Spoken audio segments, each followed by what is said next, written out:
Liora returned to her room. With a gentle sweep of her hands, the bloodline seeds floated above one of her palms while the night technique of the lavender family rested on top of the other. Secretly, she was considering her next plans, or more accurately, about the next course of her training.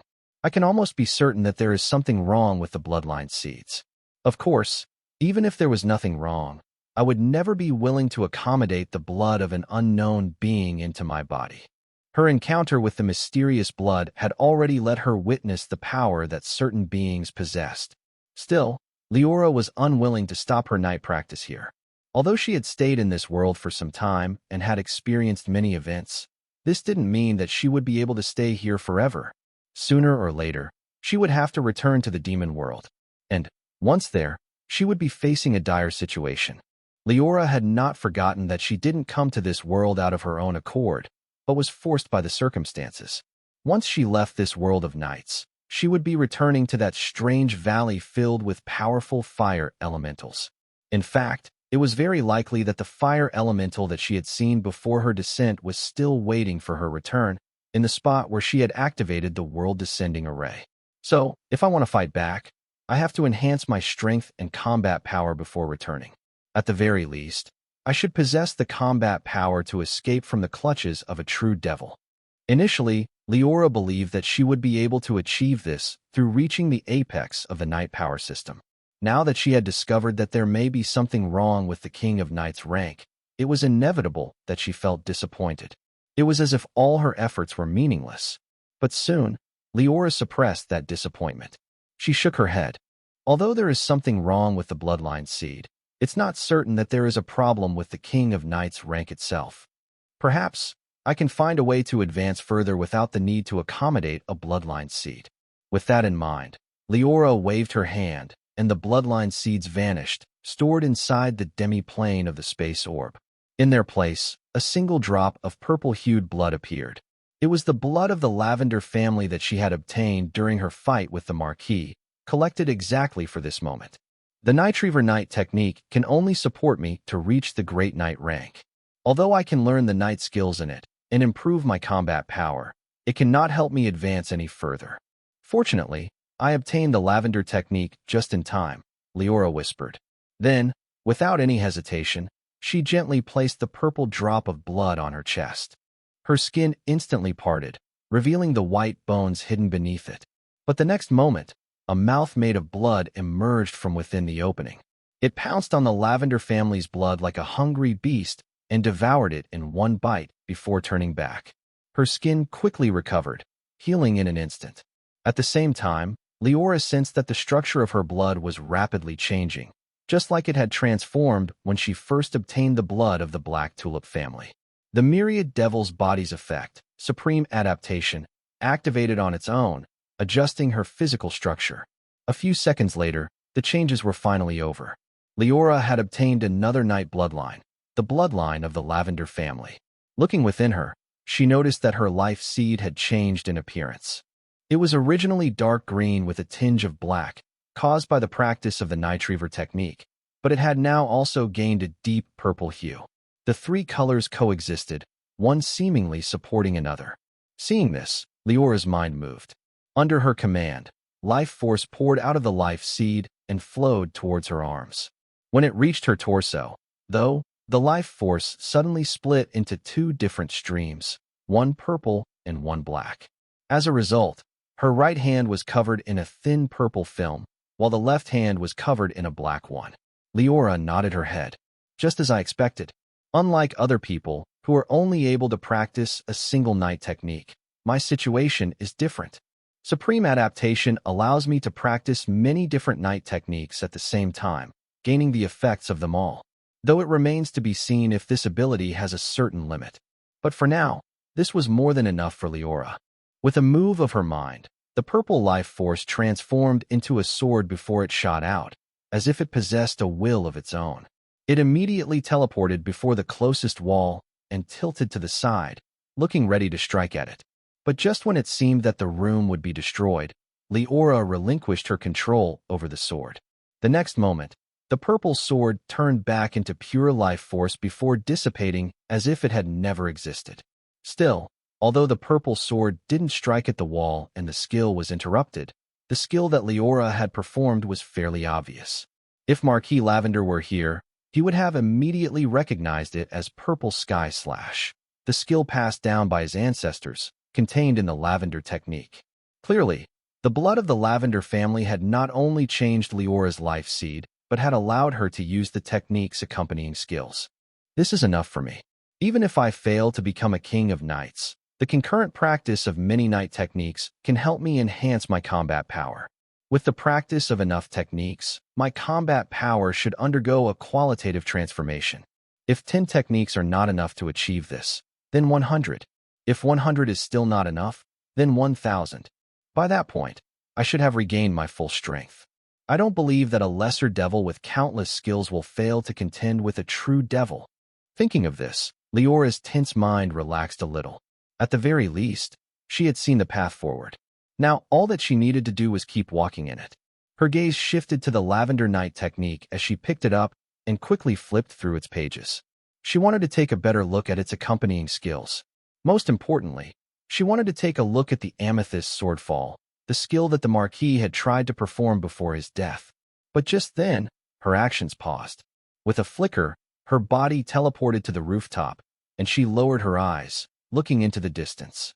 Her eyes fell on a blurry figure that was walking silently in the middle of the night. The figure blended into the surrounding darkness, like a trained assassin ready to strike at their target. Its footsteps were steady yet nimble, dashing forward and approaching a nearby building. After it reached it, the figure stood below an open window and turned its head, inspecting its surroundings. When it made sure that there was no one nearby, it leaped into the building. Eleanor's face was expressionless beneath the silver mask. After she wandered through the darkness, she soon arrived in front of her target's residence. The muscles of her legs tensed as she pushed against the ground, launching herself up and leaping into the building through the open window. The moment she landed, she rolled on the floor, relieving the remaining momentum in her body and keeping her actions mostly silent.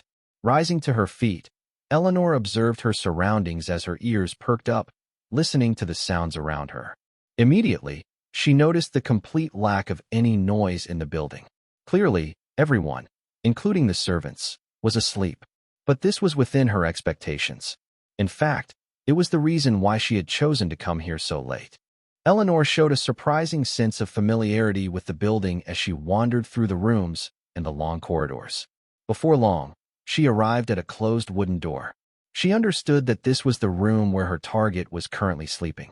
Reaching to the left side of her waist, Eleanor slowly unsheathed a short dagger before slowly opening the door.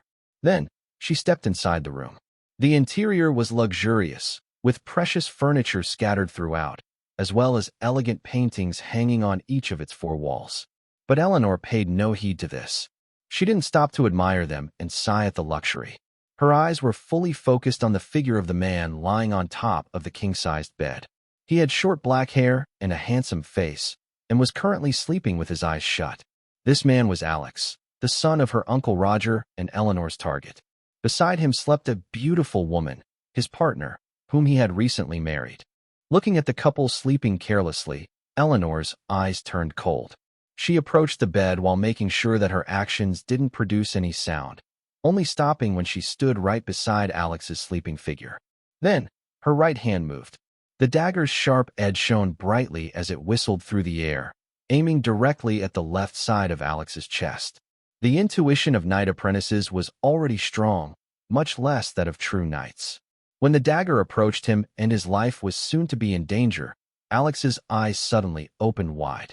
Glancing at the sharp light approaching him and seeing the shadowy figure beside him, he was shocked. But he reacted very quickly. His right hand moved beneath his pillow and grabbed the hidden sword, which he then waved towards his attacker. Although Eleanor struck first, the difference in the length between the two weapons meant that the two attacks would land at the same time. Therefore, Alex could be certain that the assassin would defend themselves rather than continue their attack and end up injured. But he was mistaken. Faced with the sword coming in her direction, Eleanor didn't retreat. If anything, her grip on the dagger grew even firmer. Under Alex's astonished gaze, the dagger's trajectory continued, and the two blows soon landed. His sword strike hit the assassin's waist and dug deep into their skin, only stopping once it came into contact with the bones. But as a price, his heart had been pierced by the dagger's sharp tip. Until his final moments, Alex didn't understand. What hatred did he and the assassin share that they would go to such lengths, even being seriously injured, all in order to kill him? An assassin. Murder. The moment after Alex took his last breath, a horrified scream cut through the silence. Warm blood had splattered everywhere and had fallen on his wife's face, waking her up. Seeing her husband dying in front of her and being unable to do anything, the woman couldn't help but scream for help. Her sudden shout jolted Eleanor, who was overwhelmed by the pain in her waist. Shifting her gaze to the horrified woman, her eyes flashed with hesitation. But very quickly, this hesitation vanished. Stepping closer, she raised the dagger before bringing it down. Soon, the noise in the room faded away. The night was silent, and no one had discovered the death of the couple just yet. After Eleanor left their residence, she didn't return to her room. Instead, she silently made her way towards the mansion's infirmary. Still bloody, she walked through the corridors and arrived at her destination. Soon, she sat beside an unconscious middle-aged man.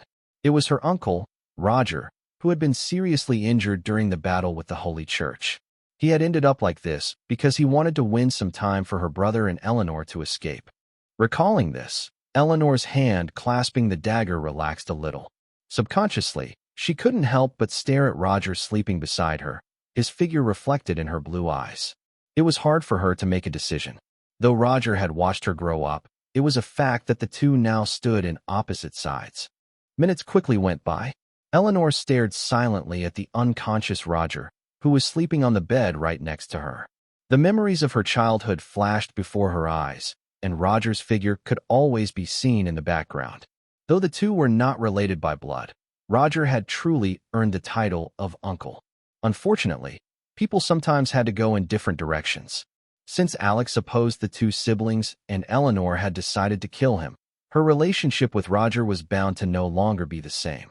When he woke up, the two would meet as enemies rather than non-blood-related relatives. Thinking of this, the hesitation in Eleanor's eyes quickly vanished. She knew that for her brother and her to survive and even develop the earldom further, some things ought to be sacrificed. She wasn't doing it for her own sake, but for her brother. A true knight enemy would threaten his rule sooner or later. The moment that thought arose, a red glint flashed in Eleanor's blue eyes. Unknowingly, the dagger in her hand pierced Uncle Roger's heart as she thrust it forward. Blood splattered, making her face even more bloody. When Eleanor woke up from the momentary stupor, Uncle Roger was already dead. He died in his sleep at her own hands. It was then that she realized what she had just done. Although she had already planned for this to happen and had long braced herself, she found it difficult to handle the impact. Confusion, sorrow, and shock mixed on her face as she subconsciously grabbed Roger's lifeless hand and attempted to check on his pulse. But there was nothing. Tears welled up in Eleanor's eyes. Before long, the sound of sobbing was the only thing that could be heard in the infirmary. No one knew what had taken place in the silent night, nor did anyone notice that Eleanor had quietly undergone a massive change in mentality and character. Perhaps even Eleanor herself didn't know. The only person who noticed the changes in her was the unseen audience, Liora. While on her way back to her room, she couldn't help but think of what she had just witnessed. The violent tide pushes the waves forward. Some things seem to be within our control, but they are secretly inevitable, she muttered. Her words seemed inexplicable as she raised her head and looked at the dark sky.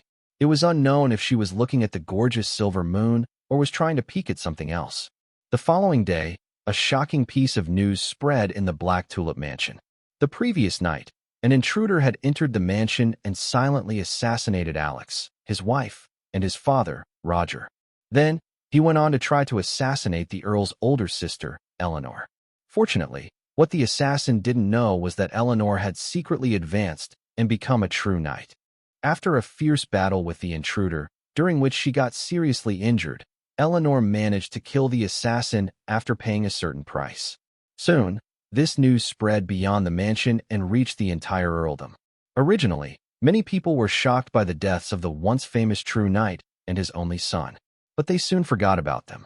The only thing that remained in their minds was admiration for Eleanor and a belief that, with her support, the young earl would end up as a great ruler. At the end of the day, the politics of nobles didn't matter to the earldom's citizens. All they wished for was a wise ruler who could improve their material lives, ensuring their safety and giving them more food. As Liora walked through the earldom's capital, she keenly sensed the thoughts of common people. Wandering through the bustling streets, she listened to the residents talking with great interest. The reason that she decided to visit the city was not purely out of boredom, but also because she wanted to get out of the Black Tulip Mansion as soon as possible. The death of Alex and his father was bound to cause political turmoil. With her strength, she would almost certainly be involved one way or another. Although she could always refuse to take action and no one could force her to do anything against her will, Liora didn't want to be bothered all the time. Hence, she chose to take a walk in the closest city. Her steps were slow yet steady as she silently took in everything that happened around her. The cheerful laughter of children, the loud yells of nearby peddlers, and the sound of rushing footsteps. Before long, Liora had arrived in a somewhat familiar place. It was a bar. Stepping into the building with surprising familiarity, Liora discovered that although it was still early in the morning, the place was packed with people. Some of the customers were peddlers, others were hunters who were about to leave the city and look for prey, while Liora even noticed a team of young knight apprentices. Sitting at the corner of the bar, the knights chatted in a low voice, their thoughts written all over their constantly shifting expressions. As Liora approached the table closest to them and took her seat, their conversation reached their ears. I didn't expect that something like this would happen as soon as we entered the Black Tulip fiefdom. Fortunately, the Earl's sister managed to kill the assassin. Otherwise, as unfamiliar knights, we would end up being suspected. While ordering her drink from the young waitress, Liora listened to what the knights were talking about. Immediately, their identity became clear. They were wandering knights. Knights who had lost their hereditary noble titles or were simply unwilling to receive them for some reason. Such people were not rare. Many noble families had been destroyed over the last couple of centuries, with only a few members of them surviving. Once these people or their descendants grew into knights, they would most likely become wandering knights. These knights usually wandered around the Iron Armor Empire, looking for ways to make money and improve their strength. Hence their name, Wandering Knights. From their conversation, Liora understood that the destination of this team was not the Black Tulip Earldom. They were merely passing through it on their way to the ancient beast wilderness. Just when the waitress came back with her drink, and Liora was about to take a sip of it, her ears suddenly perked up. The topic discussed by the Wandering Knights piqued her interest. I've heard that some changes have taken place in the ancient beast wilderness. It's mentioned that, recently, something occurred deep within the wilderness. Because of this, a tide of beasts walked out and launched a siege on the nearby cities. In just a few hours, thousands, if not tens of thousands of people had died. As the Wandering Knight spoke, his voice became low, like a storyteller who wanted people to imagine the bloody scene. But then, his tone changed abruptly. Fortunately, before the beasts could break through the cities and enter the human land's hinterland, Duchess Lobelia arrived just in time. With her own strength and the teams of knights following her, she was able to slaughter the beasts' leaders and drive the rest of the beasts back into the wilderness. It is said that the Duchess has been staying near the ancient beast wilderness ever since, putting pressure on the beasts and preventing them from launching another attack. The admiration in the knight's voice was apparent. It was clear that he held Duchess Lobelia in high regard, just like most people in the northern part of the empire did. Liora kept this admiration in mind, but most of her focus was on the first part of his speech. The Duchess's great achievements were secondary. Have the beasts launched another wave of attacks? What a coincidence! Leora's first thought was that this was related to her destroying the Necronomicon sect's stronghold. Though she could not comprehend exactly how, everything pointed to this being true. After all, it had been many years since the beasts last launched an attack on human cities. Yet, it happened shortly after she destroyed that stronghold. It was almost impossible that this was a mere coincidence. Very likely, the two were directly related. Or rather, one was the cause of the other. While Liora was deep in thought, the conversation beside her continued. It was just that now the topic had abruptly changed. The wandering knights no longer talked about the ancient beast wilderness, but instead commented on the empire's famous nobles. Among all the nobles of the Iron Armor Empire, Duchess Lobelia is the most admirable. She has single-handedly stopped the waves of attacks by the beasts for so many years. If it were not for her, hundreds of thousands of people would have died at the beast's hands. As for the worst? Of course it's Duke Dandelion. I'll never understand how a person like him could become a noble, much less a duke. It's simply a miracle. By the end of their speech, the voices of the knights grew quieter. Obviously, while they had a lot to say about the various nobles, they knew very well that their conversation should never be overheard. Otherwise, let alone if any of the nobles mentioned overheard them, if one of the underlings did, they would end up in trouble. Of course, the wandering knights didn't know that a devil with the hobby of eavesdropping happened to be nearby. No matter how much they tried to lower their voices, their conversation failed to escape Liora's senses, and she was quite interested in what they were talking about. Although there are many knights, and knight techniques are not very difficult to obtain with my current strength, the ones that can allow people to reach the Great Knight rank are rare. Only the knight techniques that reached the Great Knight rank had accompanying skills that could enhance Liora's combat power. Therefore, it was only in such techniques that she was actually interested. Most of these techniques are in the hands of the famous nobles. Take the Duke and Duchess, for example. As great knights themselves, the knight techniques they practice must obviously have accompanying knight skills. Unfortunately for Liora, after the wandering knights mentioned a couple more high-level nobles, the topic shifted yet again. From talking about nobles, they had jumped to speaking about their partners, girlfriends, and wives. Liora had no interest in this. After she waited for some time and saw that the knights had no intention of changing the subject, she raised her hand and called the waitress over. After she threw a few coins and paid for the drink, she calmly exited the bar, leaving the chattering noise and laughter behind her. Soon, she did a 90-degree turn and stepped into a dark alley.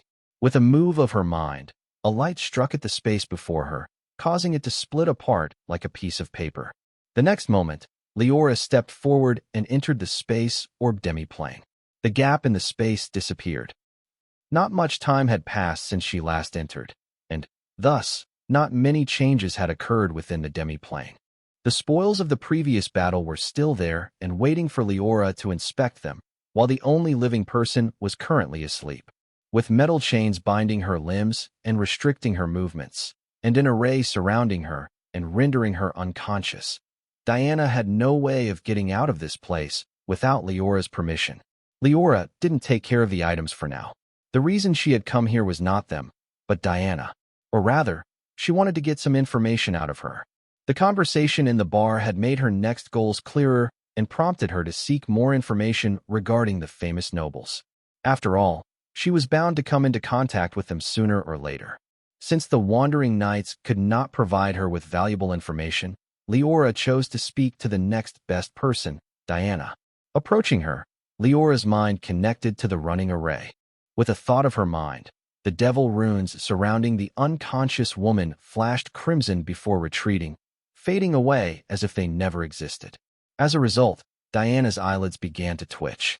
Soon after, her eyes opened. The first thing that Diana saw upon waking up was Liora's standing figure. Seeing this, the memories of what had happened before she fell asleep resurfaced in her mind. Recalling the strange method that had placed her in sleep and made her unable to dream, much less think, Diana couldn't help but shiver. However, she forced herself to calm down. With a cold expression, she raised her head, looked at Liora, and asked, "Have you thought about my previous offer? Are you finally ready to join the Holy Church's ranks?" In response to her question, which seemed more rhetorical than truly seeking an answer, Liora didn't respond. She only lightly shook her head. Seeing this, Diana didn't show any surprise. She had already known the answer and had already guessed her purpose in visiting her. "What do you want?" "You should know that you will never get any secrets of the Holy Church out of me," Diana stated, her voice solemn and calm despite her turbulent inner emotions. Liora didn't waste any time. She jumped straight to the topic. "What do you know about the nobles of the Iron Armor Empire? Do you think that there should be anything I should know?" she asked. Hearing this set of questions, Diana breathed a sigh of relief. As long as Liora didn't ask for the Holy Church's secrets, she wouldn't hesitate to answer. A flicker flashed in her eyes as she opened her mouth and spoke. If you want to know about the nobles, then we should first speak of the two major ones, Duchess Lobelia and Duke Dandelion. I believe that you should already know that most nobles are either powerful knights appointed by the royal family or people whose descendants followed the founding emperor. Saying this, Diana paused for a brief moment. She then continued. However, the latter people are very few at the moment. Apart from a couple of mostly unknown barons, only the titles of the two dukes have been continuously passed down. As Liora listened to Diana's next explanation, she figured out what she meant.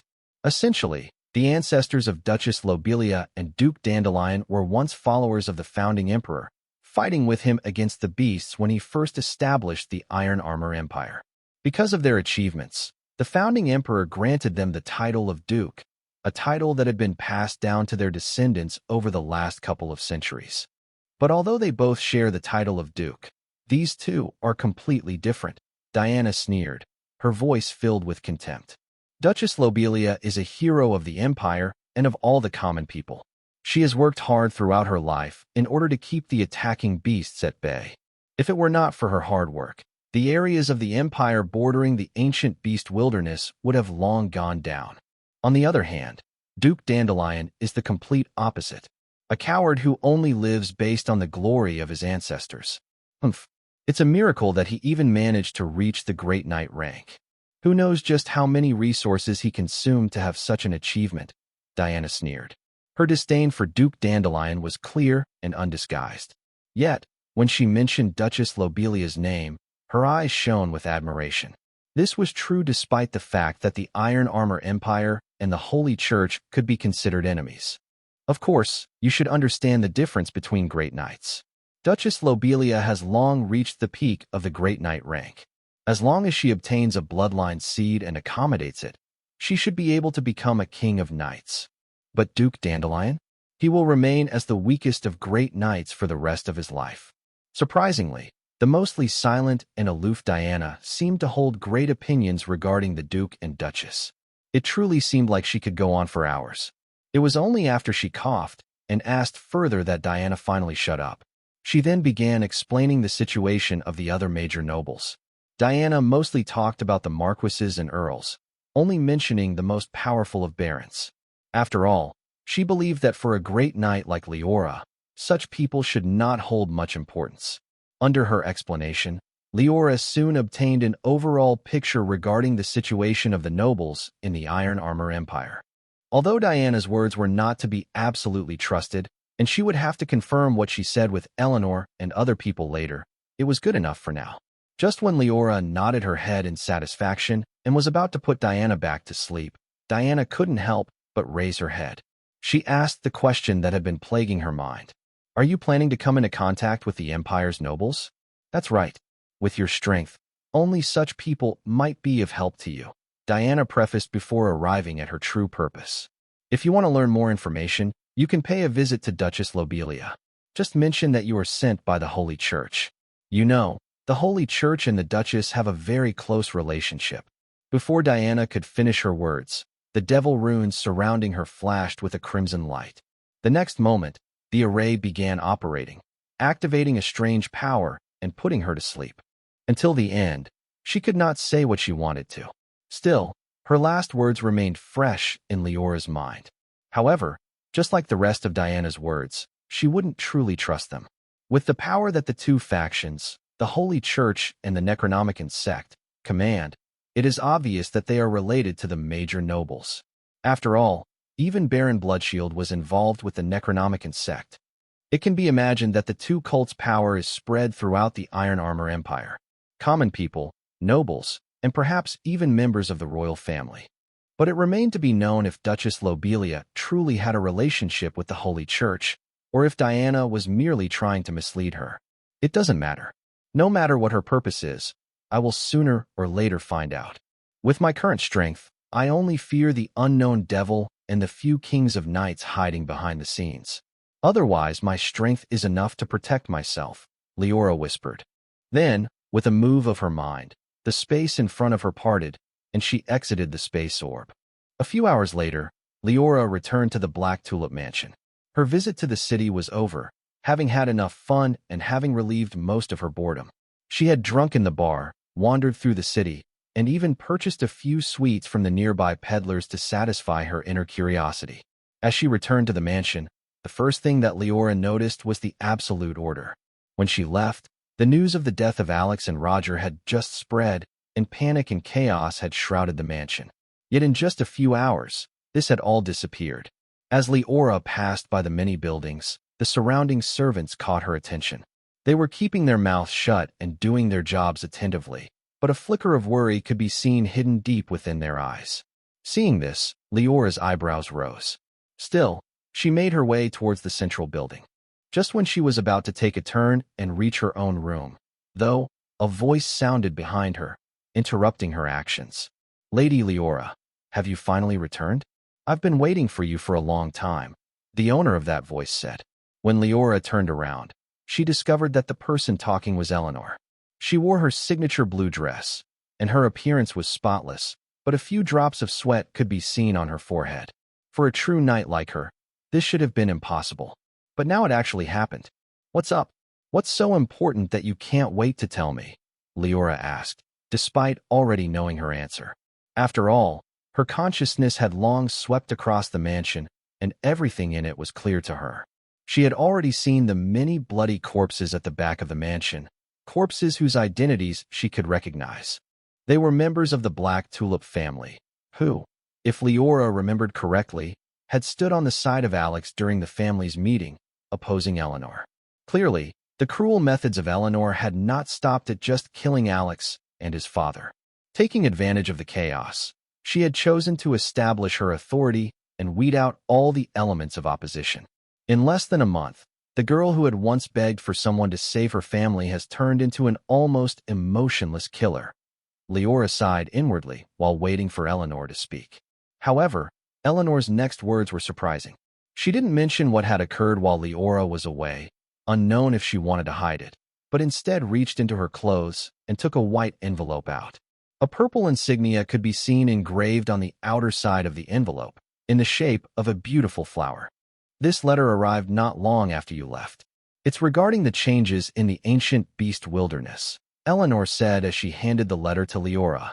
The envelope was already open. Thus, with a gentle tug of her fingers, the letter hidden inside was revealed. Quickly, Liora's eyes went through its contents. Just like Eleanor said, the letter talked about the changes in the ancient beast wilderness, the changes that the wandering knights were previously talking about. Or more accurately, the developments caused by the ancient beast wilderness changes. The letter was addressed directly to Earl Black Tulip, and its sender was a familiar name, Duchess Lobelia. It didn't contain much new information. The source of the beast's riot was only briefly mentioned, with most of the letter's focus being on their attacks on nearby human settlements. At the end, the Duchess Lobelia made a request. It would be for the best if the Black Tulip Earldom sent 1 true knight and 10 knight apprentices to the border in order to defend against the beast's menacing attacks. It only took a moment for Liora to go through the letter, folding the paper and placing it back into the envelope. She raised her head and glanced at Eleanor. "Are you planning to accept?" she asked casually. In response, Eleanor immediately nodded her head. Nominally, the Black Tulip Earldom is under the jurisdiction of Duchess Lobelia. Just like we can punish Baron Bloodshield when he does something wrong, the Duchess can also punish us. Of course, higher nobles would refrain from doing so unless it was absolutely necessary. After all, if Duchess Lobelia prosecuted a noble for no reason, the other nobles under her command would also be alarmed. If she did something very excessive and unreasonable, these nobles wouldn't hesitate to rebel to save their lives. In fact, the reason I came is to inform you that both my brother and I will be going. I don't know when we will return. The last time a change happened on the border, it took more than half a year for the Empire to suppress the beasts. Eleanor finally stated her purpose for coming. Her answer was somewhat outside Liora's expectations. She understood why Eleanor had to go to the border. The letter specifically mentioned the need for a true knight to go there in the name of the Black Tulip Earl. As the only true knight in the fiefdom, Eleanor had to go. But her brother, the young earl whose name Liora could not even remember, had no reason to put himself in danger. But upon further thought, Liora realized what Eleanor was thinking. Most likely, she doesn't believe that I will take care of her brother if she chooses to let him stay in the Black Tulip Earldom. If the Necronomicon sect or the Holy Church chooses to attack, the young Earl will be in more danger than under her protection. Liora had to admit that Eleanor's decision was smart. If something like that happened, she would indeed not care for the life of a young Earl. In fact, having completed her part of the contract, Liora should not have cared about what Eleanor did either. She didn't do so because she had secretly grown a liking for her and wished to help her, but simply because she was curious. She believed that only by observing Eleanor and her actions could she figure out the truth of this world. Thinking of this, Liora made a decision. To her, it didn't matter where she stayed. Her current focus was on enhancing her combat strength through the comprehension of knight skills, while trying her best to reach the peak of the Great Knight rank. If anything, the border was far more suitable for her.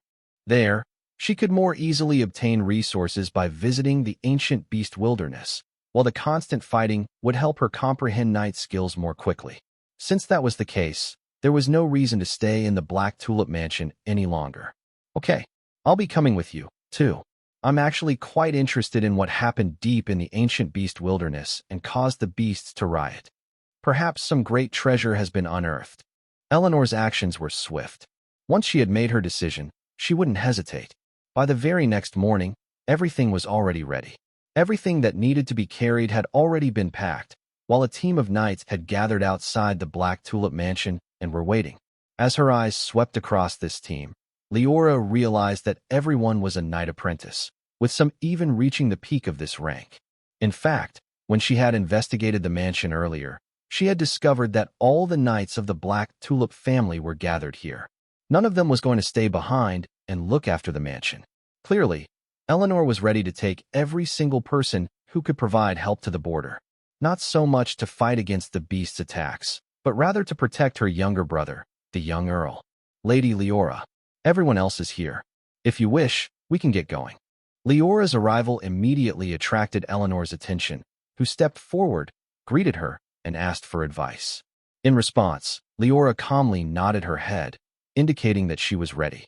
With Alpha following her, she entered the main carriage under Eleanor's instructions and took her seat. Seeing this, Eleanor breathed a sigh of relief. She didn't complain about Leora's sudden decision to follow them to the border. Instead, she was delighted. With Liora, a person suspected of being a great knight, following them, the team's safety would be almost guaranteed. With that in mind, Eleanor ordered the rest of the knight apprentices to get ready. Less than half an hour later, the powerful horses possessing beast blood at the front began to run under the coachman's command, pulling the carriages tied to them. Before long, Liora and the rest of the team left the Black Tulip Mansion behind them.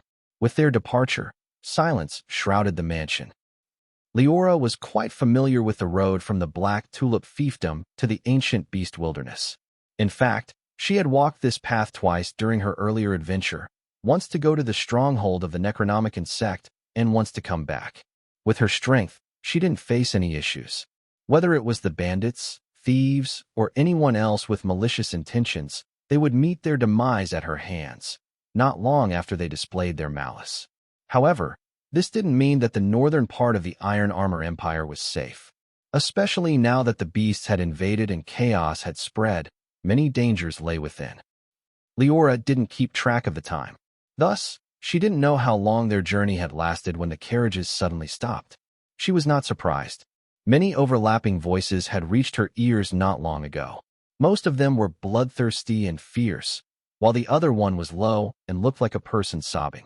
Feeling the carriage come to a stop, Liora exchanged a brief glance with Alpha, who was sitting on the side. After an invisible conversation between them, the doors of the carriage swung open, and they both jumped out. They were not the only ones.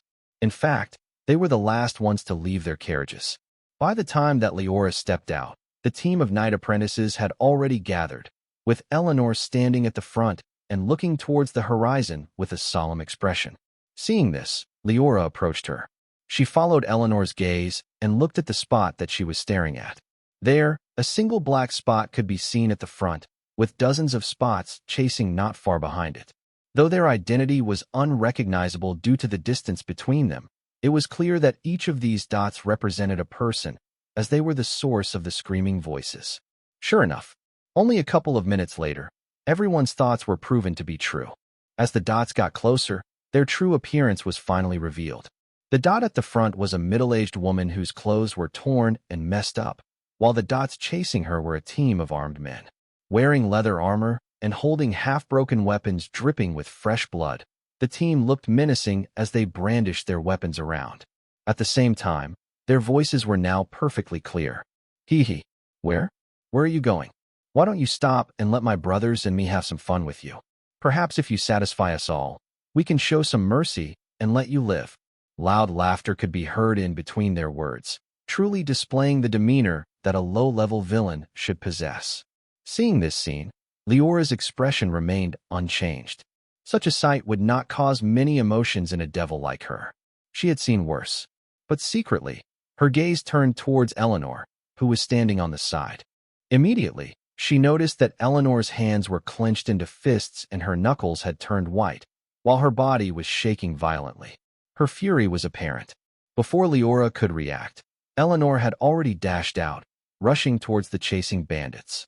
Her hand moved to her waist, and she unsheathed her sword, while her mouth opened and she spoke loudly. "Stop right there. What do you think that you are doing?" Her voice spread, low yet deafening. The moment her words fell into the ears of the bandits, their movements stopped for a brief second. This time was short, but just enough for the running woman to run past Eleanor and approach the series of carriages. Then, when she was finally surrounded by the knight apprentices, she collapsed to the ground. Clearly, the chase between her and the bandits had been going on for some time, completely exhausting her stamina. Now that she had arrived at a place that she subconsciously regarded as safe, she couldn't help but fall unconscious. However, neither the bandits nor Eleanor had the time to pay heed to her. The two parties were currently in a confrontation, with each side staring at the other with furious, menacing expressions. Eleanor was enraged because of the scene she had just witnessed, a bunch of ugly men chasing after a powerless woman and threatening to do unspeakable things to her. On the other hand, the bandits were furious because of the previous hesitation they displayed. To them, the fact that they had halted their movements, even subconsciously, at the voice of a mere woman, was a supreme humiliation.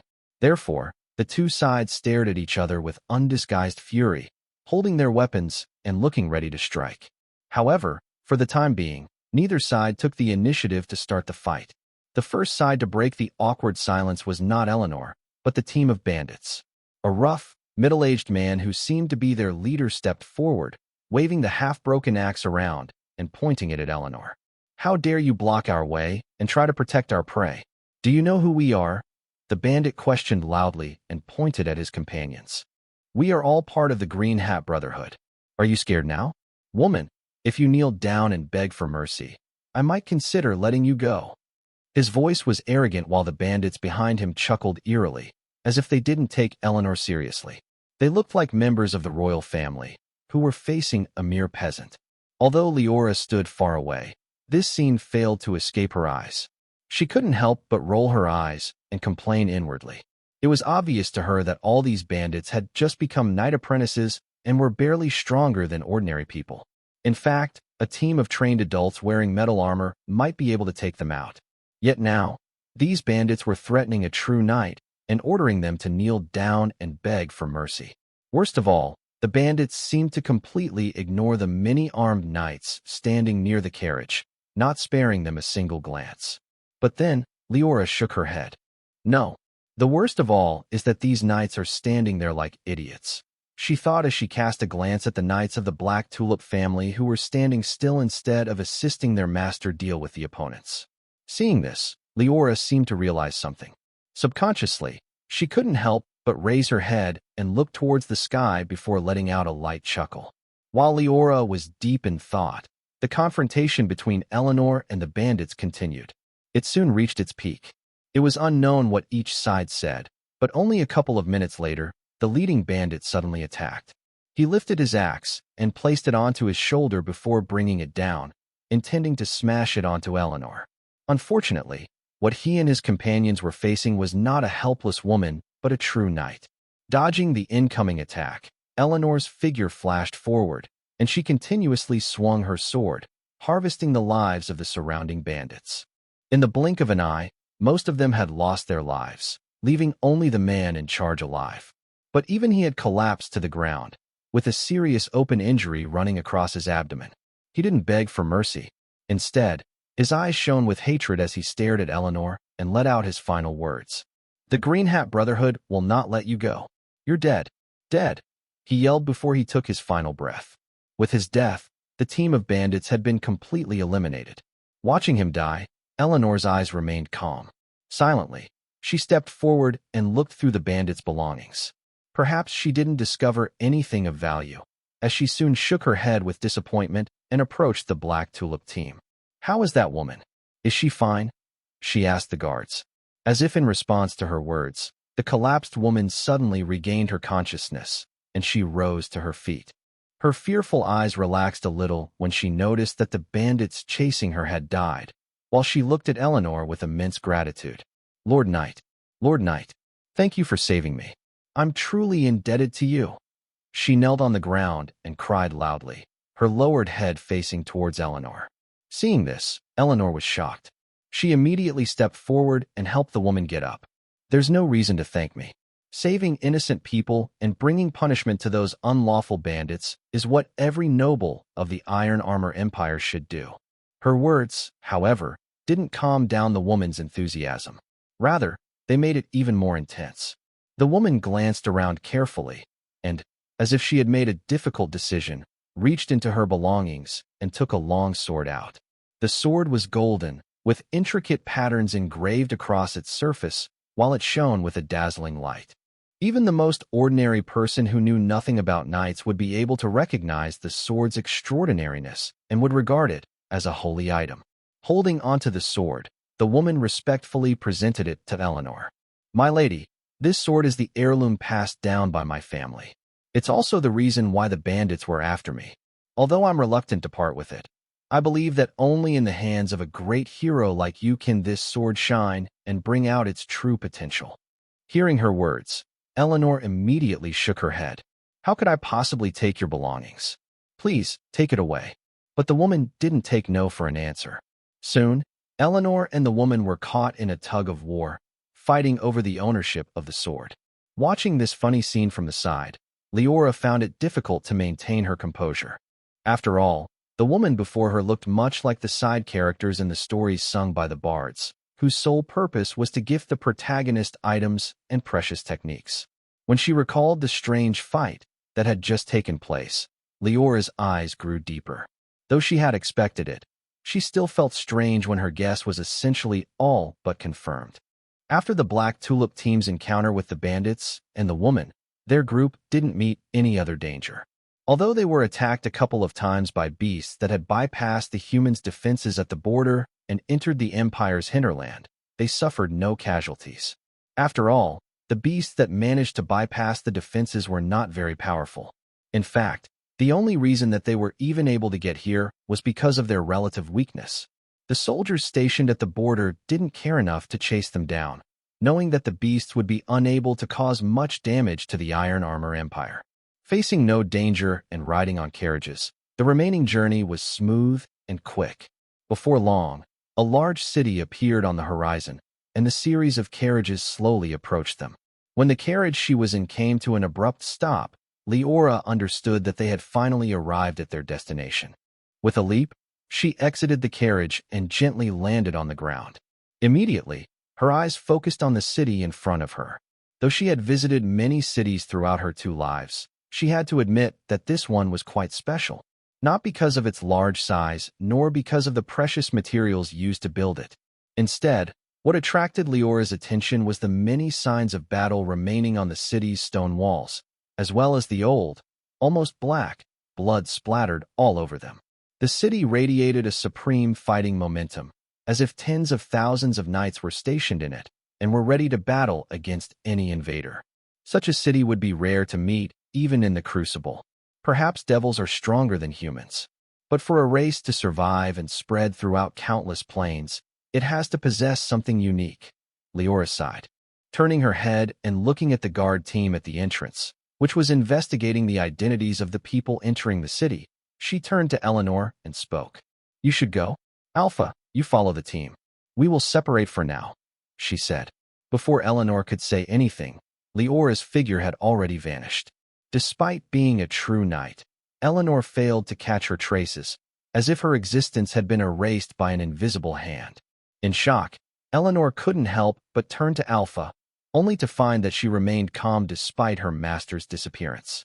Seeing this, she subconsciously relaxed. Forcing herself to suppress her shock, Eleanor motioned the rest of the team to line up in the queue and prepared to undergo the guard's investigation. At times like these, even her identity as a noble would not help her. While Eleanor and the Black Tulip team were trying to enter the city, Liora had unknowingly already entered it.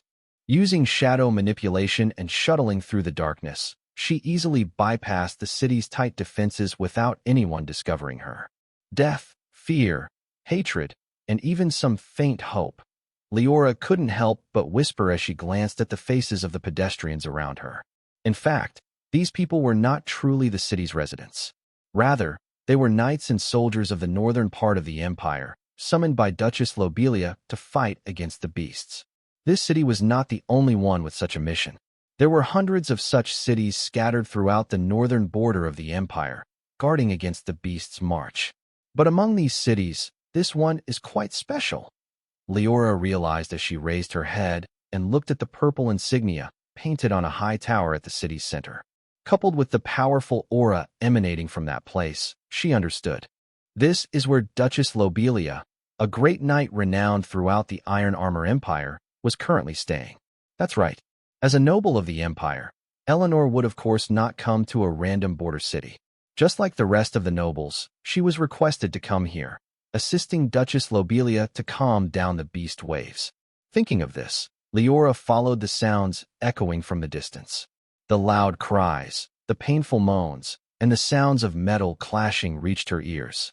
Clearly, a large-scale battle was taking place over there, with thousands of participants on either side. It didn't take Liora long. In the blink of an eye, she had arrived at the other side of the city. Throughout her journey, she had seen many injured knights and soldiers, with many of them carried on the shoulders of their companions and brought towards the city's center. Reaching the wall, Liora didn't take the normal route. She pushed against the ground with her feet and launched herself up, soon landing elegantly on top of the stone wall. Immediately, the battle that she had been hearing all this time materialized before her. On one side were the knights and soldiers standing on the stone wall, while on the other were thousands of bloodthirsty beasts, which galloped towards the city with red eyes. The humans held bows, crossbows, and other mechanical contraptions, firing at the beasts and preventing them from getting close. Liora noticed that thousands, if not tens of thousands, of corpses were already lying on the outer side of the wall, stacked on top of each other and creating a gruesome scene. The metallic smell of blood and the countless negative emotions assaulted Liora's senses. As a devil, her senses were acute to such things.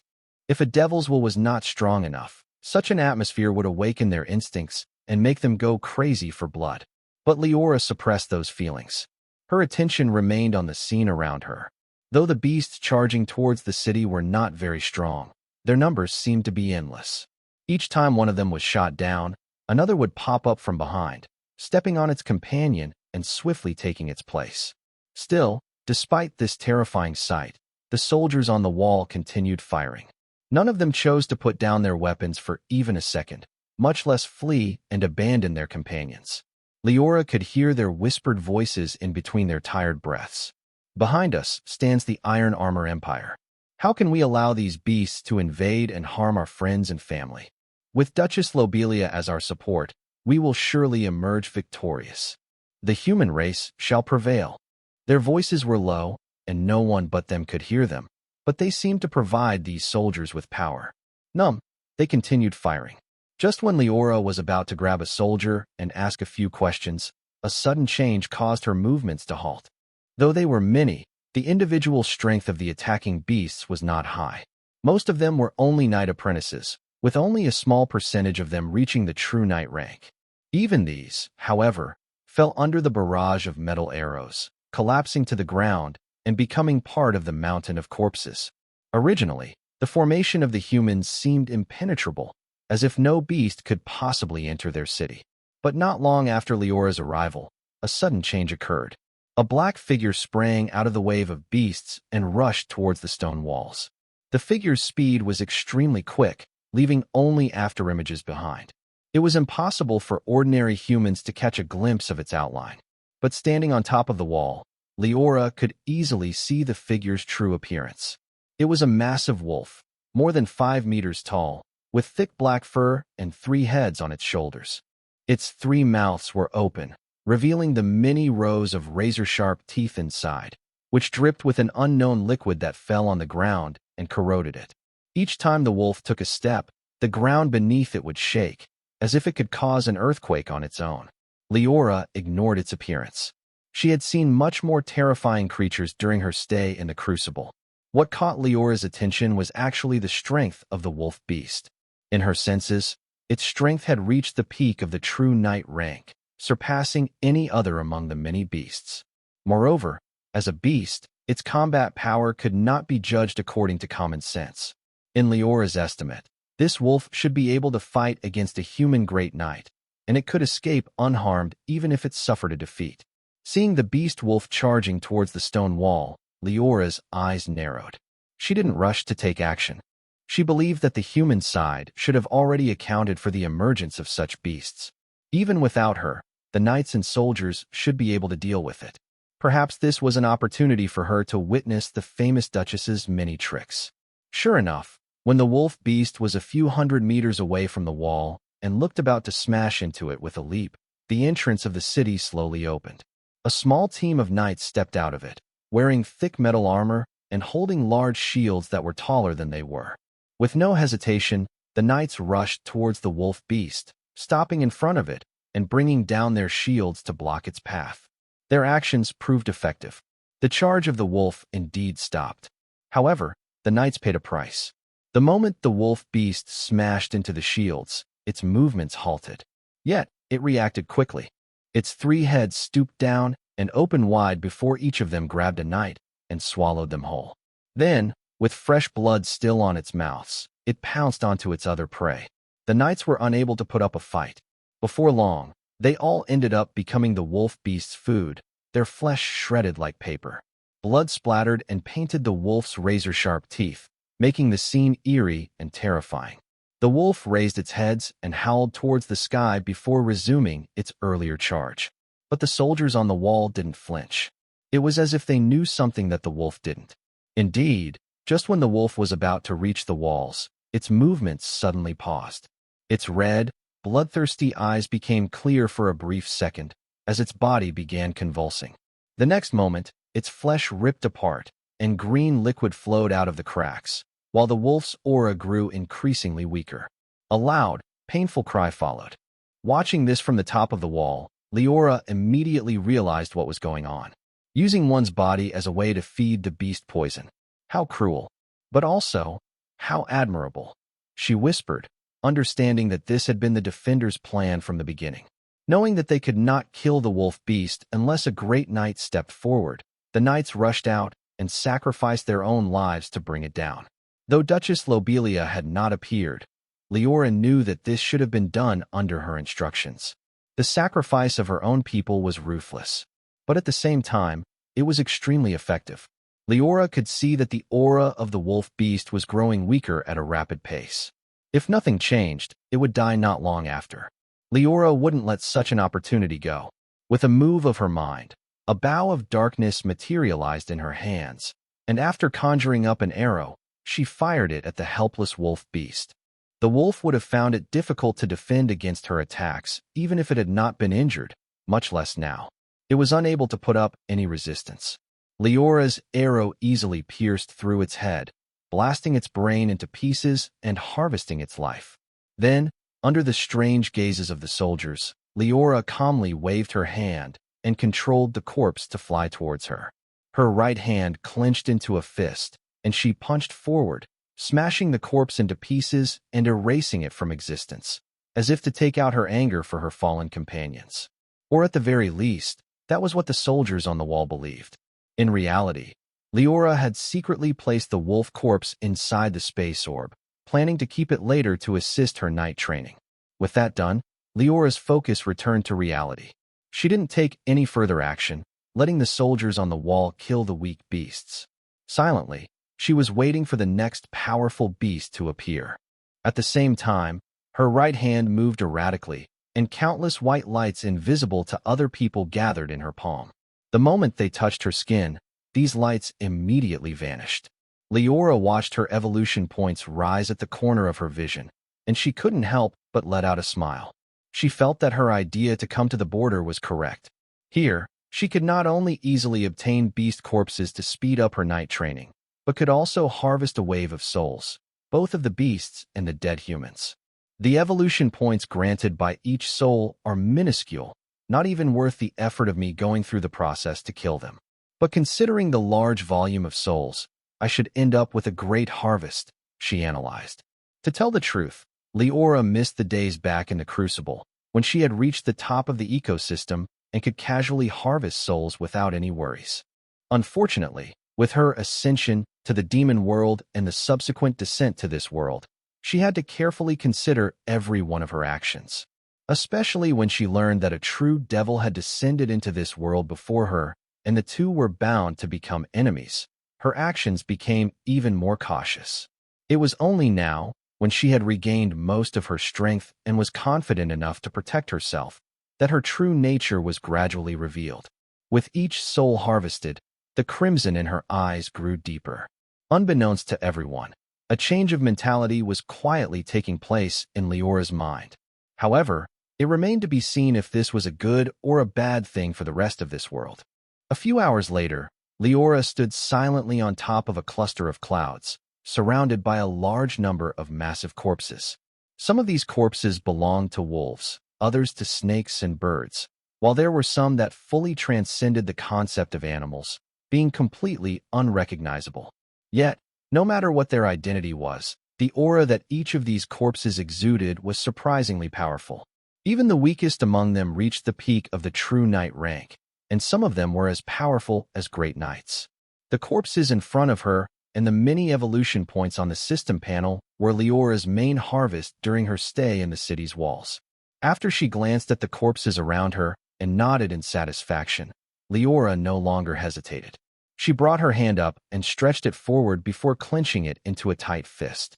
In response, the many beast corpses suddenly exploded from within. Their skin and flesh tore apart and gathered like crumpled pieces of paper, merging with their blood into a single black droplet. Then, these droplets shot straight towards Liora's outstretched palm. In turn, they also merged, soon turning from several dark droplets into just one. Looking at the black droplet containing the essence of every single one of the dead beasts, Liora felt the clear longing coming from her body. The life seed on her abdomen trembled and pulsed rhythmically, telling her that swallowing it would bring her great benefits. Liora didn't restrain that impulse. With a flick of her fingers, she tossed the droplet into her mouth. Then, under the operation of the Lavender Night technique, it was transformed into pure energy and flowed into her body. Liora felt her strength increase. Both the power of her physical body and her life force improved. This improvement was not massive, but it was still noticeable. My current strength is already very strong. Even a slight improvement would require other knights to spend years, if not decades, training hard, she thought silently as her consciousness checked her own condition. Still, at this rate, it would take me a few months to reach the peak of the Great Knight rank. It seems that I have to target even stronger prey in the future. Other knights would have been overjoyed with such a rapid rate of progress. But Liora was not an ordinary knight. She would not lose control of her emotions about such a small thing. If anything, she felt that her rate of improvement was not quick enough. Just when Liora was about to take a deeper look into her life seed, a small light flickered in her eyes. Sighing, she waved her hand and cleaned up the mess before exiting the space orb's demiplane.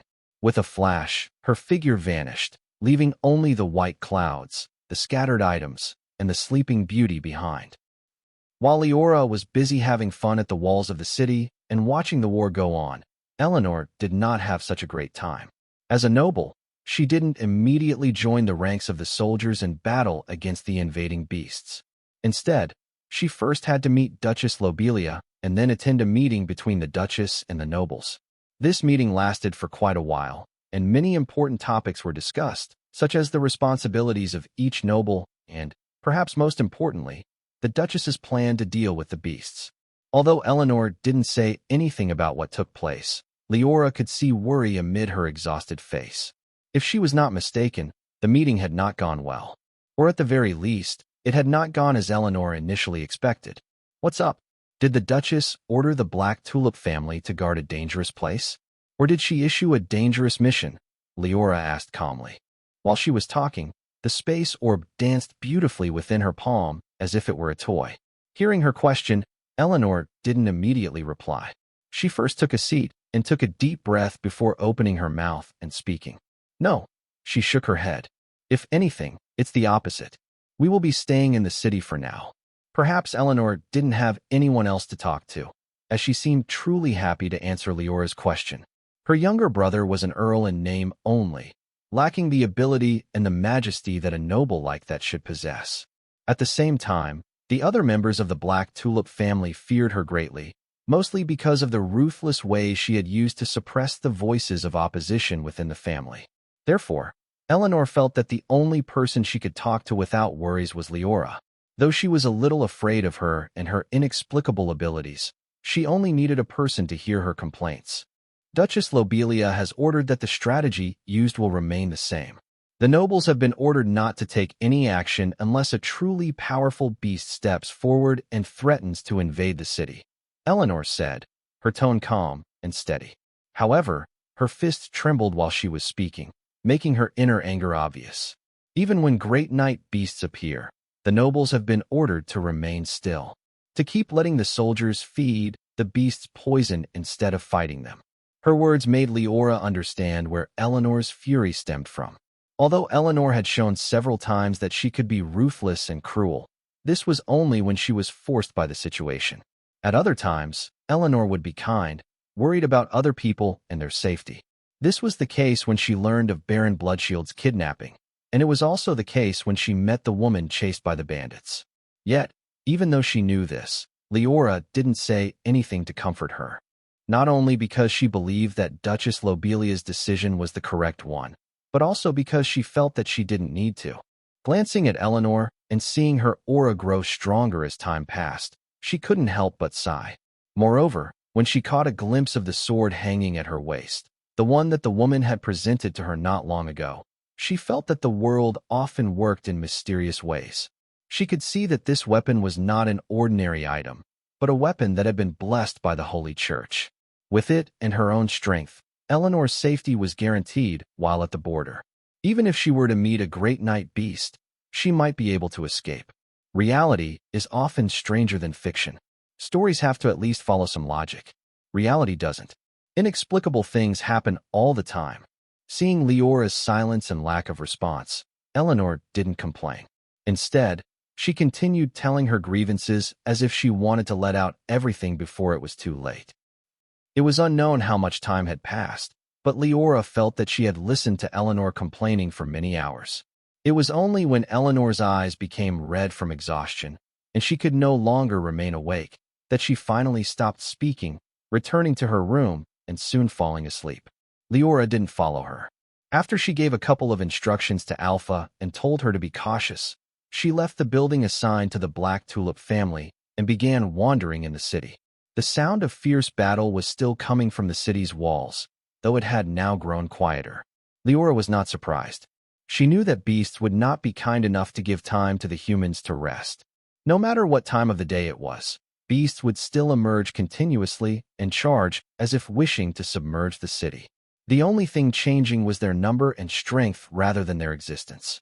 As Liora walked through the city's streets silently, she saw many injured soldiers carried towards the doctor's station nearby. At the same time, she saw the corpses of the fallen brought to their relatives, whose faces immediately turned pale. Hearing their sorrowful cries, Liora couldn't help but recall the information she had gathered during her stay on the battlefield.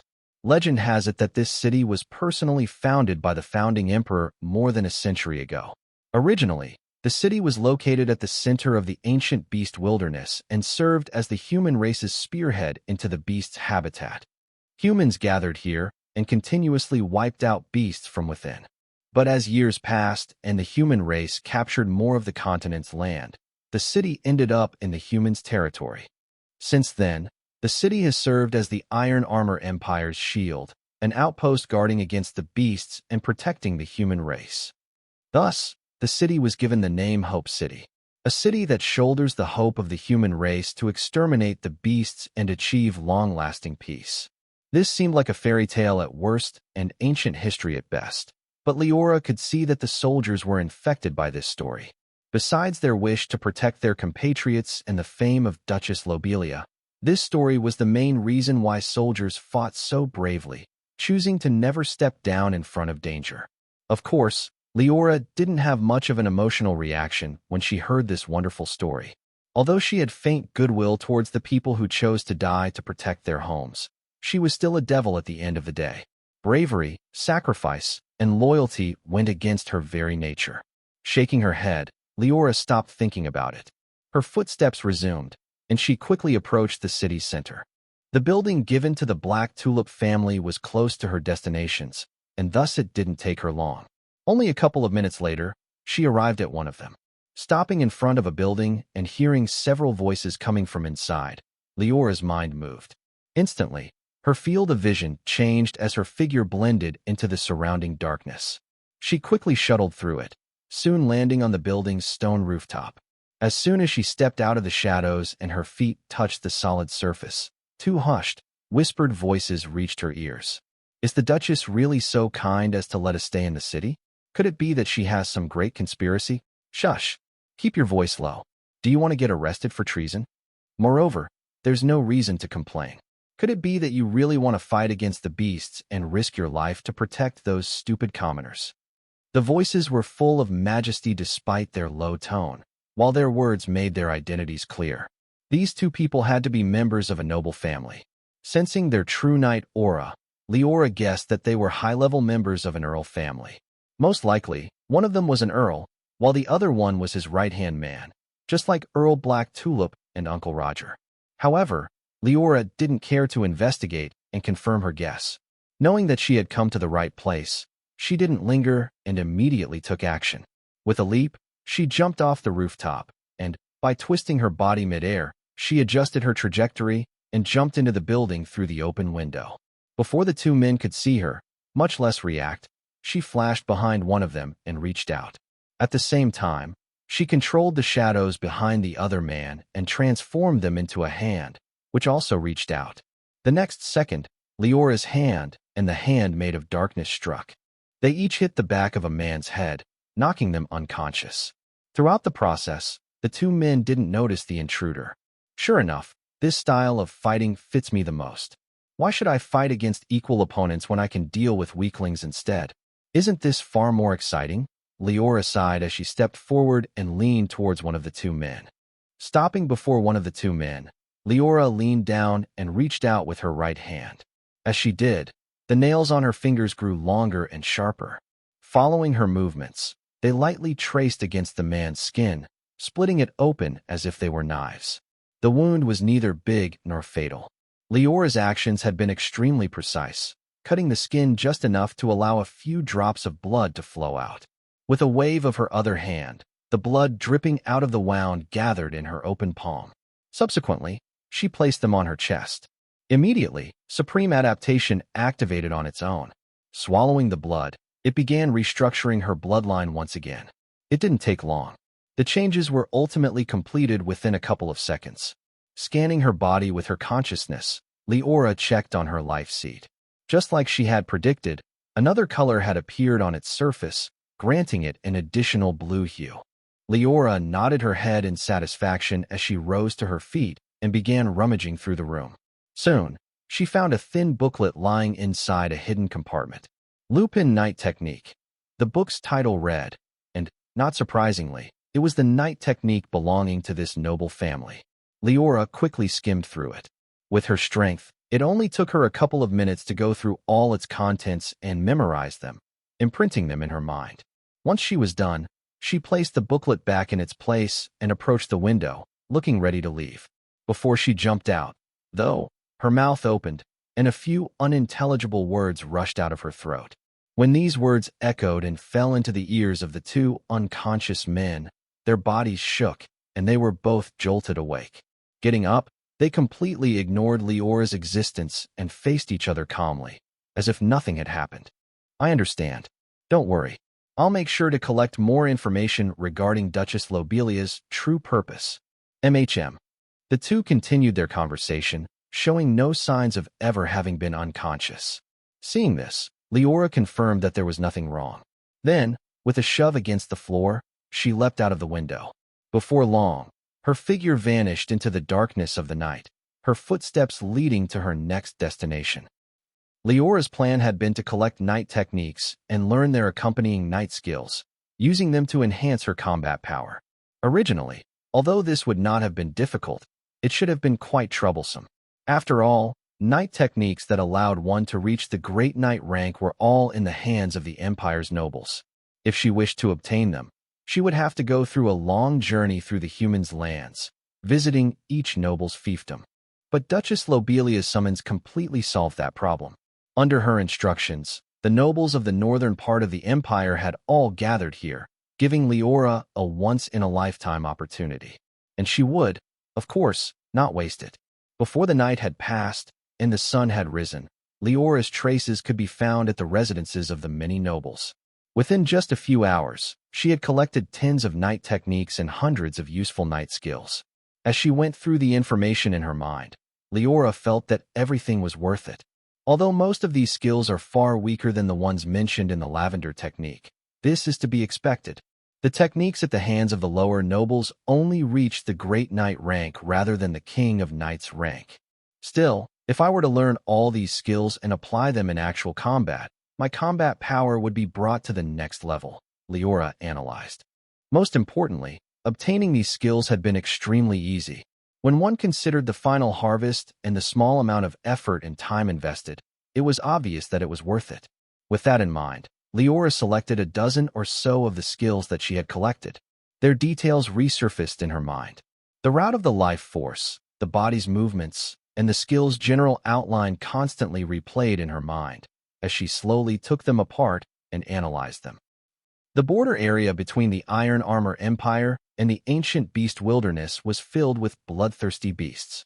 The sounds of powerful limbs hitting the ground could be heard all the time, no matter where one went, while thousands of auras were gathered together and rushing towards the human cities. However, the land affected was only a small part of the ancient beast wilderness. If one were to go deeper, they would discover that the wilderness had remained the same, mostly empty and devoid of signs of life. If one didn't know what was happening at the border of the human empire, they would never guess that the beasts were currently at war, causing bloodshed and bringing the deaths of tens of thousands of people. It seems strange, but it makes sense upon further thought. I'm afraid that the total number of beasts within the ancient beast wilderness most likely numbers in the millions, if not billions. Considering their overall number, the ones attacking the Iron Armor Empire are only a tiny part of the beast's population, Liora thought. Of course, she wouldn't underestimate this part. In her opinion, it was impossible for the beasts to attack the human cities for no reason. Most likely, there was a reason behind their riot. But for the time being, this is none of my business. This is what the Iron Armor Empire's ruler and Duchess Lobelia should worry about. Liora shook her head. Then, she turned her attention to the matter at hand. Or, more accurately, at her target, the beast standing not far away. With a body that was more than 40 meters in length and more than 5 meters in width, the snake's body was enormous and covered in hard crimson scales. Its long tongue popped out of its mouth as it hissed, seemingly searching for its next prey. Liora could sense that the beast's towering appearance was not the only thing terrifying about it. The aura it exuded would also bring terror to mortals and knights alike, as it possessed the strength of a great knight. Coupled with the advantages of a strong physical body and peculiar abilities, this snake would be able to easily overwhelm Marquis Lavender, a great knight who was close to becoming a king of knights. Snakes usually search for their prey using their extraordinary sense of smell. This beast, seemingly evolved from one, also possessed that characteristic. Yet, although Liora stood only a few tens of meters away from it, a small distance considering its powerful strength, the snake beast failed to notice her arrival. Of course, this was not because the snake beast's smell had suddenly deteriorated, but because a pale domain surrounded Liora's figure. Silent domain, a domain that erased any sound while concealing the user's presence and making it difficult for one to detect them. Shrouded in the domain, even lesser devils would have trouble detecting Liora, much less a mere mindless beast. Finally, I've discovered something worth my efforts, Liora whispered, having spent hours to find a beast with such strength. After expanding her consciousness and making sure that there were no other powerful beasts nearby, she finally took action. She didn't step forward. Instead, still shrouded in the silent domain, she ignited her life seed, burning her vitality to obtain power. Then, she used the night skill that Marquis Lavender had once failed to activate, Amethyst Swordfall. Under Liora's command, purple life force poured out of her life seed and then out of her body, gathering in the air before her. Slowly but surely, the life force took the form of a gigantic purple sword, which soon shot out. In the blink of an eye, the sword appeared above the snake beast, as if teleporting. It was only then that the snake noticed that someone was targeting it. Staring at the gigantic purple sword floating above it, and feeling the dangerous aura that it exuded, the snake beast instinctively wanted to evade the attack. However, before it could do so, Liora's mind moved. The sword lit up, and purple light fell down from it, washing over the snake's body and locking it in place. Then, its sharp edge reflected the rising sun's light, and it descended, like a meteor smashing onto the earth. The snake beast was unable to dodge or defend. Its hard scales were easily pierced through by the sword's tip, which continued going through its flesh before finally nailing it to the ground. Feeling the pain assaulting its mind and seeing the blood flowing out of its wound, the snake beast couldn't help but raise its head in anger. Its mouth opened wide, and it let out a loud hiss, its high-pitched voice spreading throughout the forest. Any beast listening to this noise froze in their tracks. Like a mortal meeting their king, they collapsed to the ground as if they were kneeling, seemingly paying homage to the snake. Liora was also within the snake's attacking range. However, its shrill voice failed to penetrate the silent domain, much less stun her. Seeing that the amethyst sword's fall had succeeded in keeping the snake beast in place, Liora dashed forward, leaving flickering afterimages along her path. She didn't activate any of her devil abilities. Part of the reason she had come here was to test her new skills. Therefore, she calmly raised her right hand and manipulated her life force. In response to her call, the flowers in the open plain began withering in unison. Colorful lights flew out of their remains and floated above them before transforming into beautiful petals. Soon, a truly gorgeous scene unfolded. Many colorful petals were floating silently in the air, and, coupled with the shining morning sun, they created a magnificent, stunning scene. However, the snake beast couldn't see the beauty in this sight, not only because of its bloodthirsty nature, but also because it could sense a supreme murderous intent emanating from each of the petals. To others, they looked like beautiful, harmless things, but to it, the creature facing them, the petals looked like countless sharp blades. The thoughts of the snake were not wrong. Only a moment later, Liora brought her hand forward. The countless petals followed her call. Like arrows or like a shower of stars, they fired towards the snake. Continuous clanging noises soon echoed. The seemingly harmless petals cut straight through the snake's scales and struck at the squishy flesh hidden beneath them. The snake beast's body was indeed massive, but faced with the countless attacks coming from all directions, it ended up riddled with holes. Blood continuously flowed out of the wounds. Although each individual wound was not fatal, when they were all brought together, the physical and mental harm they caused to the snake was enormous. Once again, the snake let out another powerful hiss, this time with even more anger and hatred in its voice. Its pupils turned red. Ignoring the purple sword nailing it to the ground and restricting its movements, it wriggled its body and attempted to break free. The sound of flesh being ripped apart resounded. The snake beast instinctively chose to give up its rear half, using the sword's edge as a tool to split its body into two. Its action succeeded. Though it was seriously injured as a result, it managed to break free. Twisting its body, it turned to look at Liora and, without making any further sound, it pounced on her. Its mouth opened wide while it was mid-air, and green mist rose from its throat, corroding the air around it. Just when it seemed like it was about to spit out the poisonous cloud at Liora, though, she moved once again. This time, thick branches emerged from the ground and rose up, climbing up the snake beast's figure. Like vines growing on a wall, they soon wrapped around its bloody body riddled with holes, and their tip extended into its open wounds. The branch's surface flashed crimson as they began devouring the warm, fresh blood. With each mouthful, the snake beast's aura grew weaker while its body became smaller, as if a giant mosquito was sucking its blood out of it.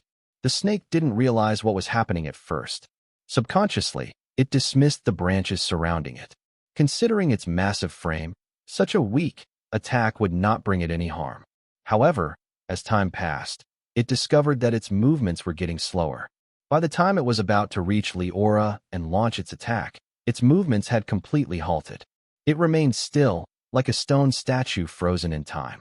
The red color in its eyes disappeared, and, soon after, the intelligent luster in them also vanished.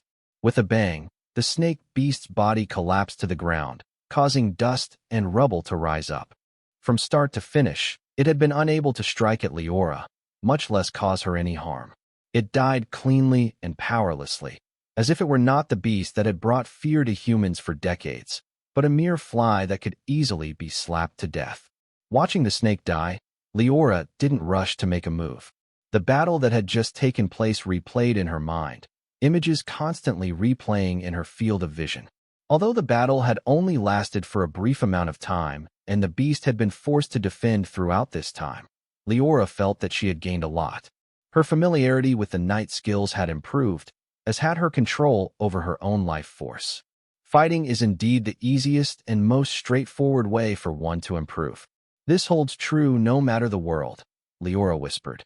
A few minutes later, once she was finished analyzing the battle, she stepped forward. Picking up the snake's two separated parts that still squirmed eerily, she placed them into the space orb. These two could assist in her knight training.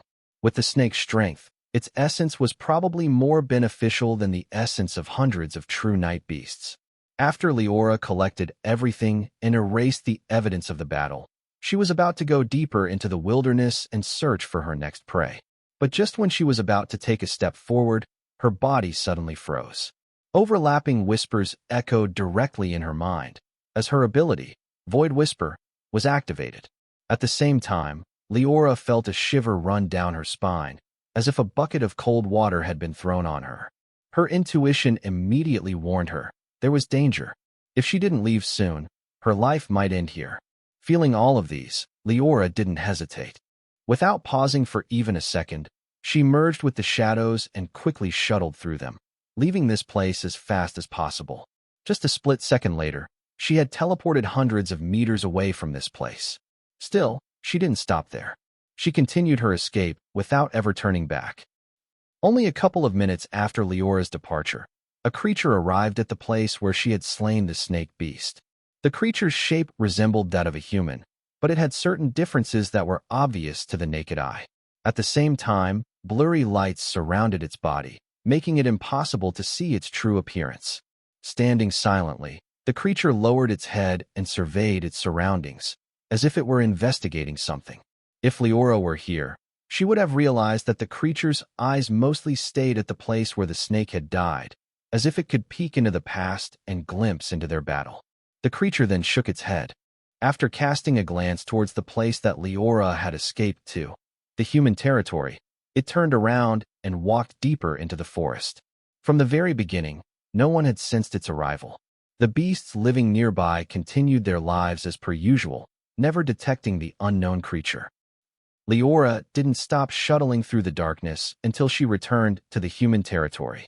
It was only when she leapt over the wall and jumped into the city that she finally breathed a sigh of relief.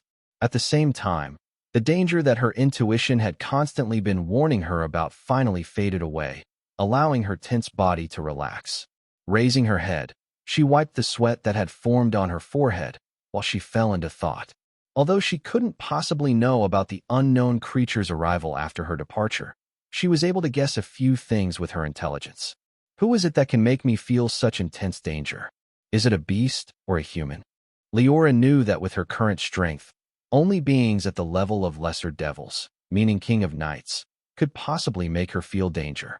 Moreover, for all her abilities to activate and warn her of their threat, it was clear that the one who targeted her was not an ordinary king of knights.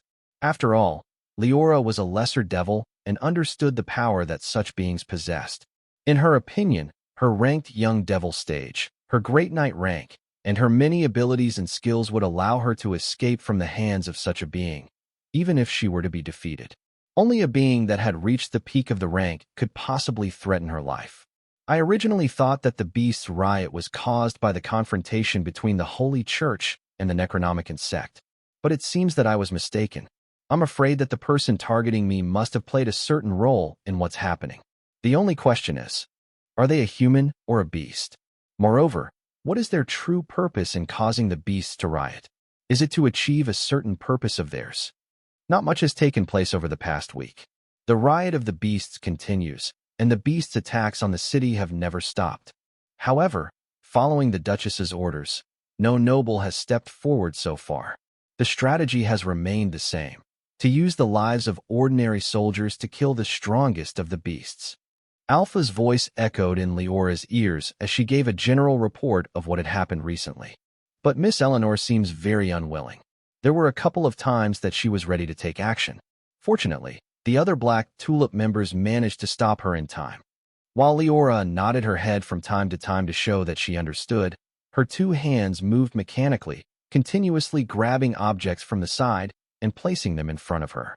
If anyone else were here to take a look, they would discover that Liora was currently standing in front of a white metal table.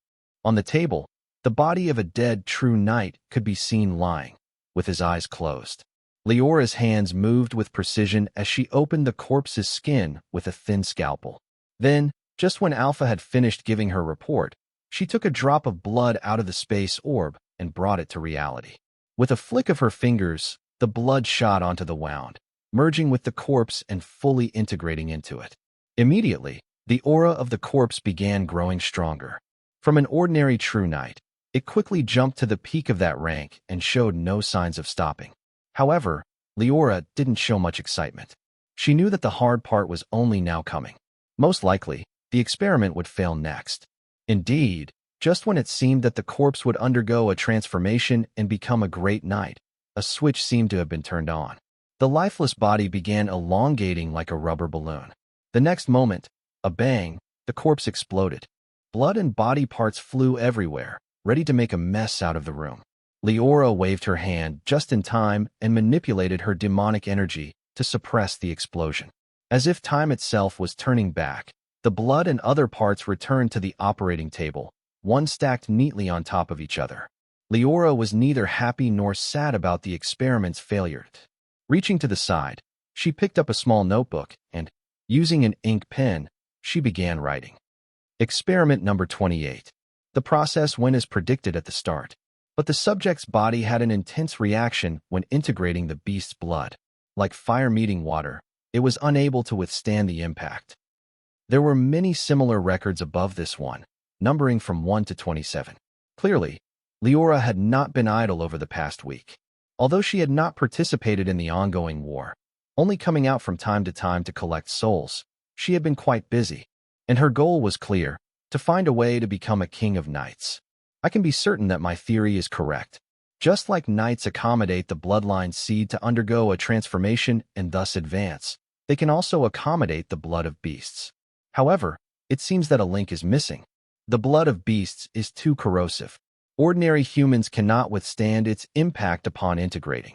That holds true even for knights, Liora thought as she placed the instruments aside. Perhaps it's because of my lack of knowledge regarding the rank itself.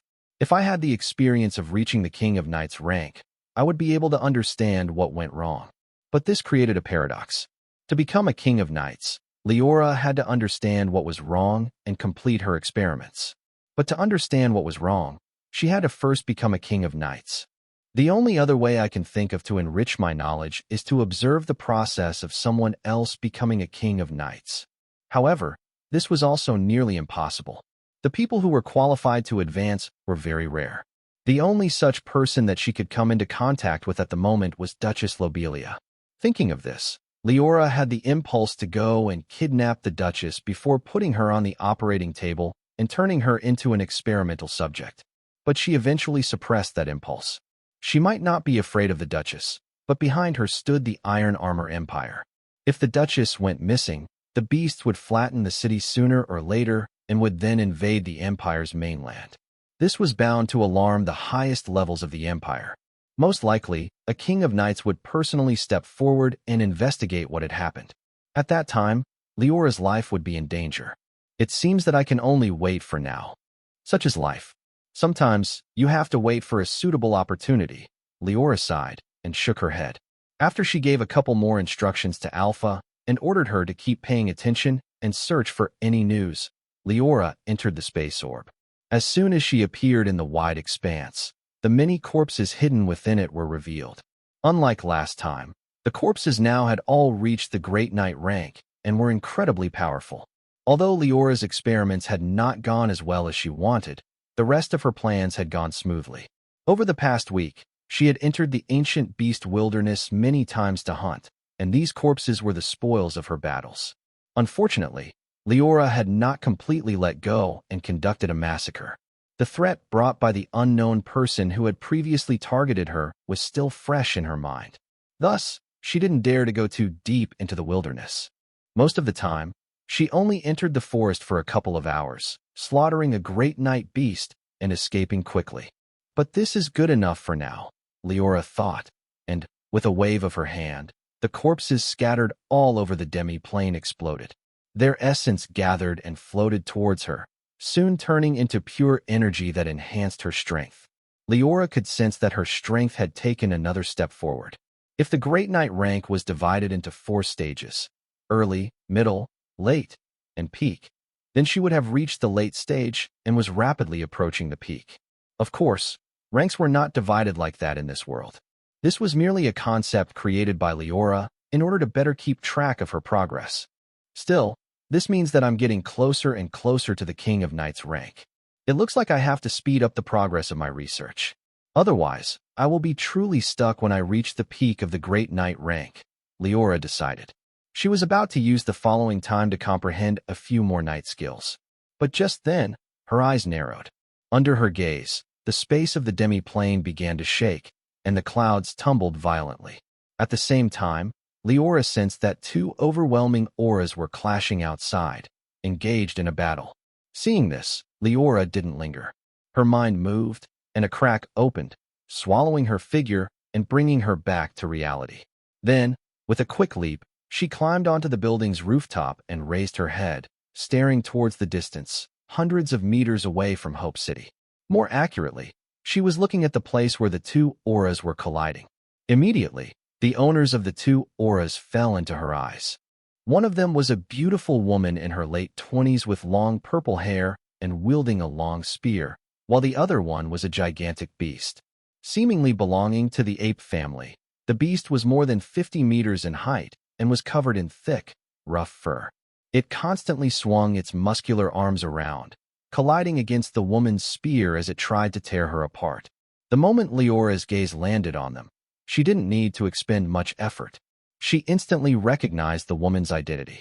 She was the person in charge of Hope City and the entire human side's defense, the famous Duchess Lobelia. Since the beast could contend with her without falling into an immediate disadvantage, its identity was also clear. It was a beast that had reached the Great Knight rank.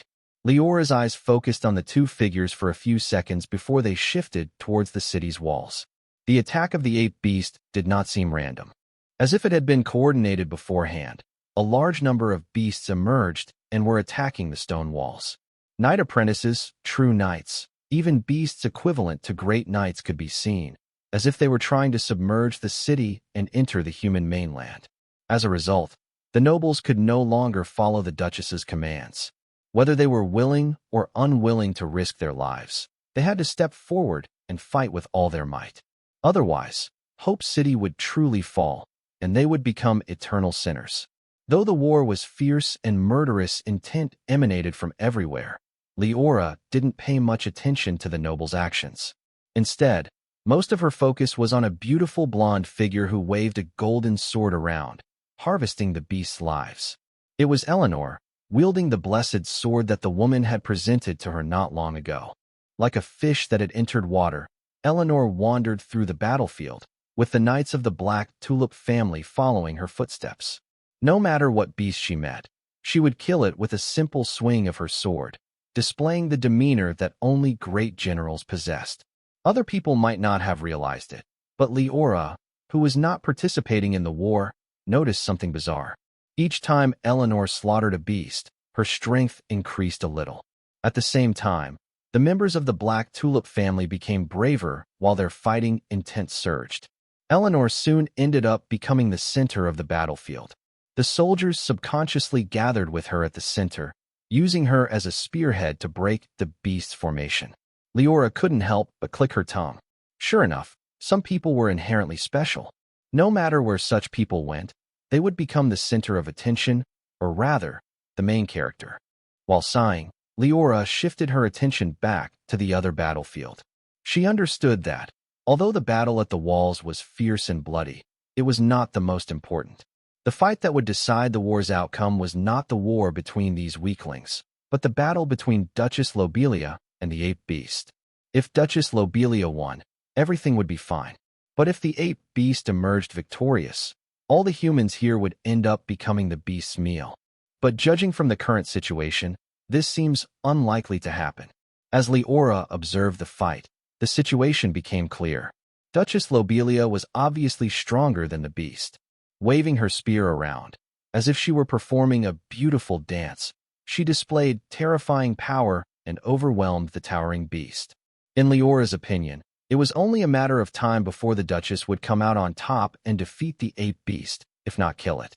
However, though this was Liora's analysis of the battle, she was not so certain about it. If this were an ordinary riot of the beasts, things would indeed go on like this. But this time, the riot is different. There is a deeper purpose. Liora had not forgotten that behind the beast's attacks was the figure of an unknown person, a person with the strength of a lesser devil. Thus, she did not believe that the ape beast's arrival was an accident. Most likely, some change would soon occur and tilt the balance of the war. Liora's thoughts were soon proven to be correct. Only a few minutes later, when Duchess Lobelia seemed ready to drive the ape beast away, a thunderous roar spread throughout the battlefield. On the horizon, a truly massive figure appeared and, with a quick flicker, teleported next to Hope City. However, this beast didn't participate in the battle between the Duchess and the ape beast. Instead, it rushed towards the place where the soldiers and the beasts were currently fighting. Its aura surged, freezing the air in the city. The next moment, a large shadow covered the entire battlefield. A large palm appeared in the sky, ready to fall down and engulf both the humans and the beasts within it. The appearance of the recently arrived creature became clear. It was just that, unlike any other beast Liora had met before, this one looked completely different. It didn't seem to have evolved from any species of animals known to Liora. Instead, it seemed to be an amalgamation of different things. Resting on its shoulders was the head of a horned goat, while its torso was covered in thick green scales that resembled those of a lizard. Its body was supported by a pair of furry wolf legs, and its hands were muscular, matching those of the ape beast standing not far away. A thick snake tail protruded from its back and continuously hit the earth around it, creating deep pits and cracks along its path. The creature's appearance and powerful aura made it crystal clear. This beast was not any weaker than the ape king that Duchess Lobelia was facing. Seeing that the chimera looked ready to strike at the human soldiers, the Duchess wanted to come forward and stop it. Unfortunately, the ape beast showed a surprising amount of intelligence. It immediately stepped forward and slammed down its massive fists, restricting Duchess Lobelia's ability to leave their battlefield. For a moment, the soldiers and nobles alike felt helpless. They could only powerlessly watch the massive palm descend towards them, silently awaiting their death. There was only one person among them who stood out. It was Eleanor. Although her body was also frozen in place by the palm's forward momentum, her thinking process was clear. Noticing that the Duchess was unable to save them due to the ape beast's obstruction, something seemed to have awakened inside her. Subconsciously, her hand clasping the blessed sword moved on its own. She swung the sword towards the sky, seemingly wanting to meet the Chimera's blow. Most of the soldiers in the city couldn't understand where she gained such confidence. Standing in front of the Chimera, she seemed like an ant facing an elephant. How could an ant possibly contend with an elephant?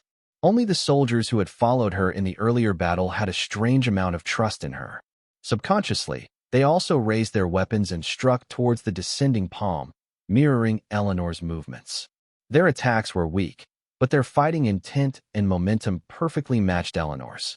Invisibly to the naked eye, it gathered towards Eleanor and poured into her weapon. The next moment, the blessed sword and descending palm collided in the air. Shockingly, the death that the nobles were fearfully awaiting didn't happen. Despite the massive difference in both size and strength, Eleanor's sword strike was able to fend off the Chimera's attack. Before they could breathe a sigh of relief, though, the Chimera took action again. Without any pause, it brought its other palm down. The nobles were scared but no longer as terrified. Hopeful, they turned to look at Eleanor, who had unknowingly become their spiritual pillar. For some reason, everyone believed that she could contend against the terrifying Chimera and save them. But Liora, standing on Hope City's walls, understood that this was impossible. In her senses, Eleanor's strength had all been sucked away. It was already shocking enough that she had gathered her own strength, the potential of the soldiers, and the power of the blessed sword to perform the earlier strike. By now, she no longer had the stamina to fight, let alone battle the Chimera. Even the weakest of knight apprentices would be able to kill her with ease. A flicker of light flashed in Liora's eyes as she watched this happen. For a brief moment, she wanted to stay still and watch what would happen. Would Eleanor really die, or would something unexpected happen and allow her to survive what could only be considered certain death? But Liora quickly suppressed her curiosity. She felt that it would be best if no other variable appeared. Moreover, perhaps this is an opportunity to get into contact with Duchess Lobelia and the upper nobles of the empire, Liora thought. With that in mind, she no longer held back. Just when the Chimera's palm was about to blast the beasts and humans to smithereens, her figure appeared along its trajectory. With a raise of her arm, she brought her own palm above her head and struck back. A deafening sound followed. The air around the point of collision tumbled, splitting in all directions like blades made of wind. Liora had actually managed to achieve what Eleanor had done earlier, to fend off the Chimera's attack. Moreover, she had accomplished it with incomparable ease. In the two palms' collision, Liora seemed to have come out on top.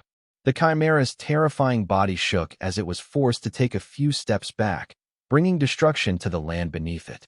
On the other hand, Liora remained completely intact. Only her crimson hair fluttered faintly as a blade of wind brushed across her beautiful face. Despite this, her expression didn't change. After she cast a glance at the battlefield around her and saw the stunned expressions on the soldiers' faces, she moved once again. However, she didn't attack the Chimera this time. Instead, she dashed away, seemingly no longer willing to engage in battle. But the Chimera would, of course, not care about her opinion. Angry at having lost in their earlier confrontation and excited to have finally met a worthy opponent, it chased after her, as if it had forgotten about Hope City. Only the stunned soldiers, the nobles, and the beasts were left behind, as the figures of the devil and the beast faded away. For a few seconds, no one, including the mindless beasts, moved.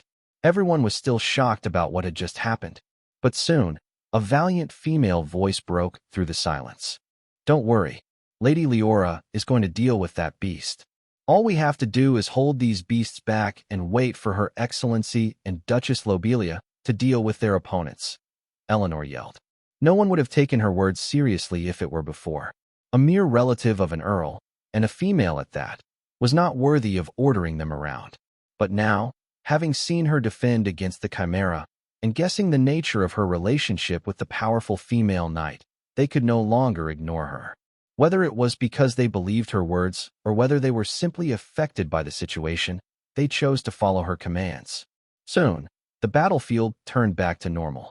Having recovered somewhat, Eleanor raised her head and continued acting as the focal point in the humans' defense. On the other hand, Liora didn't run for long. The reason she fled was not that she was afraid of the Chimera, but because she wanted to move the battlefield elsewhere.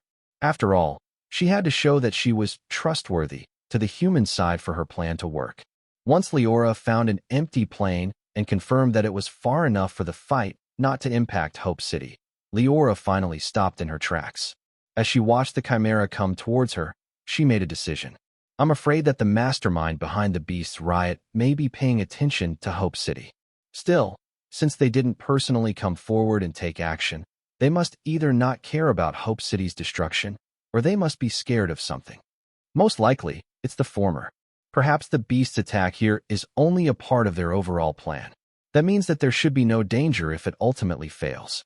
Still, Liora wouldn't take an additional risk for no reason.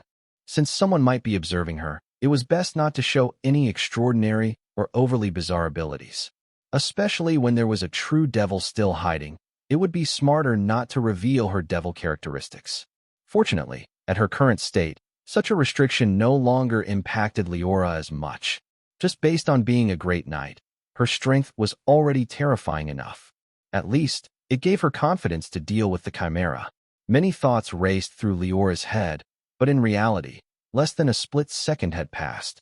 It was only when she finished her thoughts that the Chimera finally arrived at the plain and its eyes focused on Liora. It didn't say a word. The horns growing on its head glowed with a yellow light, and it raised its wolf legs before striking down. Immediately, the ground beneath the Chimera rose up. It gathered in the air in front of it and transformed into countless sharp spikes made of earth, which subsequently shot at Liora. Clearly, despite what its appearance would suggest, the Chimera's strong point was not its physical strength. Or at the very least, it was not the only one. Faced with the flying earth spikes, Liora didn't dare to underestimate them. With a move of her mind, life force poured out of her life seed and flowed into her hands, transforming into two dark blades. Holding them tightly, she leaped forward and dashed towards the Chimera while her hands moved at an astonishing speed. The two blades sometimes cut the earth spikes that were coming from the front, while at other times, they separated the spikes attacking from the side. Regardless, continuous clanging sounds echoed as Liora fended off the Chimera's onslaught. Slowly but surely, she walked closer, approaching the Chimera. Although beasts were mindless and their intelligence was lacking, their combat instincts were top-notch, surpassing those of even the most experienced knights. Therefore, the Chimera immediately realized Liora's goal. Having clashed with her back at Hope City, it understood that it should never engage in close-quarters battle with her. The yellow glow in its horns was still there, as it never stopped creating earth spikes and firing them. But at the same time, its wolf fur suddenly glowed too. It was just that, unlike the earlier glow, this one was now pitch black. Its goat mouth opened wide, and a force crept up from its throat, rising to its mouth before shooting out. A loud roar echoed throughout the plain. Yet, the ability that the Chimera had activated was not a sonic attack, but something else. All around the plain, the shadows of the trees, grass, and even the insects suddenly rippled following its call. The next moment, the shadows squirmed and materialized into reality. As if jumping in latitude, they turned three-dimensional, truly taking a form. Some of them transformed into knights, others into beasts, while others simply remained as shadows, as if someone had splashed black ink all over the air. No matter what they had ended up as, however, the shadowy creatures all rushed towards Liora. The earth spikes didn't seem to exist in the same dimension as them. Seemingly ignoring them, they passed through these creatures, allowing them to approach Liora. Though surprised, Liora remained calm. Her mind raced while her two blades continued splitting the spikes firing at her. Although the Chimera was previously at a disadvantage, I was able to sense that its physical strength is terrifying.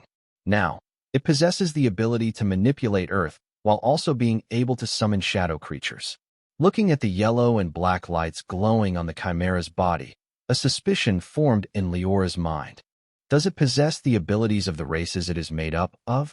The physical strength of ape beasts, the earth manipulation of goat beasts, and the shadow summons of wolf beasts.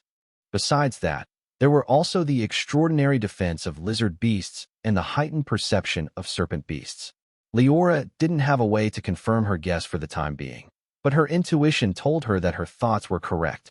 This beast truly possessed so many varying abilities. Upon this realization, Liora couldn't help but sigh.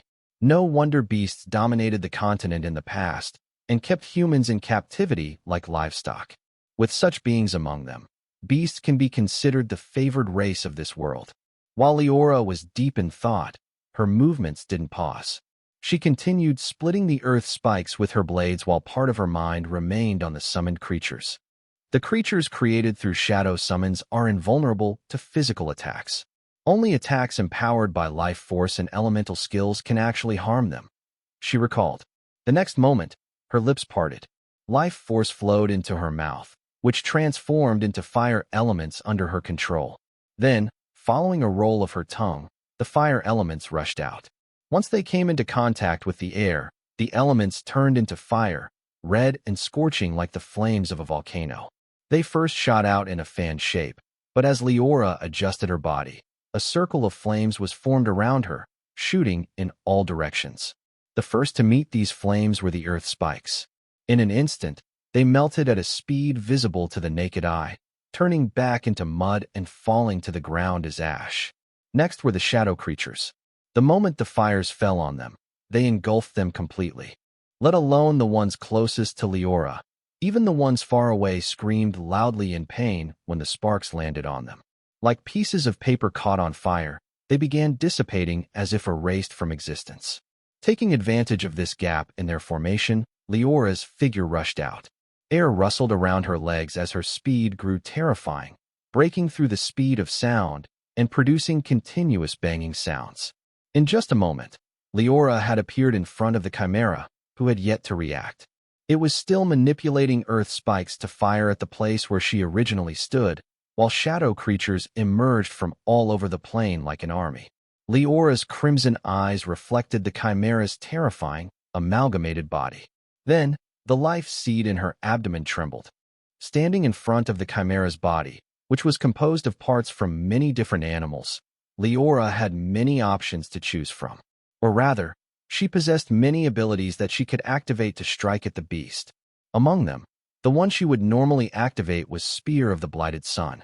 Not only was this her strongest offensive ability at the moment, but the holy power accompanying it dealt extra damage to creatures related to darkness and evil. The chimera, being a mindless beast with an urge to devour living beings, was also included in these creatures. But the holy power of the Spear of the Blighted Sun is extremely obvious to all. Everyone will regard me as a member of the Holy Church if it were to appear. This goes against my plan of coming into contact with the Duchess, Liora analyzed.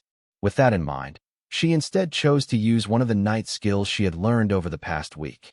Immediately, her life force poured into her hands and flowed out, taking a material form. Bit by bit, a massive halberd surrounded by red, scorching flames was created within her hands. The halberd was truly big, taller than her own height. Yet, Liora was able to wield it easily, despite looking like an ordinary person carrying a mountain. Clasping it with her two hands, she raised it above her head before bringing it down with all her strength, aiming at the chimera's torso. The chimera had no time to react. Before it could even understand how its prey had approached it, the flaming halberd had already arrived near its lizard scales. Just when it seemed that it would embed into them, though, a loud roar filled with pain echoed. It didn't only sound in the plain and Hope City. Instead, it spread even further, reaching the ancient beast wilderness and the cities surrounding the border. This roar didn't stem from the chimera but from the ape beast that Duchess Lobelia was fighting. When Liora expanded her consciousness and investigated further, she discovered that the current state of the ape beast was embarrassing. Riddled with holes, it looked like a hedgehog whose spines had been removed. At the same time, its right arm was missing, cleanly cut from the shoulder down. The blood dripping from the Duchess's spear made the reason behind the ape beast's injuries clear. Seemingly understanding that its wounds would only place it at a bigger disadvantage, the ape beast chose to escape. It no longer cared about Hope City. Its right foot slammed on the ground and created a crater while pushing it forward. Though the Duchess wanted to chase after the ape and completely kill it, she unfortunately couldn't. Not only was the ape beast's speed surprisingly quick, but its inherently strong defense still remained. Not even paying attention to the Duchess's attacks, the beast continued running forward, soon escaping into the ancient beast wilderness. Seeing this, Duchess Lobelia stopped giving chase. She was unwilling to take a risk and enter the beast's habitat. After a bit of thinking, she turned around and rushed in Liora's direction. Her actions immediately caught Liora's attention, who immediately guessed what the Duchess was thinking. With that in mind, the strength she poured into the flaming halberd decreased, and her grip on its handle relaxed. Still, when the halberd's rugged yet sharp edge landed on the chimera's scales, it sliced straight through them. It penetrated deep into its flesh, and the flames surrounding it surged, turning the flesh black as if they were cooking it alive. The chimera stumbled back. The pain assaulting its mind stunned it, as it instinctively raised its head and howled at the sky above it. Sensing that its kin had fled, the chimera also wanted to escape. Using the remaining momentum of Liora's attack, it adjusted its body and shot towards the shadowy forest. But a woman with purple hair had appeared along its path before it could go far. She swept her spear around, its tip grazing along the chimera's wolf legs and leaving them bloody. The blow itself didn't cause much harm, but it still forced the beast's movements to halt for a brief second. This window of opportunity was very brief, but more than enough for beings of their level. The next moment, Liora appeared behind the chimera and struck its back with her weapon. Though the two had not exchanged a word, much less coordinated with each other, Duchess Lobelia followed her lead. Thrusting the spear forward, she also struck at the beast, creating a pincer attack. Soon, the sound of flesh being torn and animalistic growls filled the devastated plain. With the two women cooperating seamlessly, it didn't take long for the chimera to fall. But with its demise, the atmosphere in the plain grew awkward and tense. Liora and the Duchess stood a few feet apart and faced each other without saying a word, as if they were examining one another. Duchess Lobelia's grip on the spear's handle tightened as her aura surged, seemingly ready for another battle. But the next moment, her knuckles relaxed. Her surging aura vanished, returning to normal. Unexpectedly, a polite smile appeared on her face, and she stepped forward. "Thank you for your assistance, Your Excellency. If it were not for your timely help, Hope City would have been ruined." The Duchess spoke up while putting the spear on her back. In response to her words, Liora nodded her head before shaking it lightly. "No, it's my duty as a member of the human race to fight against beasts and put a stop to their rampage. It would have been fine if I didn't know, but since I happened to pass by and saw the city so close to destruction, it was only natural that I took action," she said. A hint of surprise flashed in Duchess Lobelia's eyes when she heard these words, which soon transformed into admiration. "Good. That's right. It's true that it's everyone's duty to fight against those damn beasts," she praised and continued. "I should have invited Your Excellency back to the city, but you should understand that this has to wait for now." Duchess Lobelia apologized profusely, as if afraid that breaking the etiquette would offend Liora. Though she didn't specifically point it out, Liora knew what the Duchess was referring to. Although the two beasts had been dealt with, one dead and one driven away, the war was not over just yet. Waves of beasts were still assaulting the walls of Hope City, and the soldiers were still engaged in a fierce battle with them. "Don't worry, I understand. Let's go. Since I have already decided to be involved, I will lend a hand," Liora said. The Duchess looked satisfied with this answer. After they exchanged a few more pleasantries, the two turned around and took the way back to Hope City. Surprisingly, their footsteps were not rushed. It was as if they were taking a walk in a garden. While listening to the Duchess's praise, her lack of urgency became obvious to Liora. Although such a thing seemed simple and harmless, it actually explained a lot regarding Duchess Lobelia's personality. After all, each second that passed meant that a large number of soldiers were dying on the battlefield. Yet, Duchess showed no signs of rushing to get there, instead choosing to chat here with Liora. Sure enough, it deserves to be the person who sacrificed the lives of hundreds of soldiers to kill the powerful beasts. Through the brief contact the two had, Liora was able to understand the Duchess's personality. In her mind, she had already regarded this woman as a person who was cruel and ruthless, despite her great reputation and her flawless smile. These types of people are often the most terrifying. They are willing to do and sacrifice anything in order to achieve their goals, Liora thought. Secretly, she felt that she should remain cautious and never let her guard down around this woman. However, Liora completely ignored the fact that at the same time as she arrived at this conclusion, she was also chatting cheerfully with Duchess Lobelia, as if they were close friends. If anyone didn't know any better and witnessed this scene, they would truly believe that these women were extremely close, like sisters. No one would ever guess that each of them regarded the other as a dangerous opponent and had already thought of countless ways to attack. Although they didn't rush to get there, the plane that Liora had selected to fight was not very far from Hope City. Thus, it only took them a couple of minutes to arrive at the battlefield. Just like they had expected, the war was still going on. Lifeless corpses were scattered across the devastated land, belonging to humans and beasts alike.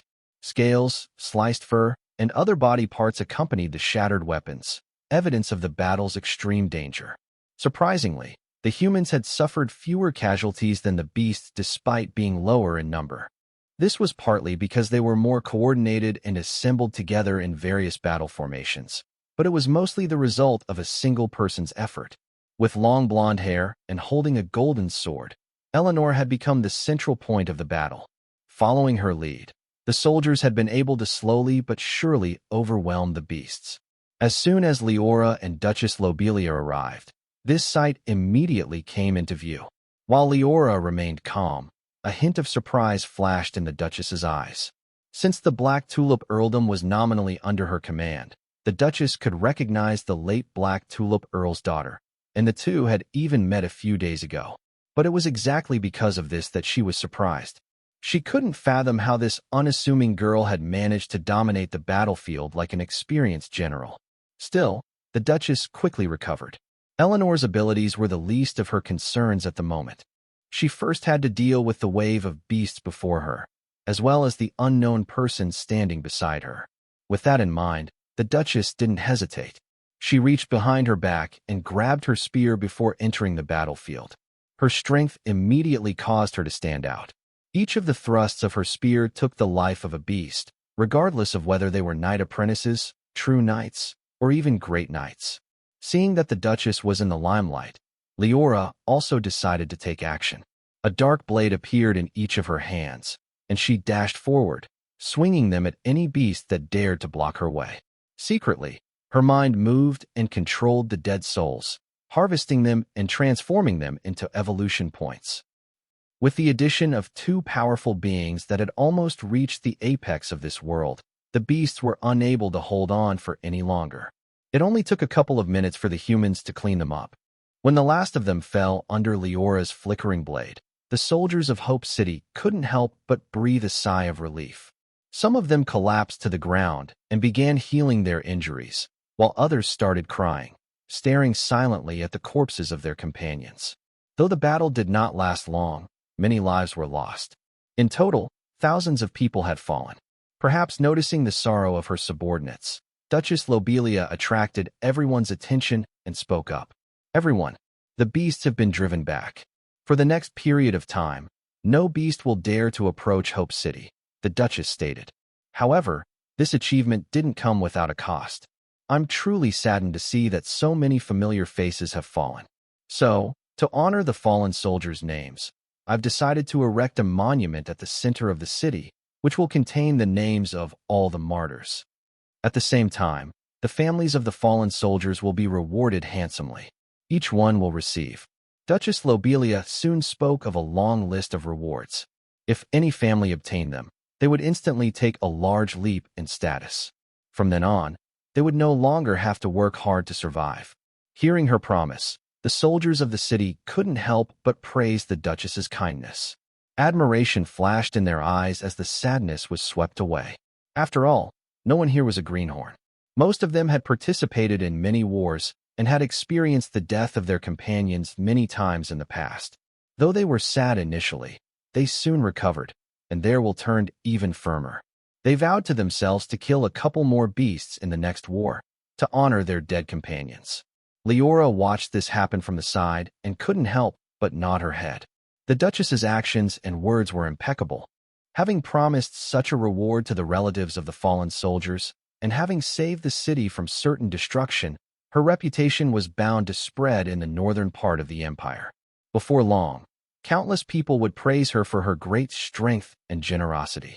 No wonder this woman holds such a reputation.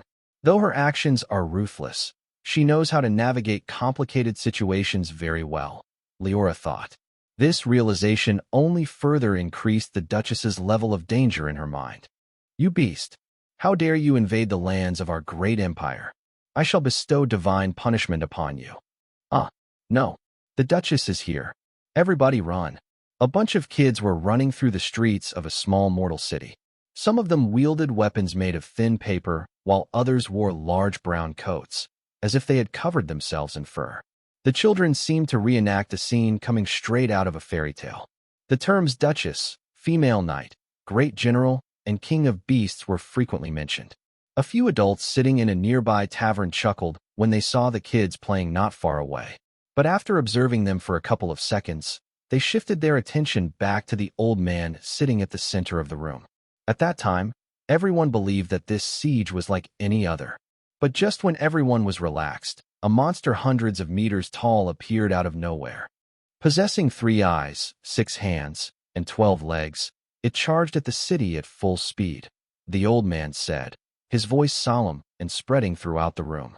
Fortunately, the 2 great heroes stepped forward just in time. The female knight and the Duchess cooperated, and, at the cost of suffering fatal injuries, they succeeded in slaying the beast. But in the meanwhile, the beasts did not wait. Horde after horde of beasts continued assaulting the city's walls, charging like crazed animals that had not eaten for days. Saying this, the storyteller's voice trembled and his body shook, as if he could recall that terrifying scene. Blood gathered together and transformed into rivers. Corpses were piled on top of each other like mountains, while the stone walls of the city crumbled into pieces as a result of the aftermath. His low voice captivated the entire audience, who eagerly waited to hear the rest of the story. Some of them, the more emotional, clenched their fists, worried about the character's safety. Gods had not given up on the city just yet, though. Just in time, a bright light flashed in the sky, and an angel descended into the world. Taking the form of a valiant female general, she led the soldiers to fight back. Through the use of her divine powers, she single-handedly dominated the battlefield and changed the course of the war. The old man's story had reached its peak. His voice had grown higher and more solemn than ever, making the audience hold its breath and wait for his following words. But suddenly, a discordant voice broke through the tavern's silence and spread throughout. Old man, if an angel had really descended from the divine realm, how come the royal family has not announced anything? Wouldn't they have spread the news? An audience member questioned. Their words earned some people's approval. That's right. Besides, how could a creature be hundreds of meters tall? Even Jack, living in the next village, who is rumored to possess the bloodline of giants, is only 2 meters tall. Moreover, how could you possibly know all these, old man? Could it be that you were there? The last part immediately jolted the audience awake. They had previously been captivated with the storyteller's narration and the grand scene he had created, completely ignoring this simple but valid question. How could this old man, a mere mortal living hundreds of kilometers away from Hope City, possibly obtain such information? Seated at the center of the room, the storyteller immediately noticed the doubt in everyone's eyes. His face turned red, and he banged on the table with his hand, looking furious. Indeed, I wasn't there when all this happened, but my cousin's sister-in-law's uncle's son was. This story was what he personally told me. The old man's words convinced no one. Yet, no one was truly angry. Hearing his words, laughter spread in the room. Many people raised their drinks and toasted to the storyteller. The ones who laughed the hardest also threw a couple of silver coins in his direction, as if to reward his storytelling skills. Seeing this, the storyteller no longer argued. A happy smile crept up on his face as he carefully put the coins away. My years of making up stories have finally paid off, he thought secretly as he made his way out of the tavern. While passing through the tables, his gaze subconsciously landed on one of them. 2 beautiful women were seated there, and, from the very start, had remained silent while hearing his story. In fact, The two women looked completely out of place in the tavern. They both carried a particular aura that the old man had only sensed from the city's lord. But the storyteller soon shook his head and stopped paying attention to them. He quickly ran out of the tavern. He had to rush and spend the coins he had earned as soon as possible. Otherwise, they would be confiscated once his wife found out. What the storyteller didn't know, however, was that the two women had sensed his gaze. It was just that they didn't notice any malice and simply chose to ignore it. How does it feel to be the hero in people's stories? Is it exciting? The purple-haired woman seated on one side asked as she leaned forward with her left hand supporting her cheek. In response, the crimson-haired woman chuckled. She didn't respond, but continued sipping her drink as if nothing had happened. Such words would, of course, not make Liora lose her composure. She merely glanced at Duchess Lobelia sitting in front of her and chose to remain silent. That's right. The two women sitting in this ordinary tavern, many kilometers away from Hope City, were Liora and Duchess Lobelia. No one, including the storyteller and the audience members around them, would have guessed that two of the main characters in the story were actually sitting next to them. A few days had passed since the battle occurred in Hope City. After Duchess Lobelia dealt with everything that needed to be taken care of, she invited Liora to go on a trip with her, claiming that it was to gather information. Liora didn't have a reason to refuse her offer. The Duchess's invitation matched her plan of getting closer to her. Thus, after a few days of wandering, the two had ended up here, in a city inhabited by mortals. Still, even though the city was small and no knight lived here, the story of Hope City had reached this place. Thinking of her life being packaged as a fairy tale and spreading throughout the Iron Armor Empire, Liora couldn't help but feel a little weird. Perhaps no one could have guessed that she, the hero who saved the human race and was praised by common people and knights alike, was a devil whose sole objective was to plunder this world. If the will of the world had the ability, it would have brought down punishment to its disobedient children, who were helping the intruder rather than dealing with them. Liora and Duchess Lobelia chatted for quite a while. The topics they discussed ranged from knight training to simple, everyday life matters. Neither of them mentioned anything regarding the previous war, nor about Hope City. That was until, suddenly, Duchess Lobelia inadvertently brought the conversation to beasts. What do you think about the beasts' recent riot? Do you have any guesses regarding what might have happened in the ancient beast wilderness that caused them to go berserk? The Duchess's tone remained unchanged, and she appeared to be inquiring merely out of curiosity rather than the need to seek out the truth. But Liora understood that this was not the whole truth. Although the two got along very well over the past few days and seemed to have become close friends, Liora keenly noticed that the Duchess was seeking clues regarding her identity. However, this was to be expected. The emergence of an unknown great knight possessing such powerful strength was bound to pique people's interest, especially Duchess Lobelia, who had personally witnessed her strength.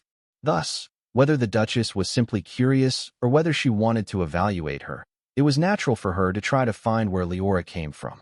Liora had, of course, not revealed her real identity. She had seemingly inadvertently revealed that she was the descendant of a wandering knight and that she had been training alone as a knight since a very young age. It was only now, when she discovered that she could not advance any further, that she chose to leave her hometown and show herself to the rest of the world. This explanation seemed plausible at first glance, but upon further scrutiny, it was extremely outlandish. It was true that there were many famous knights who used to be wandering knights. But once these people obtained a certain amount of strength, their information would soon spread. A great knight like Liora, who seemed to have appeared out of nowhere, was an anomaly. Yet, the Duchess showed no signs of doubting her, though it remained to be seen if she really believed her or was merely pretending. While many thoughts were racing through her mind, Liora replied pretty quickly. How could I possibly know what happened in the ancient beast wilderness? That forest is a forbidden area for us humans. She shook her head and looked straight at the Duchess. But hasn't the royal family found the reason behind the riot yet? With the Empire's resources, calming down the unrest should be easy. Liora asked a question of her own. Now it was Duchess Lobelia's turn to shake her head. No. The changes in the wilderness happened very suddenly and out of nowhere. The royal family had no time to react. It was only a few days ago that His Majesty ordered the Infernal Army to come to the border and investigate the cause behind everything, she replied. Liora nodded her head to show that she understood. Of course, she would not really believe the Duchess's words. Just like the Duchess was on guard against Liora, Liora was also on guard against her.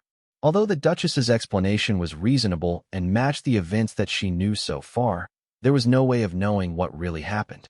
After a few more words regarding the beasts, the topic drifted once again, making the conversation seem natural, as if the beasts' riot was merely an afterthought of theirs. Before long, the conversation had shifted back to Liora. It's good to be a wandering knight, with no ties and no responsibilities. But having reached your current level of strength and status, it's nearly impossible. TSK. Imagine if the great hero praised by common people wandered through the empire looking for a way to make a living. Duchess Lobelia clicked her tongue jokingly. So, what are your next plans? Are you planning to settle down, or will you join the Iron Armor Empire and obtain a noble title? Saying this, she paused for a brief second. Then, she resumed her speech. If it's the latter, I can lend you a hand. With your achievements in Hope City and my personal guarantee, it should be easy for you to obtain the title of a baron. Perhaps even becoming an earl or marquis at once is possible.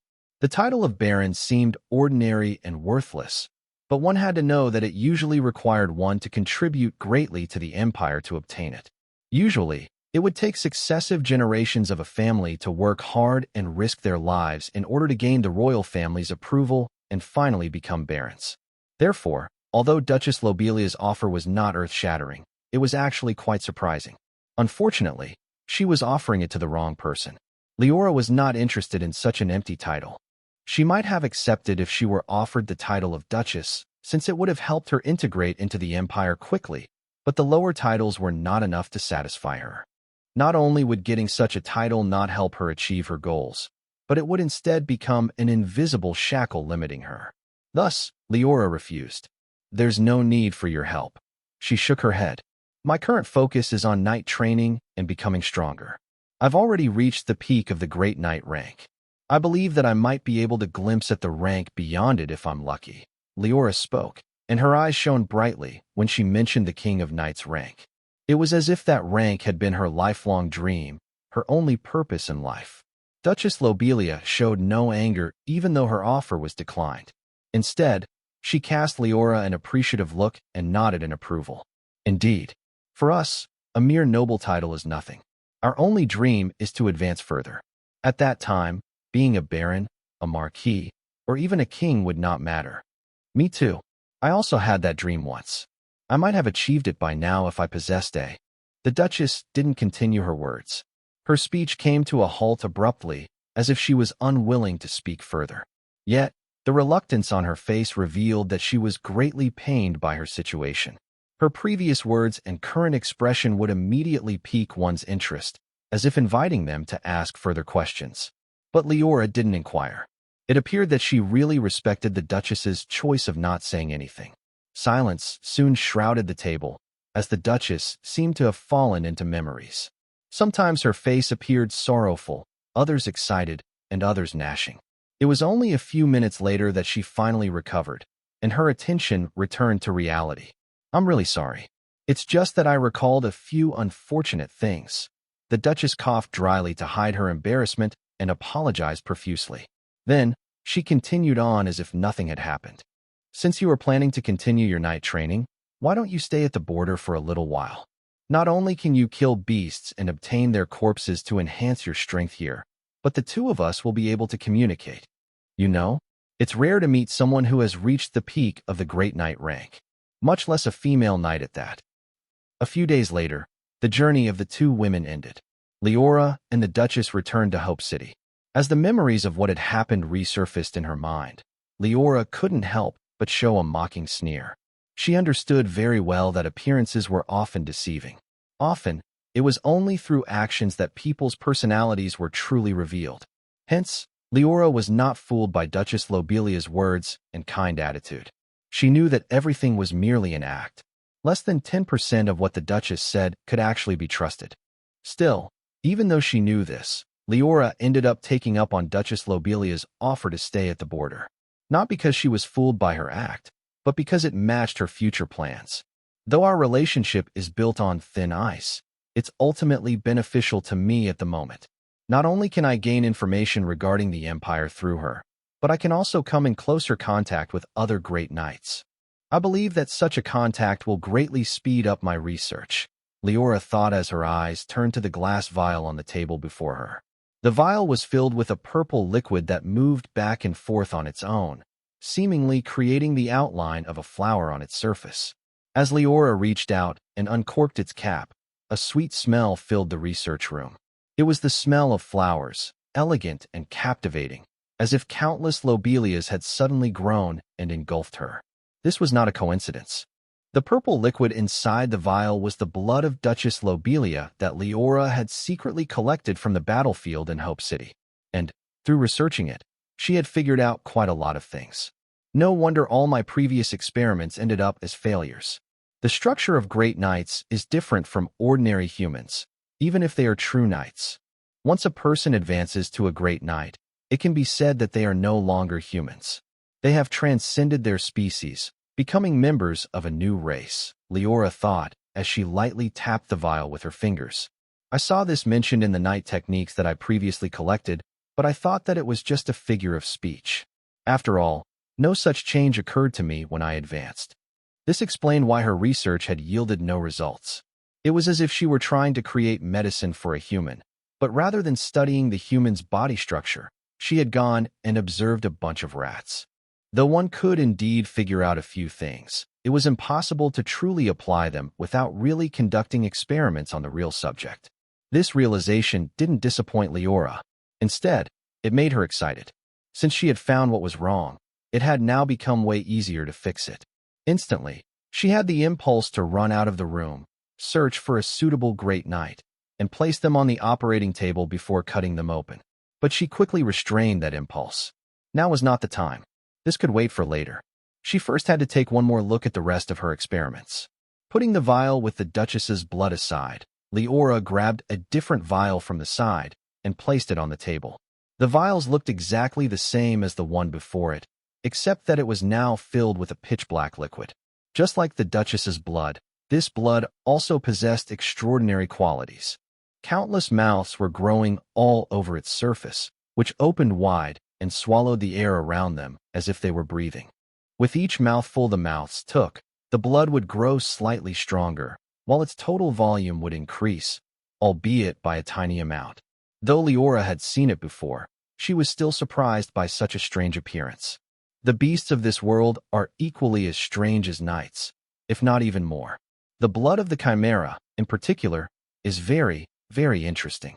Following her earlier experiments, Liora had discovered that the blood of the chimera constantly swallowed everything around it, all in order to multiply. The higher the quality of the item it devoured, the faster it would grow. If given enough time and materials, this blood could cover a city, an empire, and perhaps even an entire world. Most importantly, Liora had sensed a newborn consciousness being born within that blood. As the blood grew, the consciousness also became stronger. It seemed that consciousness would completely awaken, and a creature would be born as long as the blood reached a certain state. It remains to be seen if that creature is a new one, though. More likely, it will be the revived chimera. Or, to be more accurate, a clone of the dead chimera. Either way, Liora was quite interested in it. She couldn't help but sigh that other worlds were indeed full of treasures. It was no wonder that many true devils chose to leave the demon world and descend into other worlds. This was not because they wished to have fun, but because coming in contact with the ecosystem of other worlds and their power systems was the fastest way for them to improve their strength.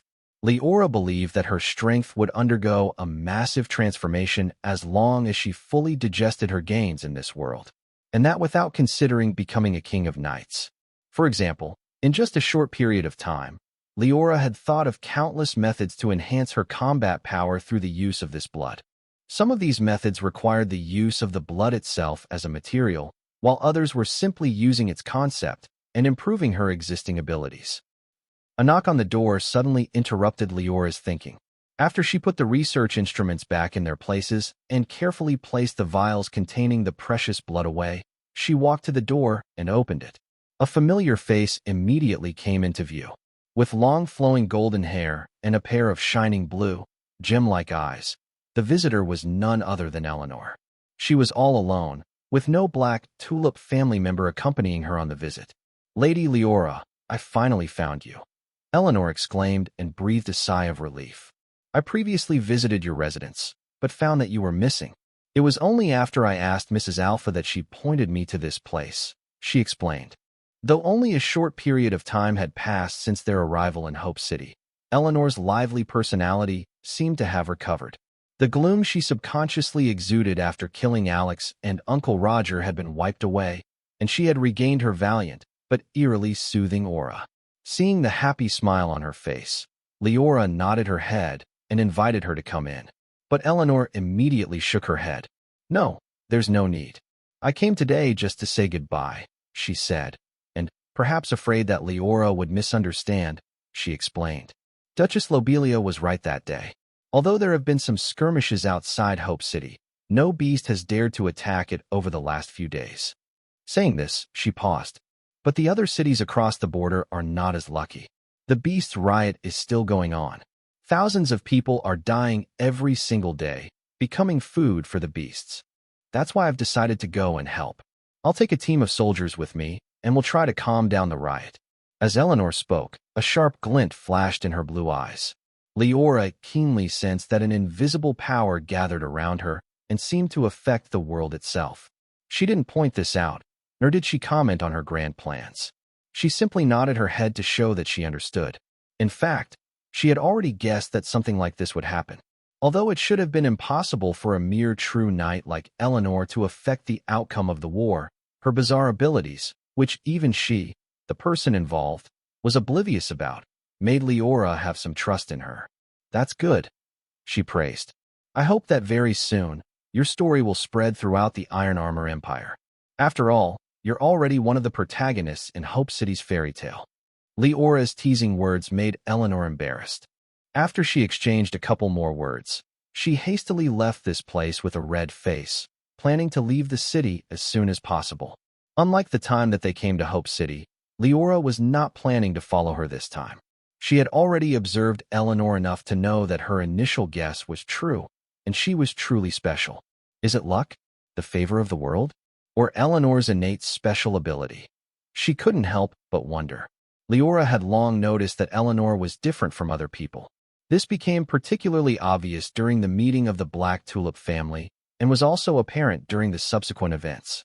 Her handling of Baron Bloodshield's case, her actions against Alex and Uncle Roger, and her encounter with the woman chased by bandits, which resulted in her obtaining a blessed sword. All of these pointed to the fact that Eleanor was truly special. "No," Liora suddenly shook her head. "The most interesting thing is that she, a mere knight apprentice, was able to summon me to this world." Even Liora's previous decision to take action against the Chimera and defend the city might have also been a result of Eleanor's particularity. Liora understood this at the time, too, but still chose to take action to limit the potential variables. After a few seconds, Liora shook her head and pushed this matter aside. Though she was curious about Eleanor and believed that she might be the key to uncovering the truth of this world, her staying in Hope City, or rather, staying close to Duchess Lobelia, was ultimately more important and beneficial at the moment. As her consciousness expanded outward and witnessed Eleanor leaving the city, accompanied by a large team of knights and soldiers, Liora closed the door behind her. She understood that Eleanor's departure was bound not to last long. Sooner or later, the two would meet again. Moonlight gently fell from the dark sky, draping Hope City and its buildings in a thin veil of silver. The city was shrouded in silence, and no people could be seen in the streets. Most of the soldiers had already fallen asleep, while the ones keeping watch were staring intently at the wilderness in the distance, praying that no beast would come out of it today. They hoped that the peaceful days would last forever.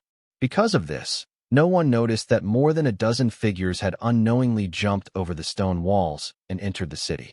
Dressed in black and wearing silver masks, Their footsteps were nimble and steady as they jumped from rooftop to rooftop. Very quickly, they approached the manor at the city's center. Climbing its stone walls with surprising ease, they jumped into the building from a barely open window. Their figures blended into darkness.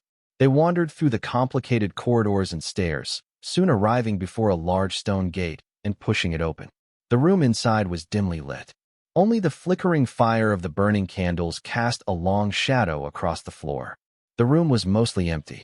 Only a large throne stood at its very center, on which a purple-haired woman was currently sitting. As their eyes landed on the woman, the many figures stepped out of the darkness. In unison, they fell on one knee and saluted respectfully. "Your Excellency." They spoke at the exact same time, their voices overlapping. The purple-haired woman, who was obviously Duchess Lobelia, didn't respond. She merely nodded her head in acknowledgement and waved her hand, signaling the masked figures to rise to their feet. Then, she asked a question in a cold voice. "Have you completed your investigation? What did you find about her? Is she telling the truth?" Duchess Lobelia asked, her tone no longer as kind and warm as when she cheerfully chatted with Liora. In response to her question, one of the several masked figures stepped forward. After performing another salute to show their respect, they answered, "Lord, we've already investigated everything regarding the person you asked us to pay attention to. However, their information is quite bizarre." The masked person prefaced their answer before continuing. "The first sighting of that woman was at the mansion of the Black Tulip family. At that time, a battle seems to have taken place. That woman showed up seemingly out of nowhere, killed the intruders, and ultimately saved the Black Tulip family. After that, she, for some unknown reason, attacked Baron Bloodshield. No one knows why or what really happened, but the Baron should still be alive, as there have been sightings of him since then. Then, that person visited the ancient beast wilderness for a few days. Finally, she came here." The masked person first gave a brief summary of everything before expounding on it. Before long, Liora's entire journey was vividly outlined in front of the Duchess's eyes. Some of the events that the masked person recounted certainly happened, while others were merely the spy's inferences. No matter what, their information gave the Duchess a clearer understanding of Liora. Duchess Lobelia fell into thought. The information collected by the spies strangely matched with Liora's words, seemingly confirming her apparent identity. Her appearance was indeed sudden, as if she had just left her hometown, and her movements were erratic and without a true purpose. But the Duchess remained doubtful.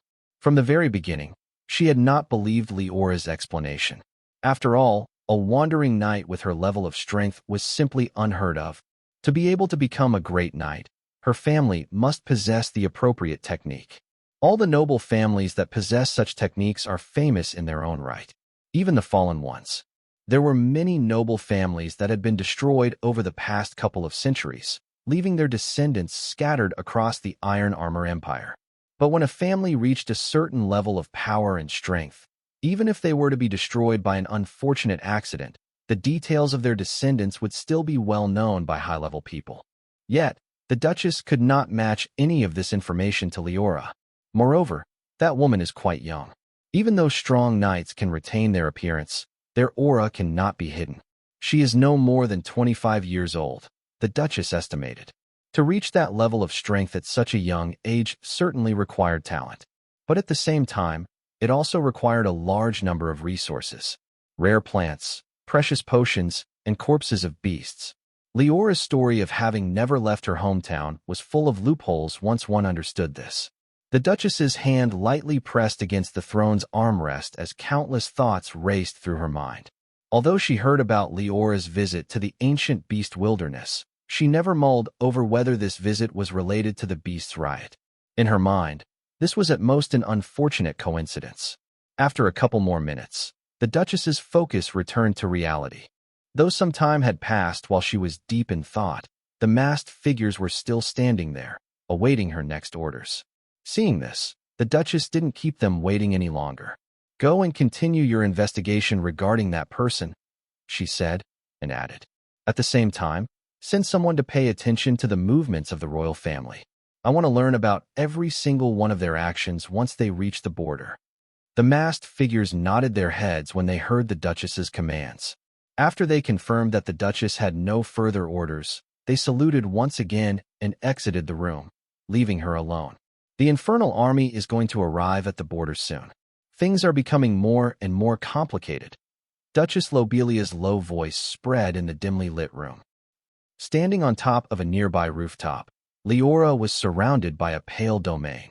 She watched silently as shadows emerged from the Duchess's manor and blended into the silent night, leaving the city without being seen or heard. As she watched the shadows depart, a flicker of light flashed in her crimson eyes. She had noticed these people's arrival the very moment they stepped into the city and had tracked them until they reached this place. However, afraid of being discovered, she hadn't followed them into the Duchess's manor but chose to wait outside. Now that they were leaving, it seemed that their meeting with the Duchess was finally over.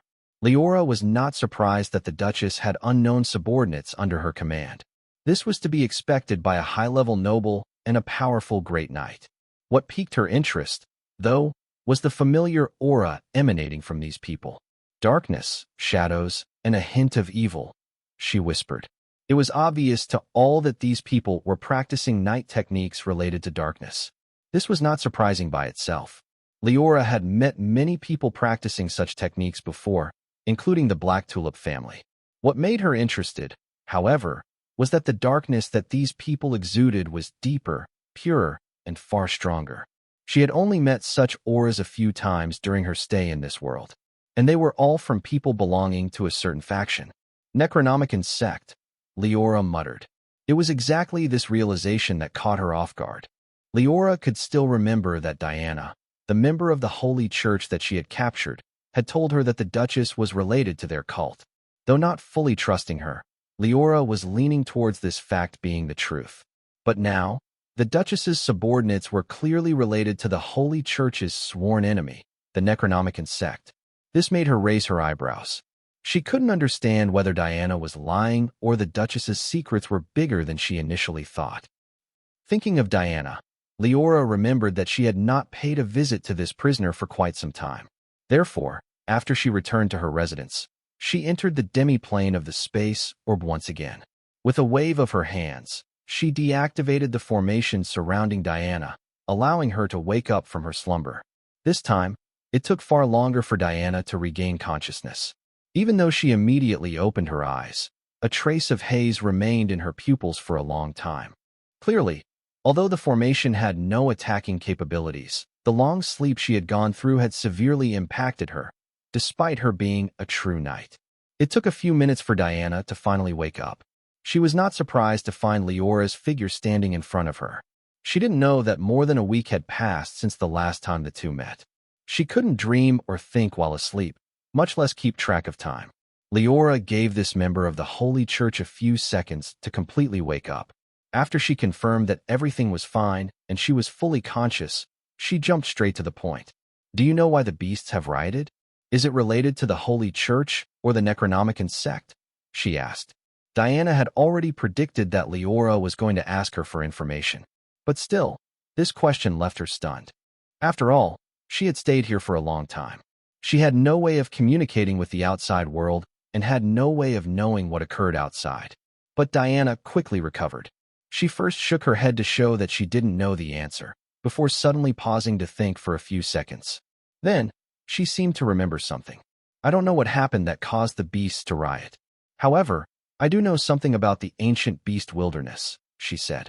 According to an ancient book in the Holy Church's library, there are powerful beasts that surpass the Great Knight rank that are sleeping deep inside the forest. Unlike the beasts that one would usually meet, it is rumored that these beings possess a certain amount of intelligence, just like humans. If there is something that can cause beasts to suddenly go crazy, it can only be those beings. Diana answered, certainty filling her tone. Liora was not shocked. Diana's words only served as further confirmation of a guess she had made a long time ago. Most likely, the unknown person who targeted her not long ago was not a human, but a powerful beast. And to possess the ability to track her movements, it was clear that it possessed a certain amount of intelligence. Thus, thinking of the fire elementals that she had met in the demon world, Liora guessed that beasts could also awaken once they reached a certain amount of power. Thinking of this, She nodded her head to show that she understood and continued asking questions. As usual, Diana kept answering, unless it came to matters directly related to the Holy Church and its secrets. When their conversation was about to end, and Diana felt that she would be put to sleep again, she said a few more words, seemingly unintentionally. If you wish to investigate the cause of the beast's riot, you might want to pay a visit to the Holy Church. There, you may find the answers you're seeking. The next morning, Liora quietly left Hope City unbeknownst to everyone. No one knew of her departure, including Duchess Lobelia and even Alpha. Liora didn't go far. She simply entered the ancient beast wilderness and searched for a suitable prey near its outskirts. Only a few minutes later, Liora stood before the corpse of a wolf-shaped beast whose aura was equivalent to a true knight. A tiny hole existed in the center of its forehead, signaling that it had died through a simple and clean strike. Let's see what will happen if it were to devour this beast, Liora whispered as she took a glass vial out of the space orb and held it in her hands. After carefully opening its cap, she turned it over and let the black blood within it flow out and drip onto the corpse. The moment the chimera's blood touched the wolf beast, an intense reaction occurred, like fire meeting water. Countless mouths took form on the blood's surface, and they opened wide before biting down on the beast's cold flesh, devouring it bit by bit. The blood was only a few drops at the start, and considering the beast's large size, its devouring was quite slow. But as it swallowed more and more of the corpse, the chimera's blood began multiplying at a terrifying rate. 5 drops, 10 drops, 20 drops, 50 drops. Soon, more than 100 drops of black, squirming blood floated over the place where the corpse originally lay.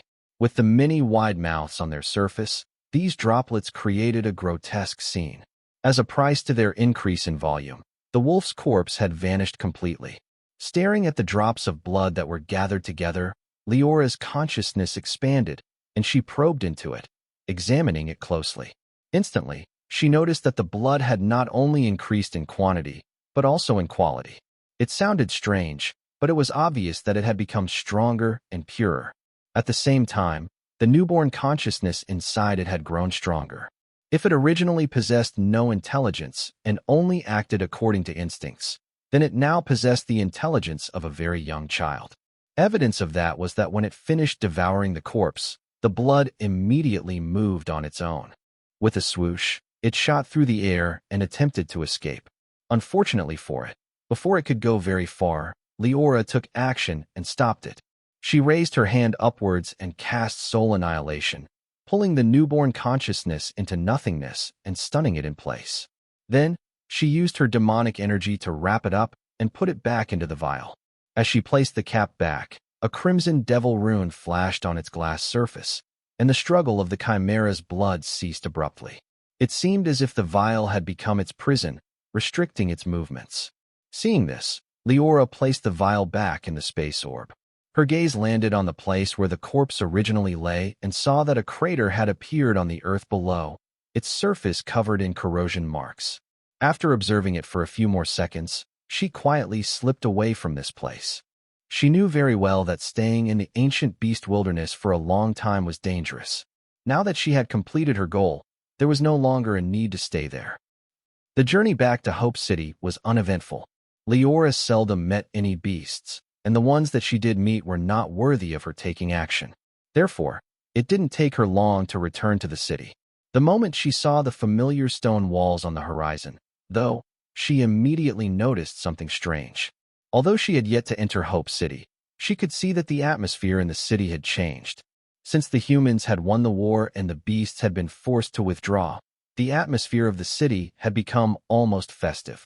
Most of the soldiers had relaxed, evidenced by their carefree and happy smiles. But now, Liora could only sense tension and gloom emanating from the city before her. The air was frozen while clear murderous intent filled its interior, as if time had turned back to the battle with the beasts. Curious, Liora couldn't help but speed up her pace. She quickly entered the city and followed the source of all these changes.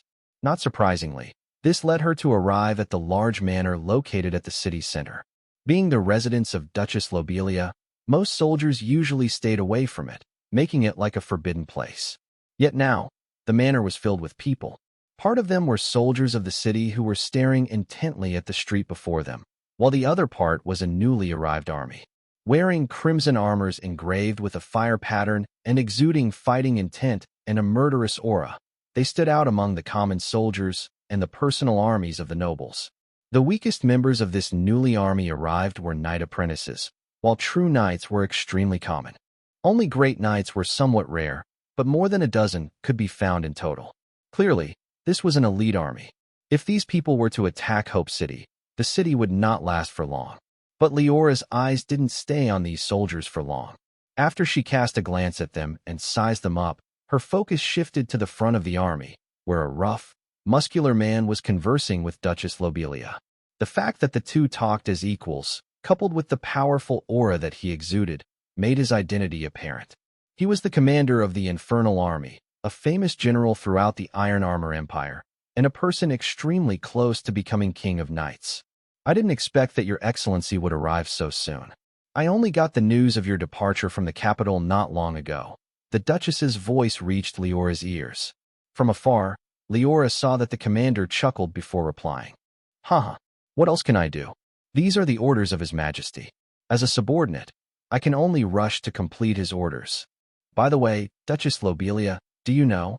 Do you know why the two powerful monsters specifically besieged Hope City? Although other cities were also attacked at the time, the attacks of the beasts were far less intense. The commander questioned. His words seemed to have caught the Duchess off guard. She didn't immediately reply. Instead, she kept silent for a few seconds. But very quickly, she recovered and shook her head. I don't know.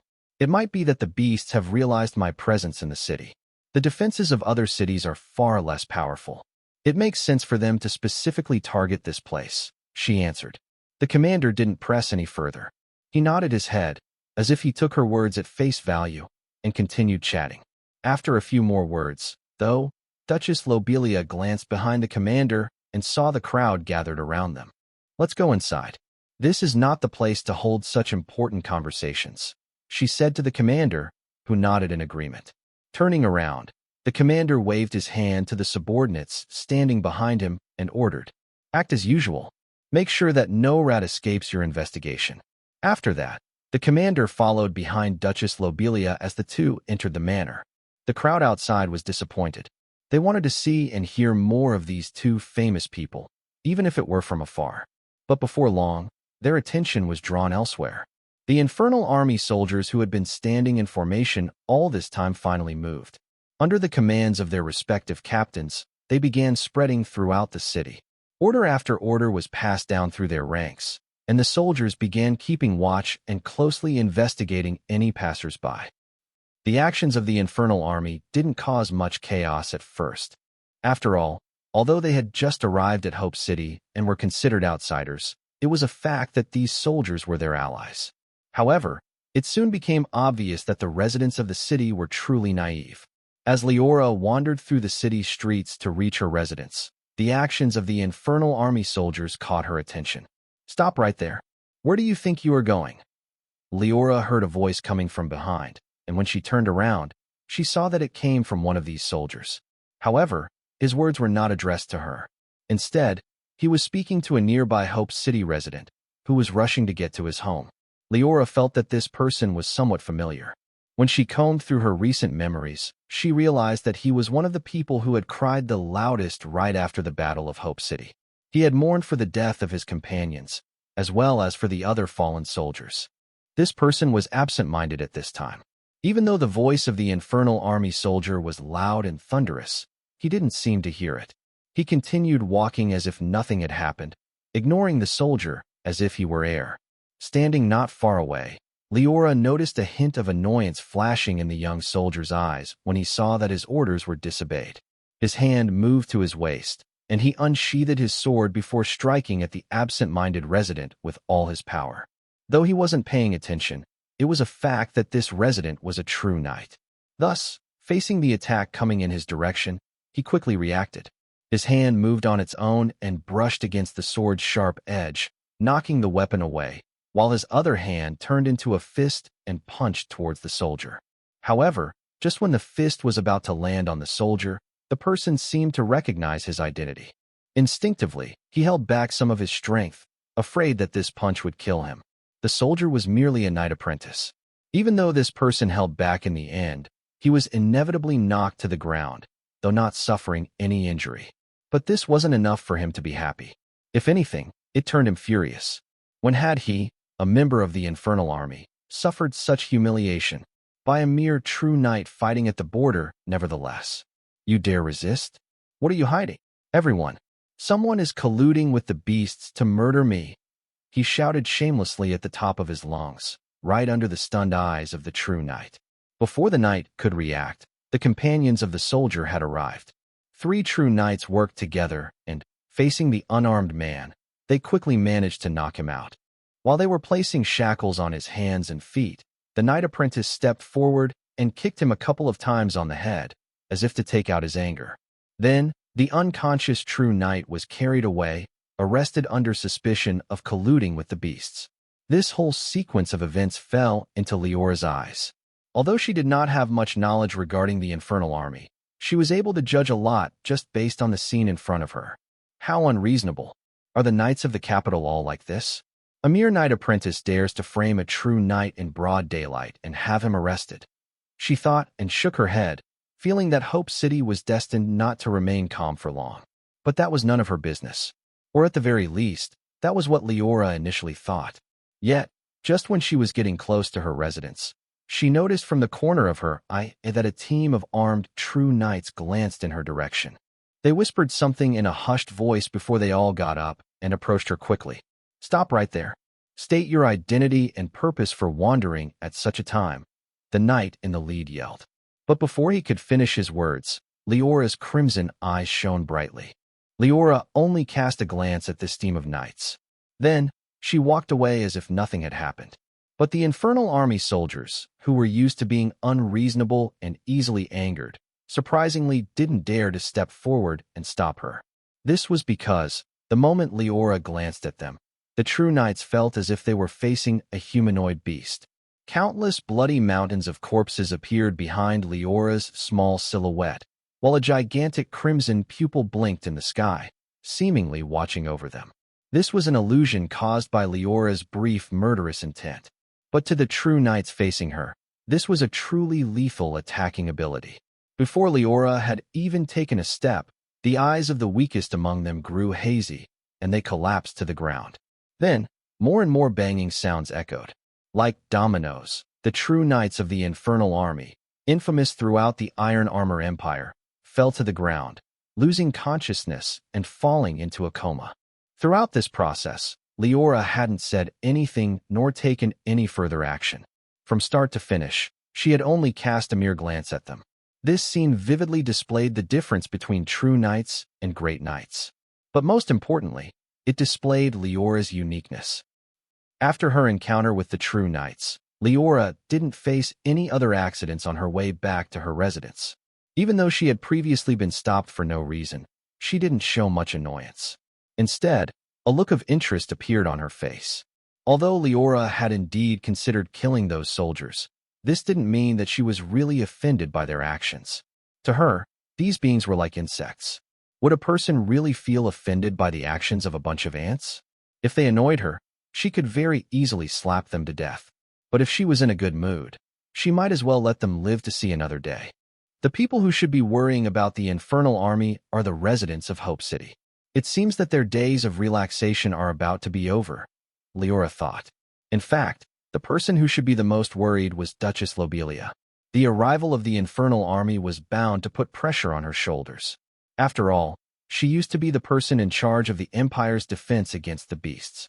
But now that the royal family had sent the infernal army, she was bound to take a step back from the leadership. At the very least, the commander would be on the same level as her, restricting her from doing whatever she wanted. But this is none of my business. As long as no one messes with me, I don't have the time nor the willingness to involve myself in petty politics. Liora shook her head. Then, her consciousness expanded, checking whether anyone had been sent to follow her. After she made sure that there was none, her mind moved, and she quietly entered the space orb. A few minutes later, many drops of essence were floating on top of Liora's palm. Without hesitation, she flicked them into her mouth and operated her technique to dissolve them into pure energy. As this energy was split into two and integrated into her body and life seed, the shackles restricting her seemed to have been shattered. A clicking sound came out of her body, and, visibly to the naked eye, her aura and momentum surged. Even though this change only lasted for a brief moment, and Liora quickly suppressed it, it was enough to signify something. I've finally reached the peak of the Great Knight rank. Thankfully, the beasts went crazy and attacked Hope City.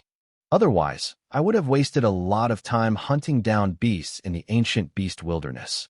Liora sighed, secretly thanking the mysterious mastermind for their help. She vowed that if she happened to ever meet them, she would keep their corpse intact and would only devour their souls instead. After spending a few moments to get used to her advancement, Liora didn't leave the space orb's demi-plane. Instead, she summoned the system panel, which she had not seen in quite some time. True name: Liora Vathalis Dranthara Vexera. Rank: Lesser Devil, Sealed, Great Knight. Race: Unknown bloodline.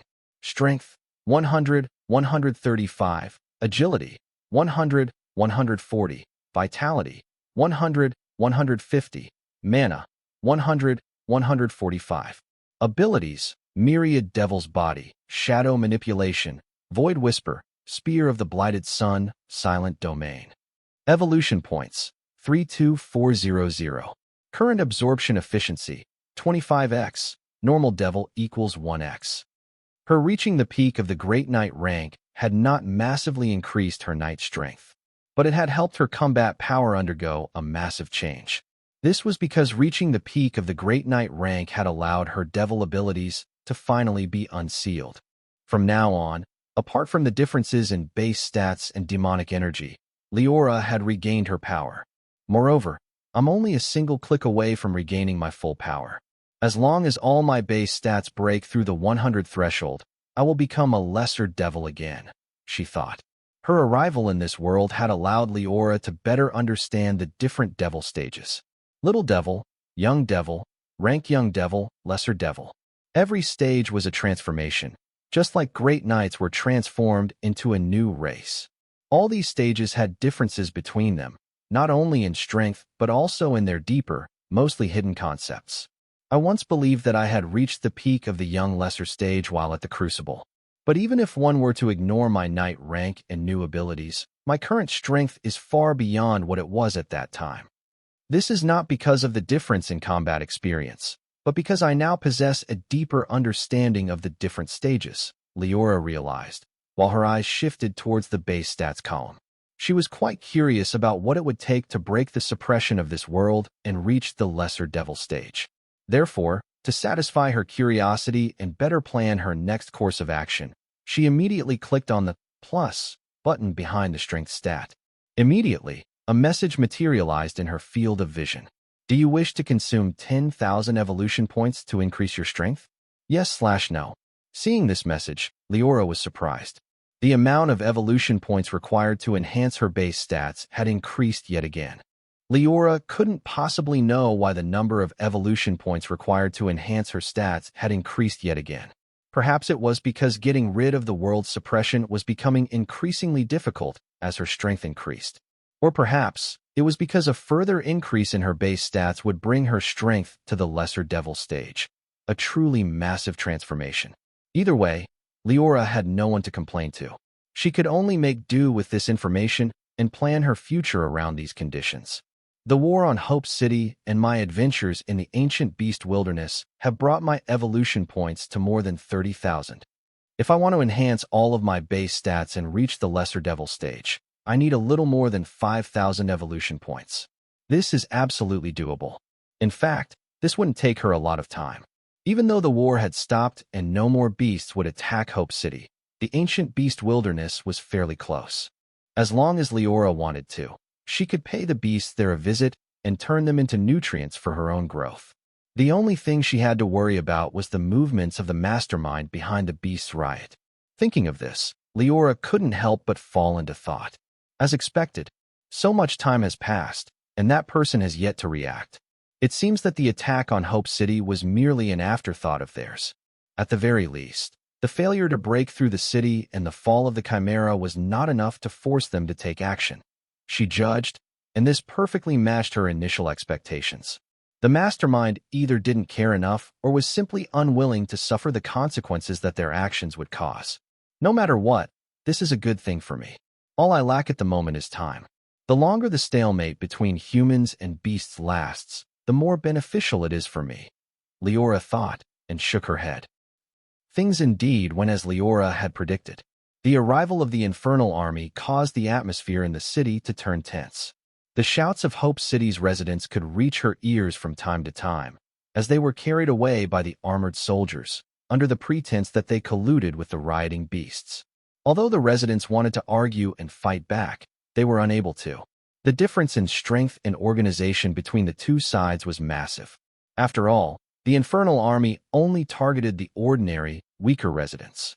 As for the nobles, the Infernal Army consciously avoided them, unwilling to mess with them unless necessary. This meant that the nobles would not stand up and defend the residents for no reason. Offending the Infernal Army and its commander for a bunch of untouchables was not worth it in the nobles' opinion. As Liora stood on the porch of the third floor of her residence, everything that occurred fell right into her eyes. Since her residence was close to the city's center, a gift personally given by Duchess Lobelia, such cases should have been rare. Yet, although this was an area mostly inhabited by nobles and other people with a high status, the Infernal Army's unreasonable actions were still quite frequent. But to Liora's surprise, the many soldiers spread everywhere except the buildings close to her residence. It was as if the area within a range of a few hundred meters around her had been regarded as forbidden ground by them, with no single soldier daring to come near it. It seems that my morning encounter with that team of true knights has become known by the army's leading figures. Sure enough, this army is anything but ordinary. Although their actions are unreasonable and completely out of line, the information passes quickly through their ranks, and they know how to react accordingly. Liora shook her head and sighed. Indeed, the strength and hierarchy displayed by the Infernal Army proved why it was the Iron Armor Empire's most famous army. Liora silently sat on the porch, her eyes wandering throughout the city, and surveyed it. Her eyes seemed able to penetrate through the many towering buildings, reaching every last inch of this land. Everything that happened there fell into her eyes, giving her a high-level view of what was taking place in the city. It was only half an hour later that Liora finally rose to her feet, not because she was bored, but because she sensed that a few people had gathered outside her residence.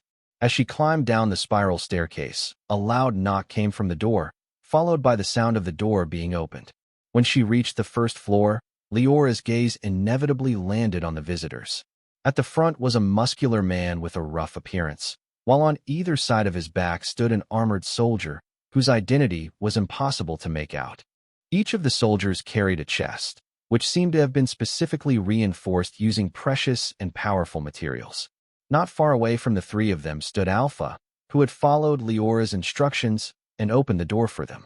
The rough man in the lead seemed surprised by Alpha's existence. With his strength, he could detect that her strength had reached the Great Knight rank.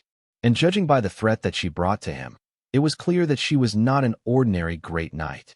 It seems that the identity of this person is more complicated than everyone thinks. How could a wandering knight have a Great Knight as a servant? The commander thought. He couldn't help but wonder whether Liora was a princess who had secretly left the capital to play in the outside world. Of course, he instantly dismissed that thought. Considering the royal family's instructions and orders, this didn't make sense. Many thoughts raced through the commander's mind, but on the surface, his expression remained the same, steady and unmoving. He only briefly glanced at Alpha and nodded his head, as if showing respect to a person of the same rank, before he shifted his attention to Liora. Immediately, his pupils shrank. Before long, the commander and his two subordinates were invited to come into the building. Soon, the commander sat opposite Liora, while his subordinates remained standing right behind him. Similarly, Alpha had also stayed behind Liora's back, as if mirroring their movements. The person to break the awkward silence in the room was the commander. A wide smile flashed across his rough face as he spoke up. "I've heard a lot regarding your excellency from Duchess Lobelia. But now that I've seen you in person, I can only say that your excellency is far more extraordinary than I initially thought, he praised Liora. Although his words were flattering, when coupled with the air of authority that he subconsciously exuded and his rough appearance, he looked more like an elder praising the younger generation than a slimy subordinate. Hearing this, Liora nodded her head. I've also heard a lot about the Infernal Army. It truly deserves to be the sharpest sword in the hands of the royal family, she replied with praise of her own. Praising people was free. As long as it helped her achieve her goals, Liora didn't mind putting up such false pretenses. However, after the two exchanged a few more words and the commander showed no signs of changing the subject, she couldn't help but take the initiative to ask, I wonder why the commander has chosen to visit me. Considering the dire situation on the border, I don't believe that you're so idle as to come here and chat with a mere wandering knight like me. Liora shook her head and asked a pointed question. Her words seemed rude and somewhat rash, evidenced by how the two great knights behind the commander flinched and looked ready to take action. But the commander didn't show any signs of getting angry. Instead, he motioned the two knights to stand with a wave of his hand behind his back while he laughed loudly. Haha. As expected, great people like your excellency are unwilling to waste time. It's only with such people that I enjoy conversing. After all, as great knights, it would be better to work hard to improve our strength than wasting time speaking like those useless, dandy nobles. The commander laughed, as if he was truly satisfied with Liora's response. Since that's the case, I'll be straightforward, he added and clapped his hands. Immediately, his two subordinates moved and placed the chests they were carrying on the table in front of Liora. Then, the commander explained, the actions of your excellency have greatly helped both the Iron Armor Empire and the human race as a whole. When your majesty heard of your achievements, he immediately ordered that you be rewarded, ignoring the dissatisfaction of several nobles. As he said this, the commander leaned forward and pressed his index finger against one of the two chests. The chest was not very wide, less than a meter, but it was surprisingly long, more than 3 meters in total. When the commander's finger touched it, a clicking sound echoed, and the chest opened, revealing the contents inside.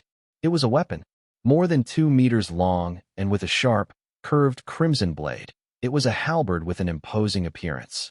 Seeing Liora's gaze land on it, the commander commented from the side. For us great knights, finding weapons that can be used is nearly impossible, much less ones that can enhance our combat power. Your Majesty also knows this, which is why he specifically asked me to present this to your excellency as a gift. This halberd is a blessed weapon, which can be used even by a king of knights.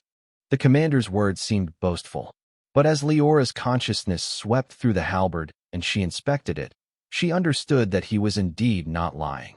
Compared to the scepter used by Diana to fight Marquis Lavender and the blessed sword wielded by Eleanor, the halberd before her was many times more powerful.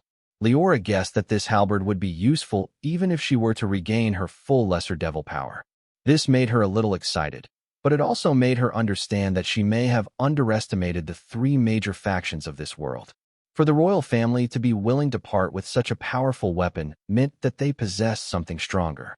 Perhaps the royal family possesses a true devil-level weapon. No wonder that unknown true devil has yet to fully conquer this world, she realized. The yearning in Liora's eyes was not hidden, and the commander keenly captured it. With a smile still plastered across his face, he moved his hand and lightly tapped on the second chest. Unlike the previous one, this was far smaller, small enough that one could hold it in their hands with ease.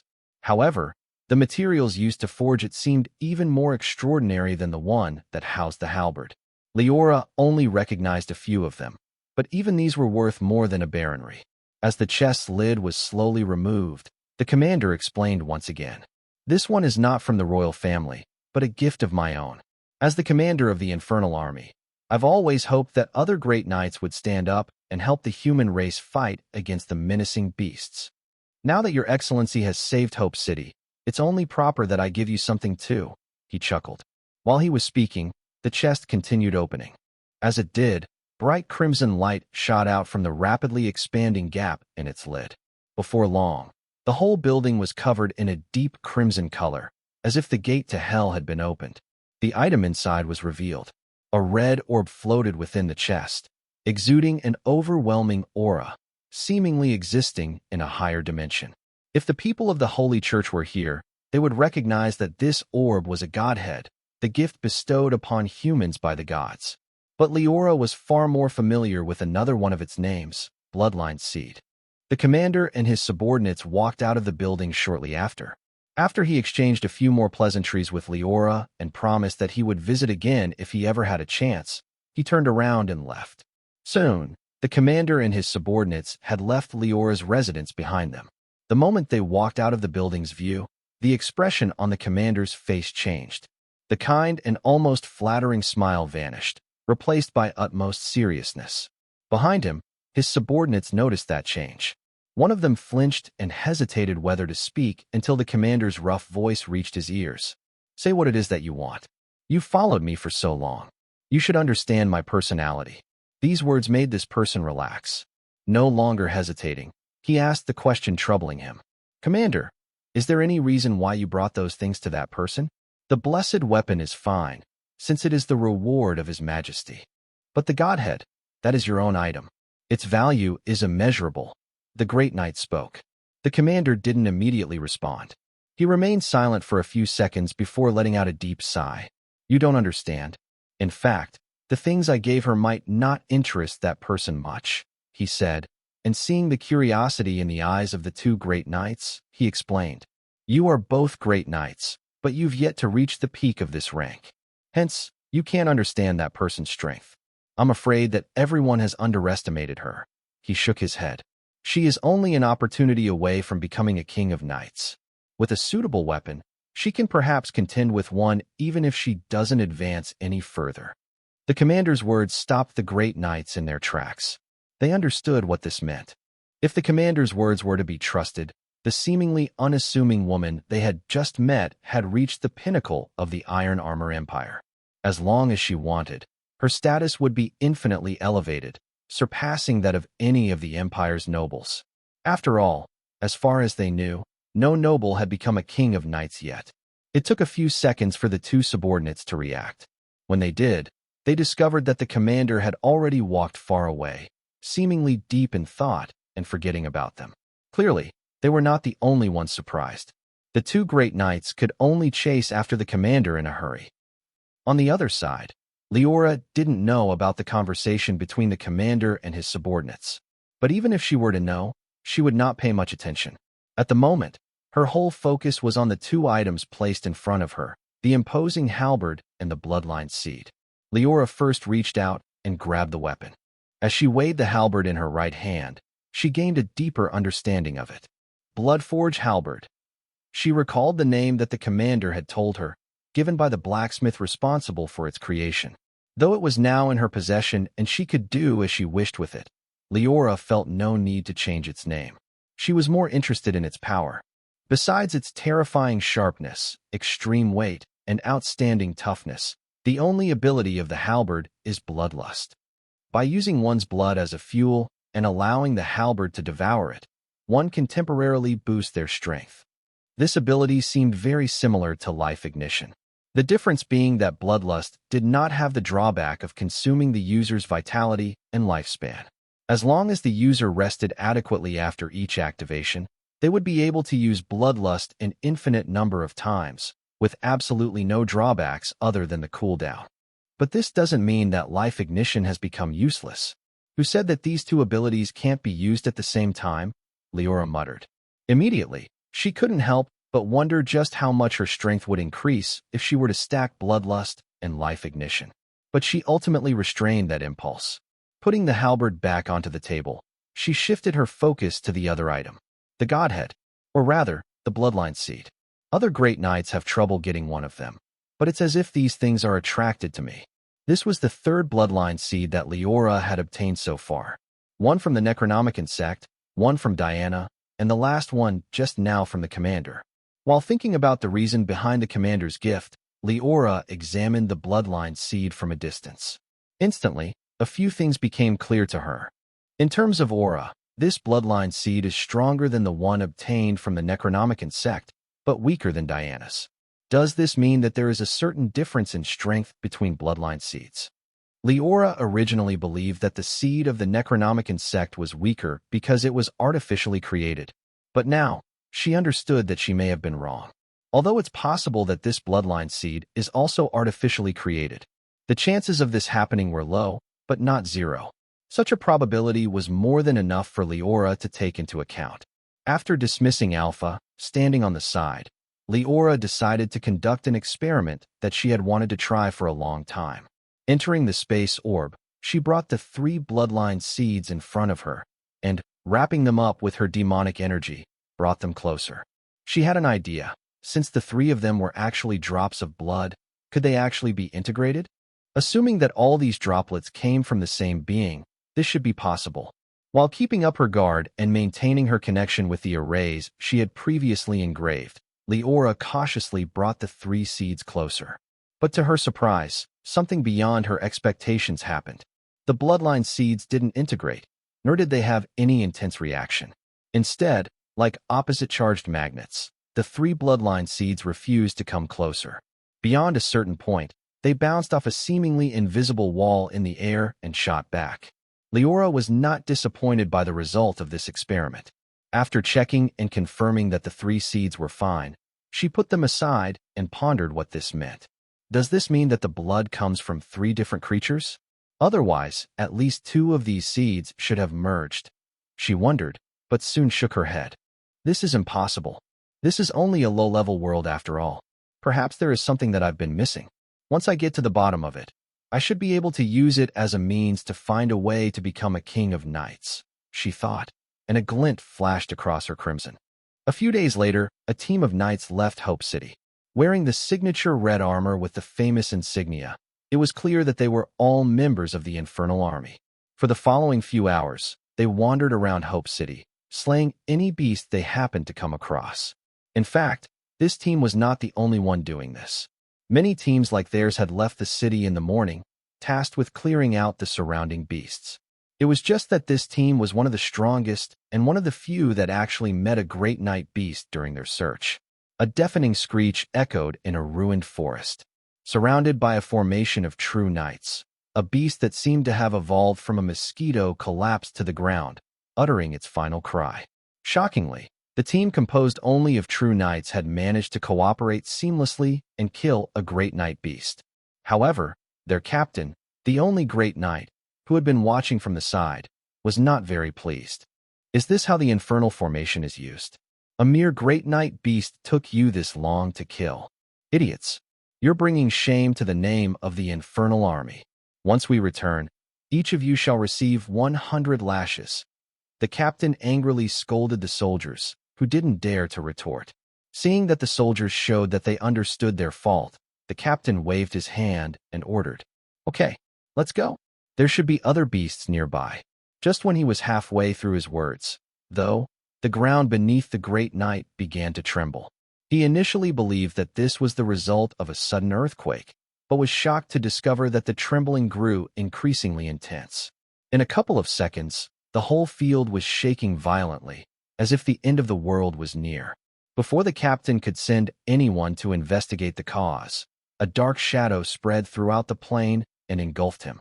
When he turned his head, he discovered that a massive beast had unknowingly appeared behind him. Seeing the appearance of the beast, which perfectly matched the description he had heard not long ago, the captain recognized it. "It's the ape beast that attacked Hope City," he yelled, and was about to urge the soldiers to escape. But it was too late. The ape beast didn't say anything. It just turned its hand into a fist and punched down. The air froze. The mere aftershock of the punch caused the weaker soldiers to turn into minced meat.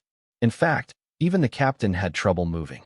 Facing the ape beast, who could fight against Duchess Lobelia, he was powerless to resist.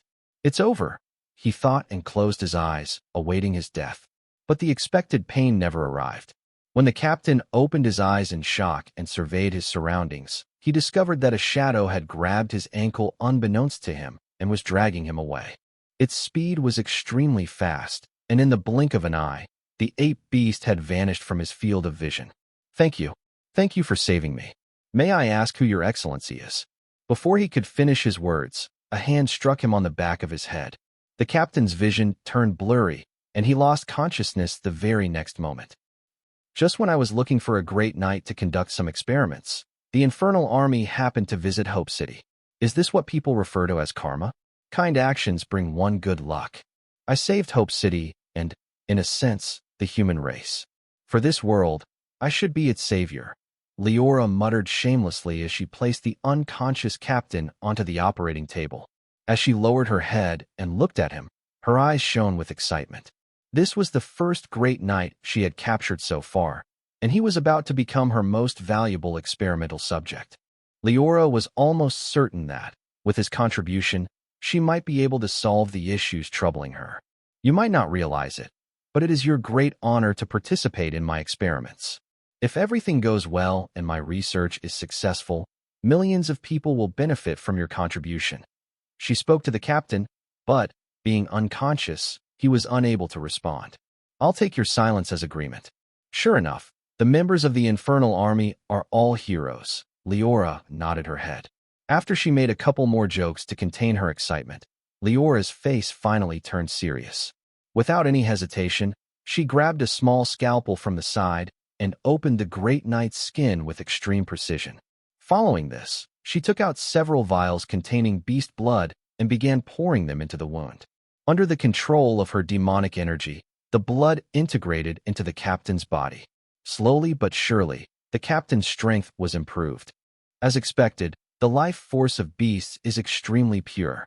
For humans, their blood is a supreme tonic, she thought. But her actions didn't stop. More and more blood poured into the captain, and, before long, his aura had massively improved. From the early stage of Great Knight to the middle and then late. Shortly after, at the cost of the blood of hundreds of beasts, the captain had reached the peak of the Great Knight rank. This didn't mean that Liora's experiment was over, though. Far from it. It had only just begun. Now it's time to see what changes the life seed causes in a human. Why is it that Great Knight can accommodate the bloodline seed? What are the consequences of doing so? She whispered the many questions troubling her all this time. Her focus shifted. Her shining eyes moved to the captain's abdomen, where a Great Knight's life seed was located. Then, her hand thrust forward. Soon, strange sounds echoed within Liora's research facility. Although the captain was unconscious and unable to resist, his shrill screams spread. The structure of Great Knights is indeed peculiar. This person is completely different from ordinary people. He's not so much of a human, but more like a tree, Liora whispered. This was a strange term that should have never been used to describe a human. Yet strangely, Liora felt it was very apt and fit the case perfectly. With the life seed being its heart and the bones and muscles being its branches, a tree seemed to have grown inside the captain's body. The life seed coursing through his body seemed nothing more than the oxygen that the tree naturally breathed out, and the power it provided seemed nothing more than a byproduct.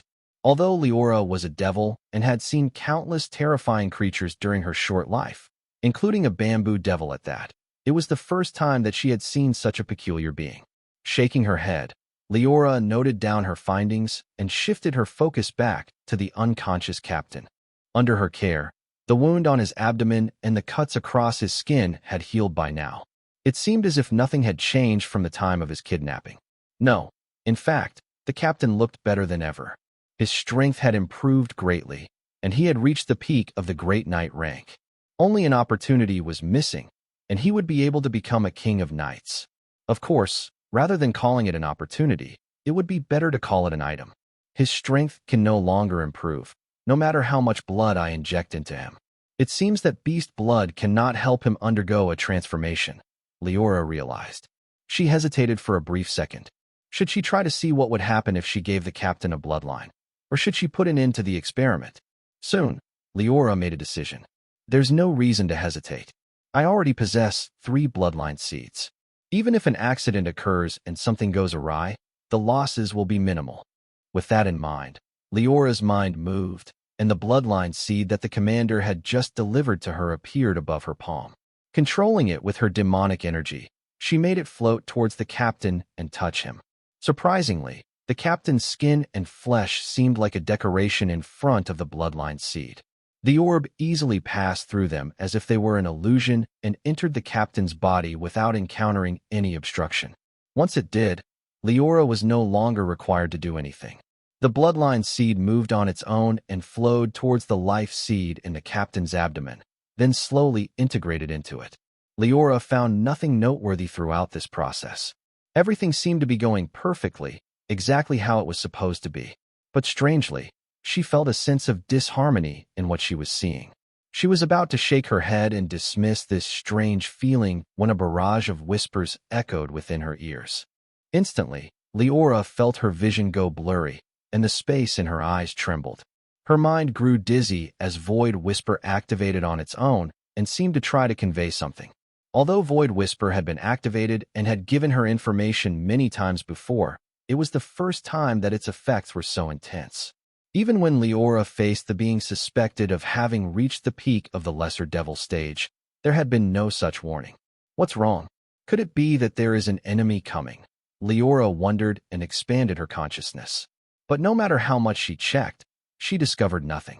Her gaze then shifted to the bloodline seed. She understood that this was the only thing in the room that could possibly cause such changes. But no matter how much she tried, the bloodline seed remained the same. Shining beautifully, it seemed harmless. Such a situation made Liora feel itchy. It was like hearing a phone alarm but being unable to find it to turn it off. In desperation, she could only use her abilities one after another to try and find the source of the sudden unease. Shadow Manipulation, Myriad Devil's Body, Spear of the Blighted Sun. Liora activated them one after another, but to no avail. It was only when she gave it a last try and activated her final and only self-developed ability, Tongue of the Abyss, that there was a reaction. The moment the inexplicable and garbled words escaped her mouth, they shot out and bounced off the walls and other objects in the room before turning back to Liora. Their movements gave Liora an overview of the room, like the sonic waves of a bat. But what she interpreted from these sonic waves was completely different from what she was seeing. How could it be? Liora couldn't help but exclaim. For the first time in a long time, she actually lost her composure. Her focus shifted back to the captain, or more accurately, shifted to the life seed on his abdomen. Instantly, it looked as if the illusion messing with her had been shattered. What she was seeing finally matched the result of Tongue of the Abyss's investigation. The previous scene, of an orb flowing towards the life seed and gently entering it, disappeared. Another, entirely different scene unfolded before Liora's eyes. The bloodline seed was no longer a shining orb, but resembled an egg. Its surface was broken and half-cracked, as a strange creature climbed out of these gaps and crawled towards the life seed. It looked like an insect, with 6 eyes, 2 antennae, and 6 legs covered in a carapace, while many rows of razor-sharp teeth hid inside its mouthparts. Using the limbs and these teeth, it tore the life seed apart and jumped into it. As mentioned before, Liora had seen countless creatures. Some were terrifying, others were imposing, while others were simply ugly. But it was the first time in her life that she had seen a creature so disgusting. The disgust did not arise only because of the creature's appearance, but seemed to stem from deep within her bloodline. Suppressing this feeling, Liora continued observing the creature. Under her gaze, the insect drilled into the life seed and opened its mouth wide. Then, it took a bite out of it. Vitality flowed out of the life seed and entered its mouth, while the insect exhaled a wave of energy. It was as if the insect was feasting on the great knight's vitality, and this wave of energy was its rent. The energy it exhaled coursed through the captain's body. Immediately, his aura, which previously could not improve any further, began to increase yet again. A deafening bang echoed throughout the room only a second later. The aura of the captain broke through a certain limit, advancing to the rank beyond. Shockingly, with the integration with the insect-like creature, the captain had managed to become a king of knights. Just when Liora thought that everything was over, though, new changes occurred. The insect curled up in the life seed seemed to detect her existence. It let out a shrill cry, and the next moment, the eyes of the captain opened wide. The eyes of the unconscious great knight opened wide out of nowhere. But the revealed black pupils lacked any signs of vitality and intelligence. They looked empty, as if belonging to a puppet. However, this didn't limit the captain's movements. Another shrill cry came from the insect curled in the life seed, and the captain shot up. His life force poured into his hand and transformed into a long sword, which he swung in Liora's direction. Clearly, the captain, or to be more accurate, the insect, had noticed the threat brought by Liora. With no hesitation, it decided to wipe this potential enemy out before she could truly threaten it. The captain's actions were unexpected, but they didn't catch Liora off guard. She had remained alert ever since the alarm bells rang in her heart, waiting for something like this to occur. Thus, facing the sudden sneak attack, she reacted swiftly. Her mind connected with the array she had previously engraved, and with a move, she urged it to activate. Devil runes instantly materialized across the walls of the research facility. They flashed crimson and then black before turning into metal chains and firing at the captain. Their speed was extremely fast. In the blink of an eye, they had seemingly teleported in front of him and wrapped around his four limbs, binding him tightly. Unfortunately, the captain had surpassed the Great Knight rank. The array was unable to contain the full extent of his power. Following his struggle, the black chains shook violently at first, before they began to crack. It looked like at any moment, the captain would break free. However, Liora would not give him the chance to succeed. She could see that although the captain had barely become a king of knights and was unable to exert his full strength, he still possessed the combat power of a lesser devil. Liora knew that she should never let such a dangerous person go. Without holding back, she used her trump cards. First, she ignited her life seed, burning her vitality in exchange for a temporary boost in strength. Then, she grabbed the Bloodforge halberd and activated Bloodlust. Boundless strength instantly filled her thin body. Under the effects of the two abilities, her strength skyrocketed. Liora didn't have the time to feel lost in that power, though. She was in the middle of a battle. Raising the imposing halberd above her head, she brought it down with a thrust and swung it towards the captain. Its sharp edge glowed with a crimson tinge as it penetrated his skin and separated his body into two. Although the captain tried to put up a defense, his resistance was ultimately meaningless. The metal chains were able to restrict his movements, at least until they broke. Yet, Liora didn't breathe a sigh of relief. When she lowered her head and looked at the place of collision, she discovered that the captain was still not dead. His bloody upper body used its hands to crawl forward while the other half's legs bent in unnatural directions, as if they were both trying to escape. Liora would not let him do as he wished, however. With a step, she left an afterimage behind, and her figure flickered above the captain. Then, she brought the halberd down once again. This time, she made sure that she aimed at a human's biggest weakness, the head. A thunderous boom echoed. The halberd whistled through the air before it smashed onto the captain's head, blasting it into pieces. Blood and brain matter splattered. This seemed to have completed the job. The struggle of the captain's two parts ceased, and Liora watched a soul fly out of his body. This confirmed his death, but things were still far from over. The moment the captain died, the insect, curled up in his abdomen, finally moved. With a swoosh, it tore the life seed apart again and crawled out like a centipede. It didn't attack Liora but turned around and escaped at an extremely high speed. Ordinary people would never be able to detect it, while even great knights would have trouble capturing its outline. Fortunately, Liora was not an ordinary person.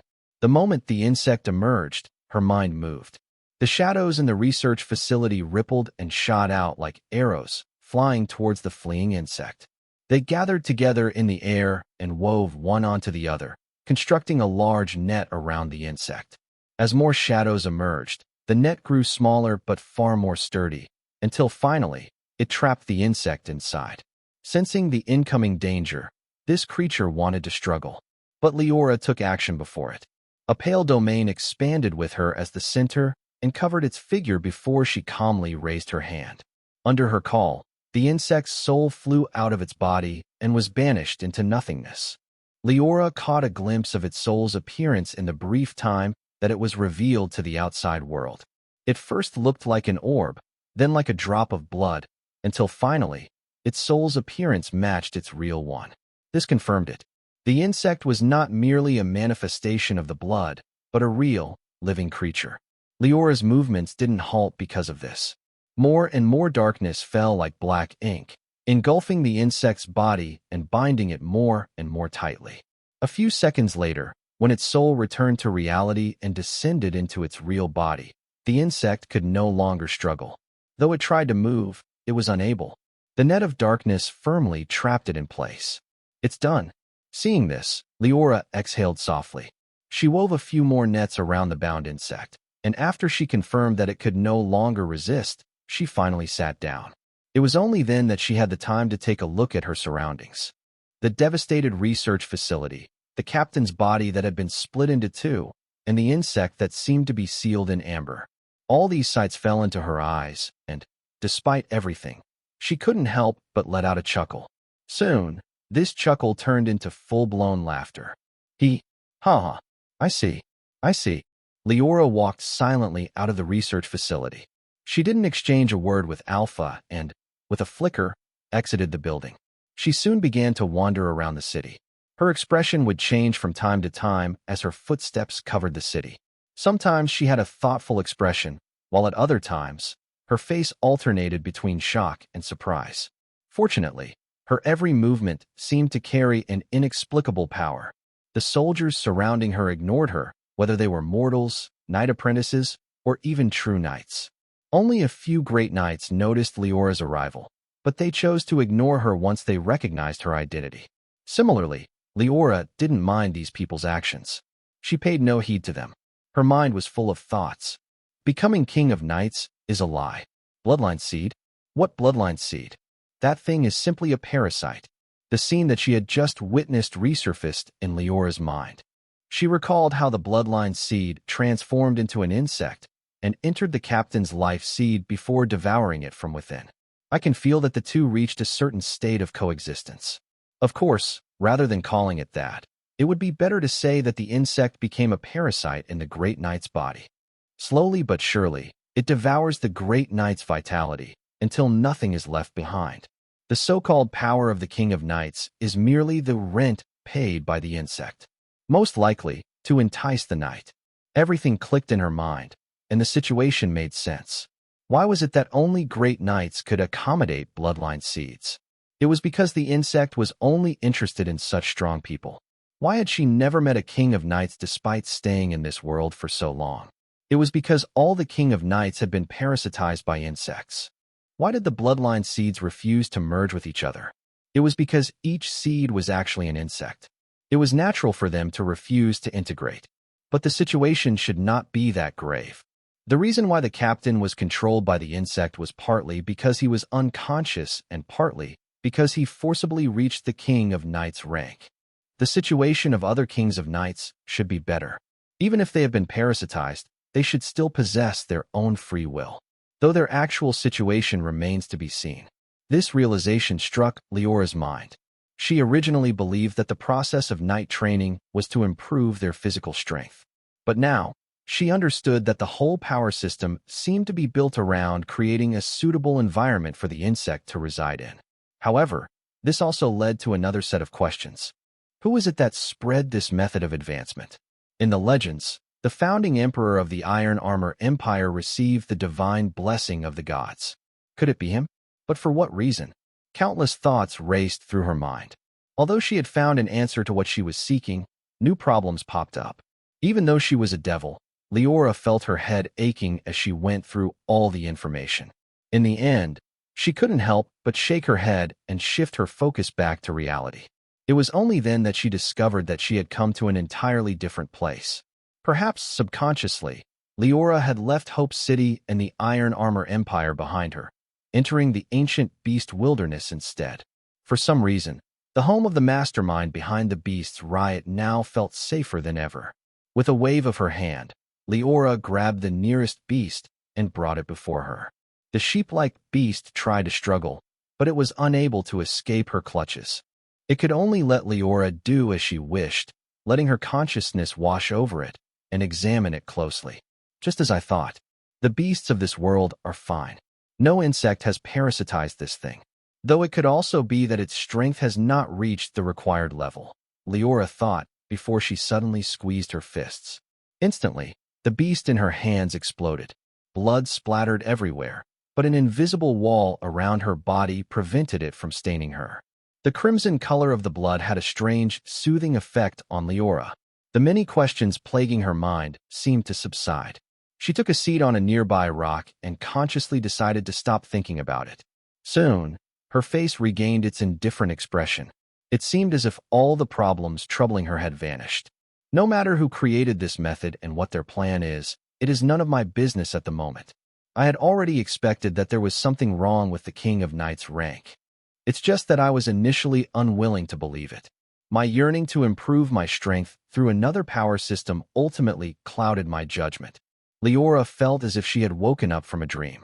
Her mind grew clearer than ever. In fact, I wasted too much time thinking about how to become a King of Knights. If I had used that time to obtain evolution points instead, I would have already regained my full power. Liora didn't know if this was a result of her own greed or if something was affecting her. With Eleanor's existence, she couldn't rule this out. Fortunately, it is never too late. Not only did this experience teach me a lesson, but I also gained something as a result, Liora thought. She looked at the number of evolution points at the bottom of her system panel. Surprisingly, devouring the soul of the captain had increased her evolution points by more than 10,000. Of course, Liora understood that a mere great knight should not have given her so many points. The reason it happened was that he had become a king of knights, even if forcibly, while Liora had remained a young devil in the eyes of the system. Either way, this was enough for her. With the evolution points she had already accumulated, she had now gathered all the points she needed for her advancement. She didn't hesitate. She had been waiting for this moment for a long time.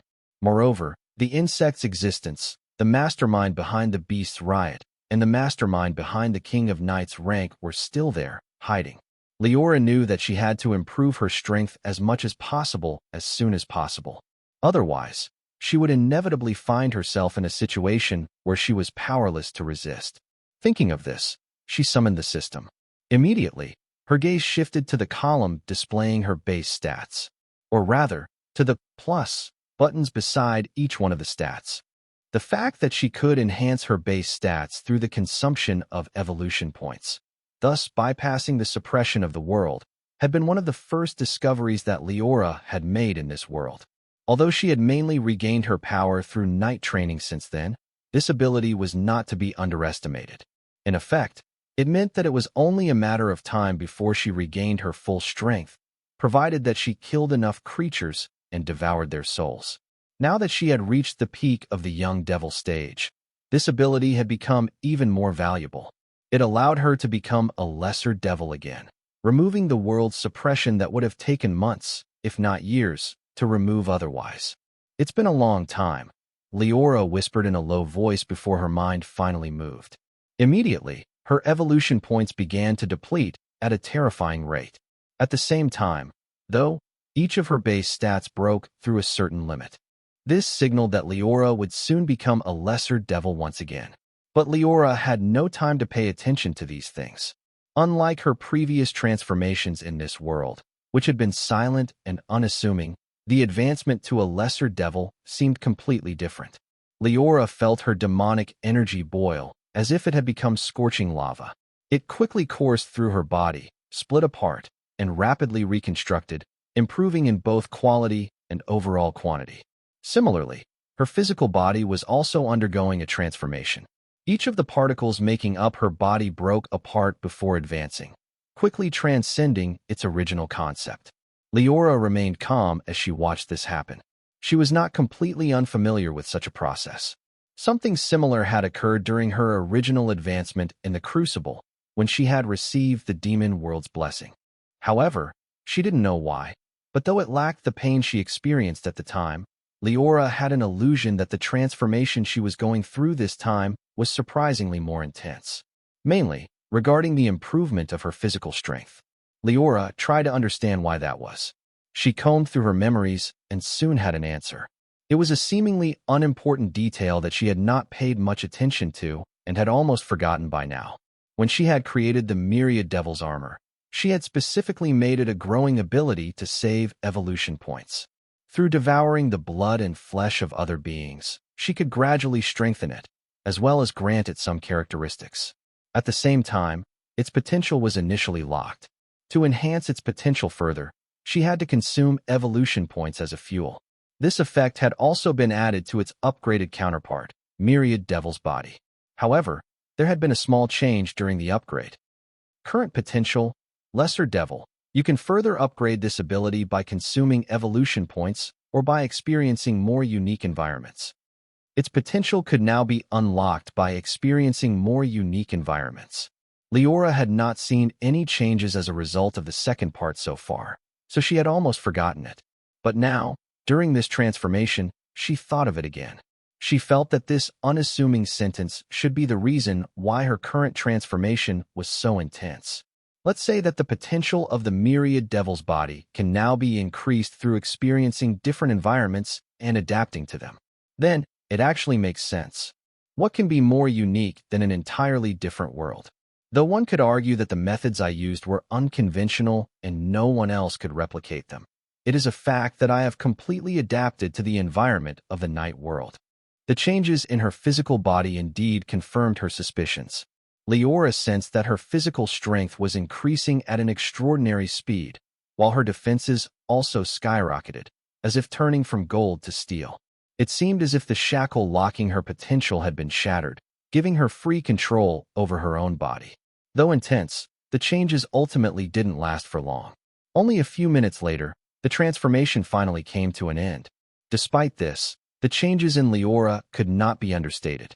Although she had not become a pool of blood like she had become in the Crucible, the changes brought by the transformation were not much different.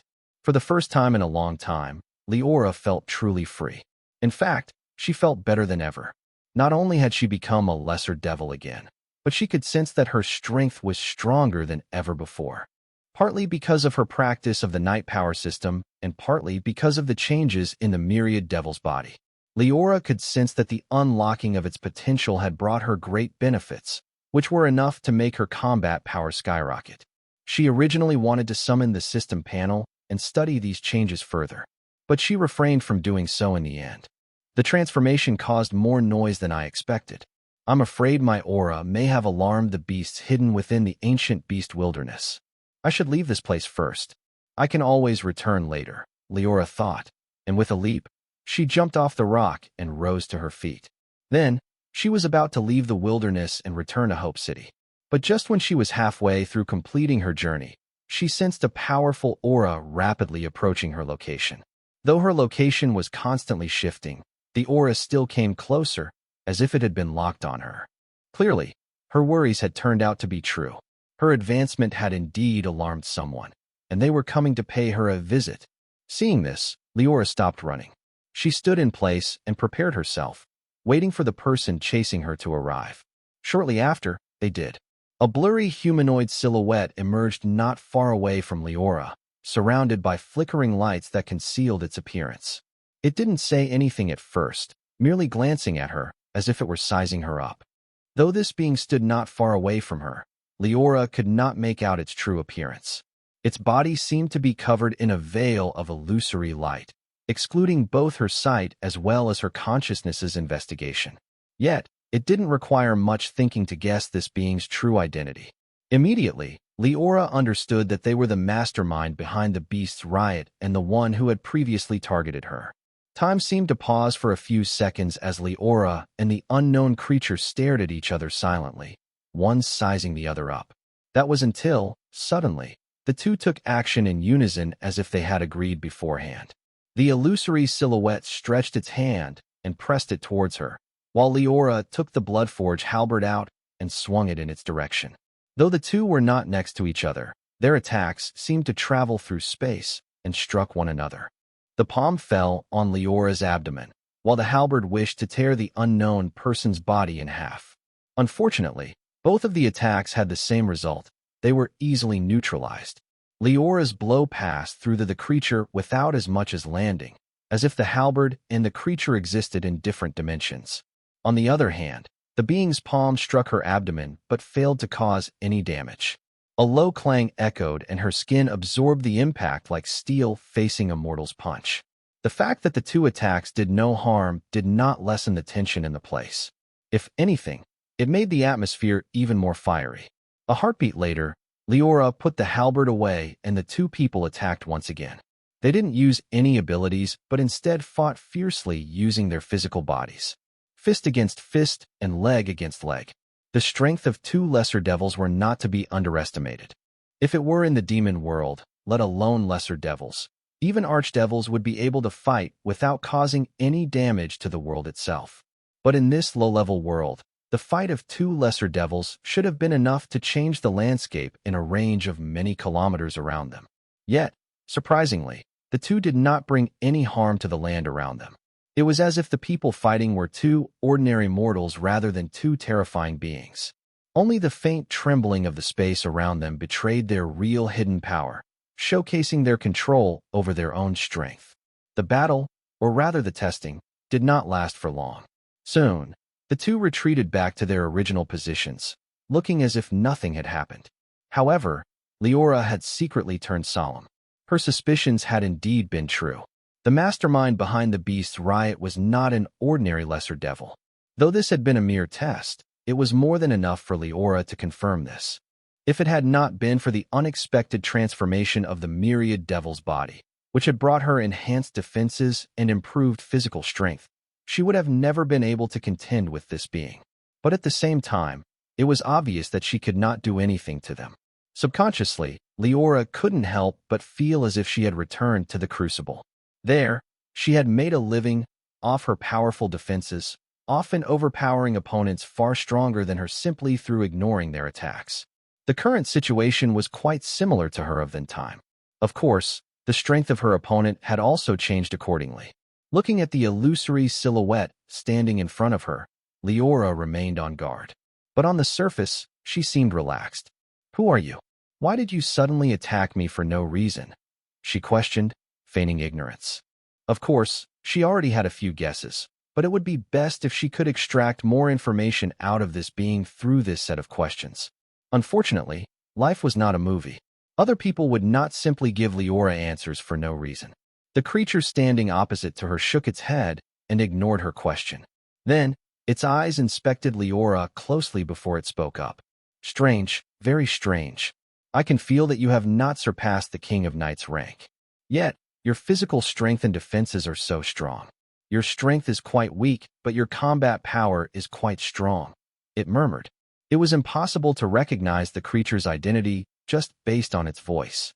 It sounded like both a man and a woman speaking at the same time, as well as a child and an elderly person. Its voice was high yet low, hoarse yet shrill. "Could it be that you're an outsider like them? No, you're different. I can sense it." The unknown being did not try to hide its whispers. Thus, Liora heard everything it said. Her interest was instantly piqued. Outsiders, she thought. This was a term that could mean a lot of things. But considering the situation of this world and the information she had gathered, it most likely referred to outworld invaders like her. After all, Liora had not forgotten that there was still a true devil who had descended to this world. Considering the other person's strength, it made sense that it would also know of that devil's existence. However, Liora keenly noticed that this person said outsiders rather than outsider. Could it be that there have been other creatures invading this world besides that true devil and me? Is it those gods, the founding emperor, or someone else? Liora wondered, but she did not ask these questions out loud. She gave this person some time to think, until finally, she spoke up again. "I will be leaving if you have nothing else to say." Her words were plain, but seemed to have jolted the creature awake. Having recovered from its stupor, it faced Liora once again. But this time, its aura seemed to have changed, as if it had become a different person. "Haha, don't worry," it chuckled. "I can see that you're also an enemy of humans. As long as you're their enemy, we will be the strongest allies." After saying those cryptic words, this unknown person did not speak further. Instead, it turned around and gestured for Liora to follow it. For a moment, Liora wondered if she should take this opportunity to leave. But in the end, her curiosity and the need to find answers as soon as possible emerged victorious. Of course, she was not being mindless or reckless. "I don't believe that there can be a second being as strong as this person in the ancient beast wilderness. In fact, it's already amazing that this low-level world was able to give birth to such a creature," she thought. "With my current strength, I'm indeed unable to do anything to it. But similarly, the transformation of the myriad devil's body renders it unable to do anything to me. Unless I seek death or I'm besieged by a large number of lesser devils, my safety is basically guaranteed. Even if all the above were wrong and she found herself in danger, Liora had other ways to escape. Hence, not worried about her survival, she chose to follow the illusory silhouette. The two walked deeper into the ancient beast wilderness.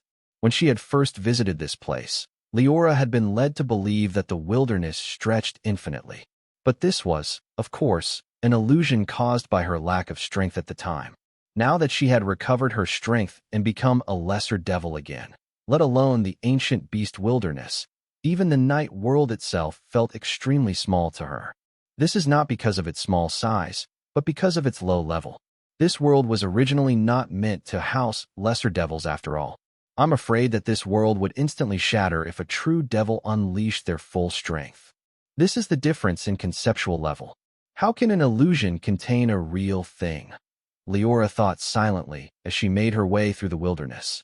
The two of them were not noticed by any of the surrounding beasts during their travels. Although they passed right next to them and even touched some of them, a strange power shrouded them, rendering these beasts unable to sense them. Their speed was very quick. Before long, Liora understood that they had reached their destination as the being's movements came to a stop. Looking around her, Liora discovered that they had truly reached the center of the ancient beast wilderness. This place was not much different from what she had seen in the rest of the forest. Everything was covered in darkness as if ink had been splashed everywhere, while shadows rippled eerily beneath the plants. The only difference that Liora discovered was that there were many powerful auras around, with some of them faintly surpassing the Great Knight rank. Although these beasts had not truly become kings of knights, they were extremely close to advancing. This is the place, Liora heard the illusory silhouette say as it pointed to a nearby mountain that fit perfectly with the surrounding environment. Unless someone pointed it out, no one would discover that there was anything special about it. However, when the being waved its hand, the whole mountain trembled. Rocks fell down as a gap appeared on one of its sides, and an entrance was revealed to the outside world. The illusory being didn't say anything. It motioned Liora to follow it and leaped into the gap. Having reached this place and sensing no danger from within the mountain, Liora did not hesitate. With a leap of her own, she entered the opening and followed the creature's footsteps. Soon, she found herself in a long and wide corridor. The corridor seemed to have been made for giants, as it was tens of meters wide, while its height was more than enough to contain the tallest beast in the entire wilderness. However, Liora's attention did not stay at its size. Instead, her eyes were glued to the corridor's walls, where strange murals were engraved. The word engraved seemed strange to use. The murals were etched into them and coexisted perfectly with the walls, as if they had always been a part of them. Liora focused on the mural closest to the entrance. It depicted a large flat continent seen from the sky, covered in a lush and vibrant forest. She did not recognize it at first, but considering her current location and the history she had previously read, she soon recognized what this forest was. The ancient beast wilderness. Or to be more accurate, the ancient beast wilderness of a few centuries ago, she realized. Her thoughts were proven to be correct. The blurry being, who had remained silent since their journey began, stood beside Liora and spoke up. Do you see?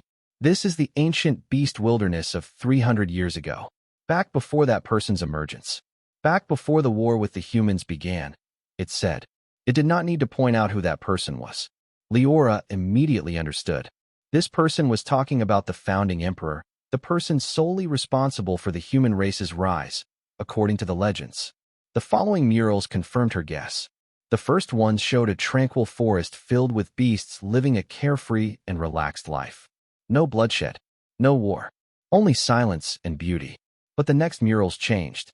A person suddenly descended from the sky and began slaughtering these innocent beasts. Blood turned into rivers, corpses piled onto mountains, and the gate to hell seemed to have opened. The appearance of this person was vividly displayed. With crimson skin, tentacles growing out of their back, and a deformed body, they looked eerie and terrifying, like a monster used to scare children. Clearly, This was the founding emperor.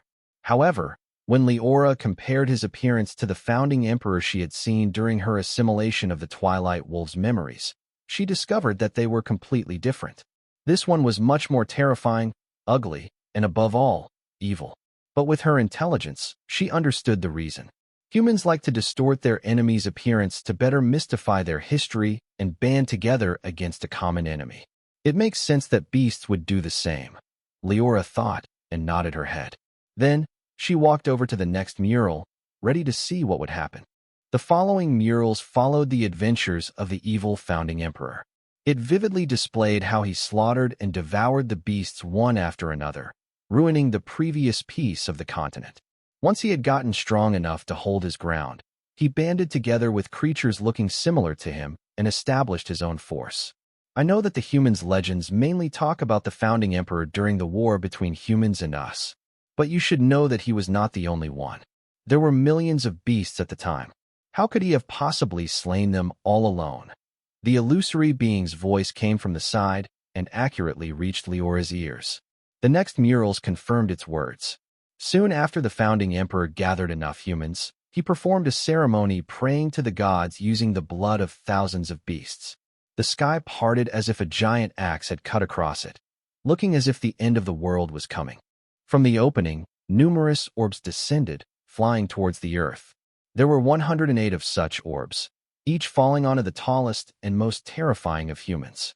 The figures of the humans expanded the moment they touched these orbs, obviously receiving the benefits of having integrated with the godheads. But Liora didn't pay much attention to these humans. Though she knew that they should be the ancestors of the current nobles, such as Marquis Lavender, Duchess Lobelia, and even Eleanor, they were nothing but a bunch of ants to her. What Liora actually focused on was the sky, or rather the gap in it. She could see that a creature was hidden inside. Being the one who bestowed their divine blessing on humans, people of this world would have called it a god. But in the mural, the creature's appearance was totally different. It was a beautiful woman with black hair that flowed behind her back and a pair of icy cold eyes that gazed towards the continent. A long dress clung to her figure, highlighting her curves and perfectly sculpted body that looked created by the gods. Such an appearance was truly breathtaking, charming yet elegant at the same time. However, this was merely an aspect of this woman. A mountain of flesh could be seen lying down beneath her feet, squirming eerily as if it possessed a will of its own. The flesh would open from time to time, and an insect would step out of it before howling towards the sky. The most terrifying thing was not this, however. What was truly horrifying was that the woman was not merely stepping on this mountain. Instead, it seemed that the two of them were seamlessly integrated together. Or to be more accurate, the two were one and the same. Liora's eyes showed no fluctuation upon glimpsing this scene. A monster was just a monster after all. She had seen many of them before, both during her stay on the Crucible and in this world. What was there to be shocked or scared about? But the next moment, Liora's pupils shrank into needles. Her blood boiled, and from deep within her bloodline, a stream of memories burst out. Many unfamiliar terms popped up in her mind. Zerg, otherworld invaders, devouring, consuming, birth, multiplying. At the same time, many images depicting ruined battlefields flashed in her field of vision. All of these battlefields were of devils, with the other side being menacing insects that surrounded women looking similar to the one on the murals. When she digested those memories, Liora had understood almost everything. Zerg. She muttered this term, which had been unfamiliar to her just a couple of seconds earlier. After all, the memories within the bloodline of devils were almost infinite, dating back billions of years. It was impossible for a mere lesser devil like Liora to fully digest them. Even true devils and great devils did not have such an ability. What Liora had instinctively digested was only part of these memories, containing the most important and useful pieces of information. It was only after she came into contact with relevant items and people, or chose to dig into the memories on her own accord, that she would get more information. But once she did, she would almost become an expert on the subject. This ability was another major advantage of devils. Even if they possessed no other abilities, such an advantage was already big enough to help them stand at the apex of the heavens. Zerg, a race of unknown origin whose sole purpose seems to be to invade other worlds. They are quite similar to devils in that. However, unlike devils, who invade other worlds to plunder resources and enhance their strength, the Zerg are keen on invading worlds in order to devour them. Through digesting their energy, the Zerg hives can give birth to Zerg servants, easily expanding their personal army. According to the information she had just obtained, the Zerg race was divided into two different species, Zerg hives and Zerg servants. Zerg hives were similar to the queen bee in a beehive, and their main purpose was to devour resources and reproduce. On the other hand, Zerg servants were the soldiers whose sole purpose in life was to collect materials and protect their queen. Zerg hives had absolute control over their Zerg servants. They could control them like marionettes, grant them intelligence if they wished, or simply wipe them out with a single thought. Zerg hives were considered the real members of the Zerg race, with Zerg servants existing just to serve them. Such a system had been tried in various races in many worlds, but most of such cases, if not all, had resulted in the race to ruin. Eventually, the servant class would rise up and take revenge by killing their masters. However, the Zerg was different. Not only had they not gone extinct, but this race had spread throughout the heavens, feared by countless civilizations. What a terrifying race. Compared to the Zerg, devils can be considered kind. After all, devils simply leave the world in ruin most of the time. Still, the world is alive and may recover. On the other hand, not only do Zerg bring destruction, but they also want to devour the world itself. Liora couldn't help but think. After a couple of seconds, she shook her head and returned to reality. Her gaze focused on the mural in front of her once again. But this time, she placed even more value on the images. Although the information regarding the Zerg had solved most of her doubts, there were still some questions that needed answers. On the side, the blurry creature did not know that Liora had already recognized the woman's identity and had even learned additional information regarding her and her race. Seeing that she stayed before the wall for a few seconds, this person merely thought that she didn't recognize the creature within the gap and didn't understand what was going on. See that woman? She is the god that those stupid humans like to pray to. I like to refer to her as the outsider. 2 centuries ago, this woman arrived in our world and attacked it. It said, and continued. Fortunately, the world itself was able to withstand her attack. After a fierce confrontation, the world managed to exile her into its deepest space, sealing her completely. Saying this, this person pointed to the scene of the Zerg bestowing the godheads to the excited humans. But through some means, that outsider still found a method to communicate with reality. At the first opportunity, she gifted those damn traitors these things, allowing them to bring chaos in our world. For the first time, the creature displayed surprising amounts of emotion. It gnashed its teeth in anger, as if unable to contain its fury. It seemed that not only did it loathe humans for the war they waged against beasts and the bloodshed they caused, but also because they betrayed their own world. Hearing its words, Liora nodded her head to show that she understood. She then stepped forward and continued looking at the following murals. The gap in the sky closed shortly after, and according to this creature's explanation, the woman returned to her cage, powerless to infiltrate reality. But having obtained the godheads and having increased their combat power, the humans' war on the beasts grew increasingly more violent. They slaughtered them, devoured their flesh and blood to enhance their power, and took their cubs as captives, using them as resources for their advancement. In just a few murals, the once sunny and lively forest had turned bloody. Its atmosphere had grown eerie and full of sharp, murderous intent, while its size had grown many times smaller. From completely covering the continent not long ago, it now covered less than half. The other half had been given to the humans, who chose to establish an empire. Although there were many King of Night's beasts among us, we were still unable to keep up with the humans' advance, not only because of their natural advantages, but mainly because of that outsider's help. The creature had become calm once again. It continued explaining everything to Liora in great detail, as if it were happy to do so. Perhaps it was the first time that it had someone to say these things, or perhaps it already regarded Liora as one of its own and was willing to share everything. During its explanation, Liora grew increasingly knowledgeable about the events that took place at that time. She walked forward, ready to look at the next mural, only to discover that this one was completely different. Apart from the Zerg's infiltration into reality, all the previous murals had been depicting the war between humans and beasts. But this one showed a group of beasts gathered in a dark underground cave. Though it was only an image, Liora seemed to witness a meeting between them. We were at a massive disadvantage. If nothing changed, it was only a matter of time before we went completely extinct. Similarly, once the beasts disappeared and the humans ruled over the continent, that outsider would break free. It was during that time that one of us devised and suggested a grand plan. The creature said, "If all the beasts that have become kings of nights band together and willingly sacrifice their own lives, a new creature can be created. It will be stronger than them, far more powerful, far more intelligent, and far more adaptable to the extraordinary circumstances. Most importantly, that creature will carry on with their will. It will surely work hard and do everything in its power to help the beasts in this world survive." In the murals, some of the beasts agreed with the proposal while others opposed it.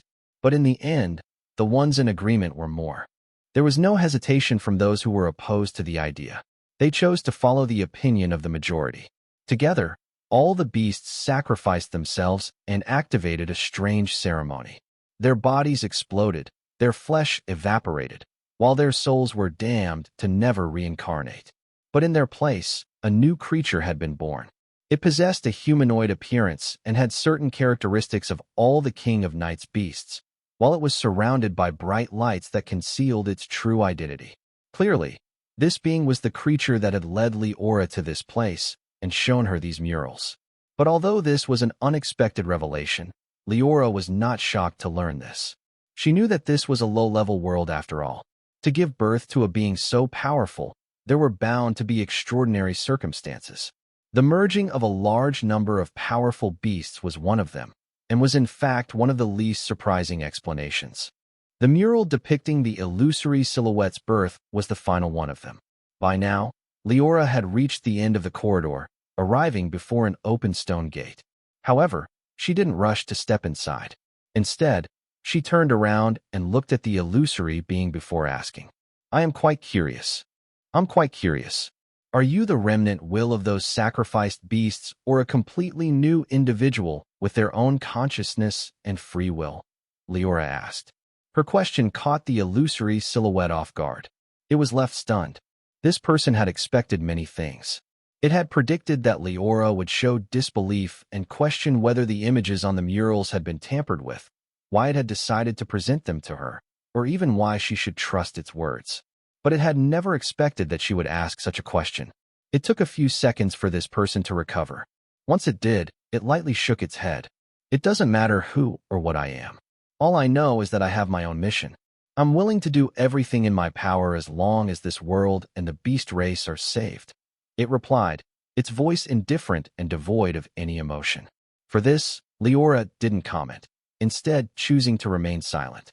She merely nodded her head as if she truly believed these words, though it remained to be known if that was true. "You mentioned the term outsiders before.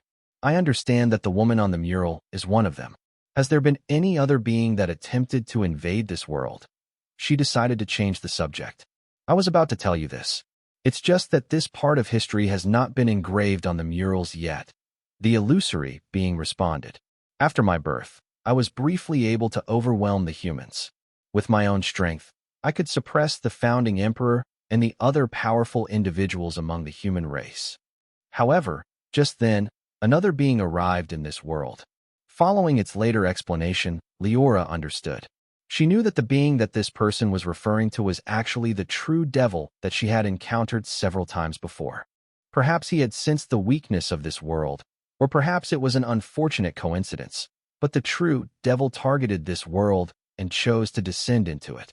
Due to the will of the world's need to keep the Zerg at bay and prevent her from escaping, the true devil faced little suppression and quickly regained most of his strength. At that time, this person, the amalgamation of the powerful beasts, personally stepped forward and fought against him. In the end, the two were seriously injured and fell into a slumber. This person didn't know what happened to the true devil afterwards. All it knew was that it had awakened a couple of decades ago, only to find that the human race had completely overpowered the beasts and pushed the ancient beast wilderness further back. The only reason they had not destroyed the wilderness was that they didn't know of its actual situation and were afraid to confront it. But by now, the founding emperor should have guessed something. Of course, we wouldn't have a long time even if he hadn't. The illusory being stated. Not long ago, I sensed a rapidly rising aura from the territory of the humans. I'm afraid that the founding emperor is extremely close to advancing further. When he does, and cooperating with that woman, he will be able to break her seal and allow for her return to reality. The creature's explanation fell on Liora's ears. Coupled with the murals she had just seen, an outline of what had occurred formed in her mind. The world of knights was originally populated by beasts, who, like the human stories mentioned, kept other races in captivity. That was until the appearance of the Zerg hive, a being that wished to invade this world and devour it. During the struggle between the Zerg and the will of the world, the former was sealed away in a secret place, while the latter was severely weakened. But the seal was unable to truly contain the Zerg hive. The founding emperor somehow managed to establish contact with her, and using her power, he rose to fight against the beasts. The rest is history. The beasts were unable to fight back, and had to create this amalgamation of beasts. But due to an accident, the true devil arrived and forced it into a slumber, allowing humans to regain their original advantage. Then came the present, with a delicate balance existing between humans and beasts, which, if this creature's words were to be trusted, would soon be broken. Liora had no way of truly confirming these things. She could only cross-check everything with the information that she had previously gathered and see if there were any obvious loopholes. In the end, though she still had doubts, she felt that most of it made sense. At the same time, this story gave an answer to one of her first and most important questions. If I'm not wrong, Eleanor should possess the favor of this world. Most likely, the will of the world sensed the impeding danger and wanted to make a last struggle, Liora thought. This is the reason why Eleanor possesses such strange abilities. At the same time, it is most likely the reason behind my arrival in this world. Otherwise, how could Eleanor succeed in summoning her? Does this world wish to use me, an outsider, to break the delicate balance and seek a ray of hope? Inviting a devil into one's home sounds stupid, but it makes sense considering the dire situation of this world. Countless thoughts raced through Liora's mind, but less than a mere moment had passed in reality. The illusory being did not know that she had considered so many things, nor did it realize that its words had made her gain a deeper understanding of everything. It gave Liora a few seconds to digest this information before it pointed to the darkness hidden within the stone gate. This is the center of this world and the place where its world origin is most concentrated. Hee. It chuckled. When the Zerg breaks free, it will surely take advantage of the world's weakness and rush here to devour it. Liora did not need to ask what world origin was. She already knew, perhaps being more familiar with it than this illusory silhouette. World origin was the energy that powered a world, similar to the demonic energy of devils and the life force of knights. Once it was depleted, the world itself would crumble, falling into ruin. Hearing this being mentioned that the gate in front of her housed this world's world origin, Liora couldn't help but feel a little strange. Not so much by the world origin's existence, but by the fact that this being chose to reveal this. The being noticed her doubts. I can sense that you are also an outsider. But unlike that woman, your goal is different. You don't care about devouring this world, nor do you care about destroying the beast race. Most importantly, you are currently very weak. Once that woman breaks free, you will also become one of her targets. The being spoke and then continued. Our goals are the same for now. We need to prevent that woman from leaving her cage and returning to reality. Otherwise, this world will be ruined, and you will also die with it. At the end of the day, we are natural allies. The voice of this being was plain, but its words were filled with certainty. In fact, what it was saying was not incorrect. Liora indeed didn't want the Zerg to break out from her cage. Otherwise, her journey in this world would be over. However, what this being didn't know was that Liora had another option. Either way, her life would not be in danger. That was because, having fulfilled her part of the agreement with Eleanor, the contract between them had been completed. As long as Liora wished to, she could perform another ceremony and leave this world, returning to the demon world. But doing so is of no benefit to me. There are still enemies waiting for my return back in the demon world. With my current strength, I will be unable to cope with them. Unless I have the ability to escape from a true devil, returning to the demon world is all but certain death, Liora thought. Since that was the case, she nodded her head in agreement with the being's words. But then, she asked another question. What's your plan to deal with the founding emperor? Moreover, how can we trust each other? Though we have the same goal, I believe that neither of us can truly believe the other, she stated.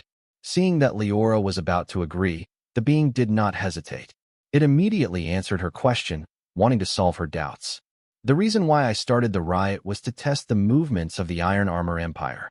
The fact that the founding emperor has not personally stepped forward to suppress the beasts means that he is currently at a crucial moment in his advancement. Thus, we can only kill him before he advances. Otherwise, not only will we not be able to contend with him, but he will also unseal that outsider and bring chaos to the world. The being said. Its plan was quite simple, but it made sense. The founding emperor was most likely staying at the capital of the Iron Armor Empire and was in the middle of his advancement. Apart from storming the capital and attacking him, there was no other way to deal with him. As for how we can trust each other, it's also quite simple. The creature continued. During my fight with the second outsider, I was able to take a glimpse of some of his information. Using it, I was able to create a new ability. I named it World Contract. By utilizing the power of world origin, a contract can be established between two individuals. If one of the parties violates the contract's terms, they will suffer extreme backlash and will end up injured. Liora could hear a sense of pride in the voice of the illusory silhouette. It seemed really happy to have developed its own ability and was showing it off. She couldn't help but roll her eyes. She didn't point out that she also possessed such an ability in the form of the devil contract. Not because she was afraid that it would hurt its pride, but because she deemed it completely unnecessary. Though it was a small and insignificant thing, it was always better to hide something than to reveal it. Okay, I understand. Liora nodded her head. The being was not surprised by her answer. It felt that, forced by the situation, Liora was destined to agree to its offer and become its ally. Follow me. It soon turned around and motioned her before stepping into the stone gate. Sensing no danger from within, Liora followed its footsteps. Before long, she found herself in a room completely made of black stone. It was mostly empty, with only a few rays of white light floating at its center. It looked unassuming, as if it were a mere illusion created by the light's reflection. But when Liora's gaze landed on this cluster of lights, she instantly recognized its identity. World Origin, she whispered as her footsteps came to a halt. Having learned of its existence before coming here, Liora should not have been so surprised. However, what she hadn't expected was that the moment she approached the World Origin, her whole body trembled. She felt her blood boil. This was similar to when she awakened her bloodline memories not long ago, but it was now countless times more intense. Liora felt a longing and a yearning stemming from deep within her bloodline, urging her to step forward, grab the World Origin, and devour it. What is going on? She couldn't help but wonder. Lesser devils did not possess the ability to plunder and devour World Origin. This was an ability that only greater devils possessed, according to her understanding. But now, Liora clearly felt that she also possessed that ability. As long as she wanted, she could grab the World Origin and make it her meal. Forcing herself to calm down, she restrained this impulse and fell deep into thought. Soon, she had a suspicion. Could it be my bloodline? Although a lot of time had gone by and a lot of events had occurred, Liora had not forgotten that during her advancement to a young devil, she had been brought to an advancement space and had to select one of many potential bloodlines. At the time, the system had actually interfered with the rewards given by the demon world, being the very first time that it displayed its supreme power. Through its guidance, Liora had selected the bloodline with the highest compatibility. But to this day, she still didn't know the name of that bloodline, nor did she know its characteristics. In the system panel, the column still showed unknown bloodline. Of course, this didn't mean that her decision at that time had been for nothing. Skills like shadow manipulation, soul tier, and Void Instinct had provided great help during her growth period, and their upgraded form was still being used by her to this day. However, now that she had come into contact with the world origin, Liora sensed a new characteristic of this unknown bloodline. Though she couldn't confirm it, she sensed that it could devour world origin to strengthen itself. Is my bloodline related to world origin? Or is it related to the world itself? Liora couldn't help but wonder while doing her best to restrain the impulse of rushing forward and munching on the light. Even though she knew that swallowing this world origin would grant her great benefits, she understood that now was not the time to do so. Not only because the illusory being, who she had named Beast Emperor, was standing not far away from her, but also because she had a hunch that doing so would be very unwise at the moment and would have unexpected consequences.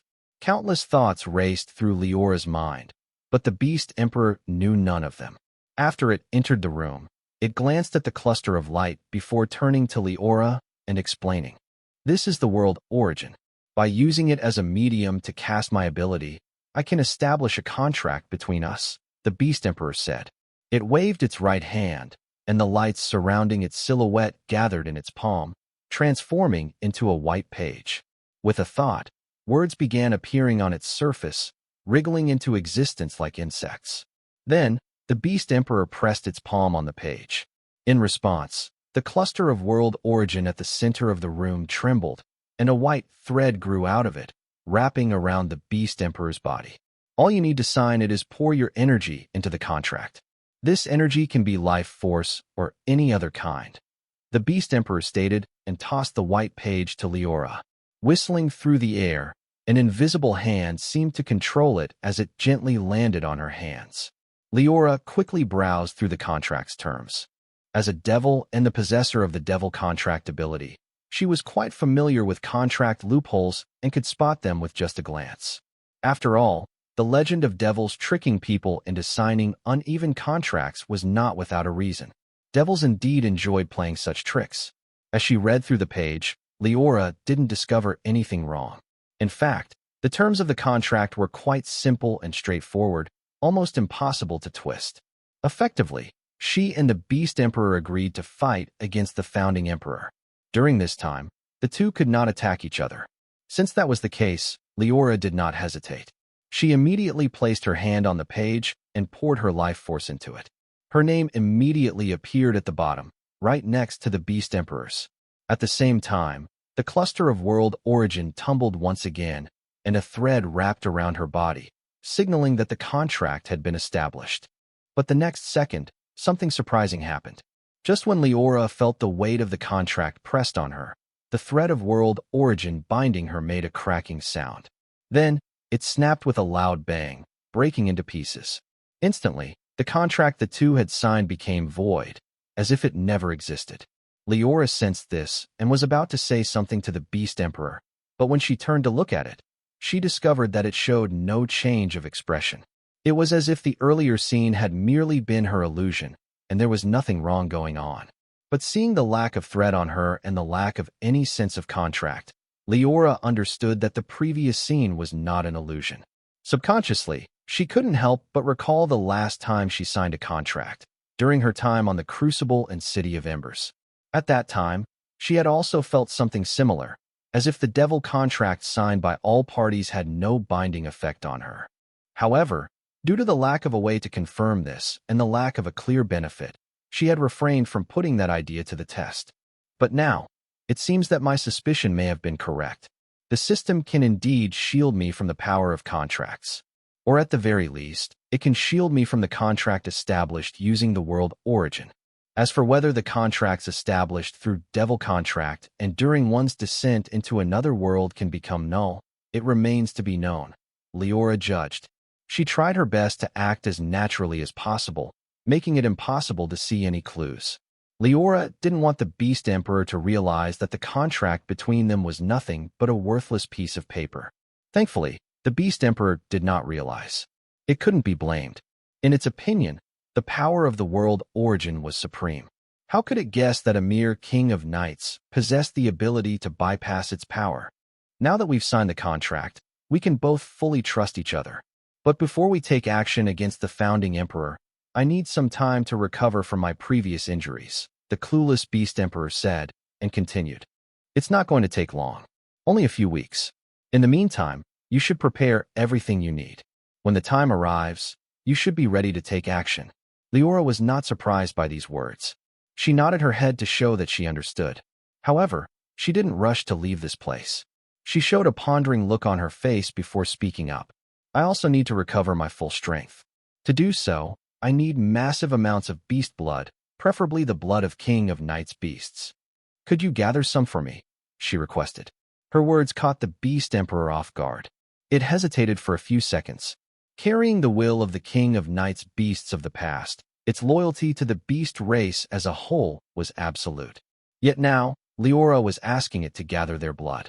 Though she didn't explicitly state the method to do so, it was clear that she wanted it to kill them, or at very least, injure them. But although reluctant, it didn't refuse. To it, the survival of the beast race was above all else. The sacrifice of a few beasts for the betterment of the beast race was something it was willing to do. After all, compared to these beasts, its alliance with Liora was indeed far more important at the moment. Don't worry, I will do my best to gather it as soon as possible. Every additional bit of strength that can help us deal with the founding emperor is welcome. The Beast Emperor's voice echoed in the dimly lit room. Having received the Beast Emperor's promise, Liora did not stay in this place any longer. After the two exchanged some information and agreed on a place to meet when the time came, she left the center of the ancient beast wilderness and even the forest as a whole. Before long, she had returned to Hope City. Not much had changed since she left. The infernal army was still wandering through the city streets, terrorizing the fearful pedestrians. Some of the residents fought back, while others resigned to their fate. But Liora paid no heed to this. She no longer had any interest in watching the chaos. Although only a few hours had passed, many things had occurred during this time. Her discovery of the King of Night's secret, her advancement to a lesser devil, the meeting with the Beast Emperor, and the eventual reveal of this world's history. Everything seemed like a dream, having all happened in the span of less than a day.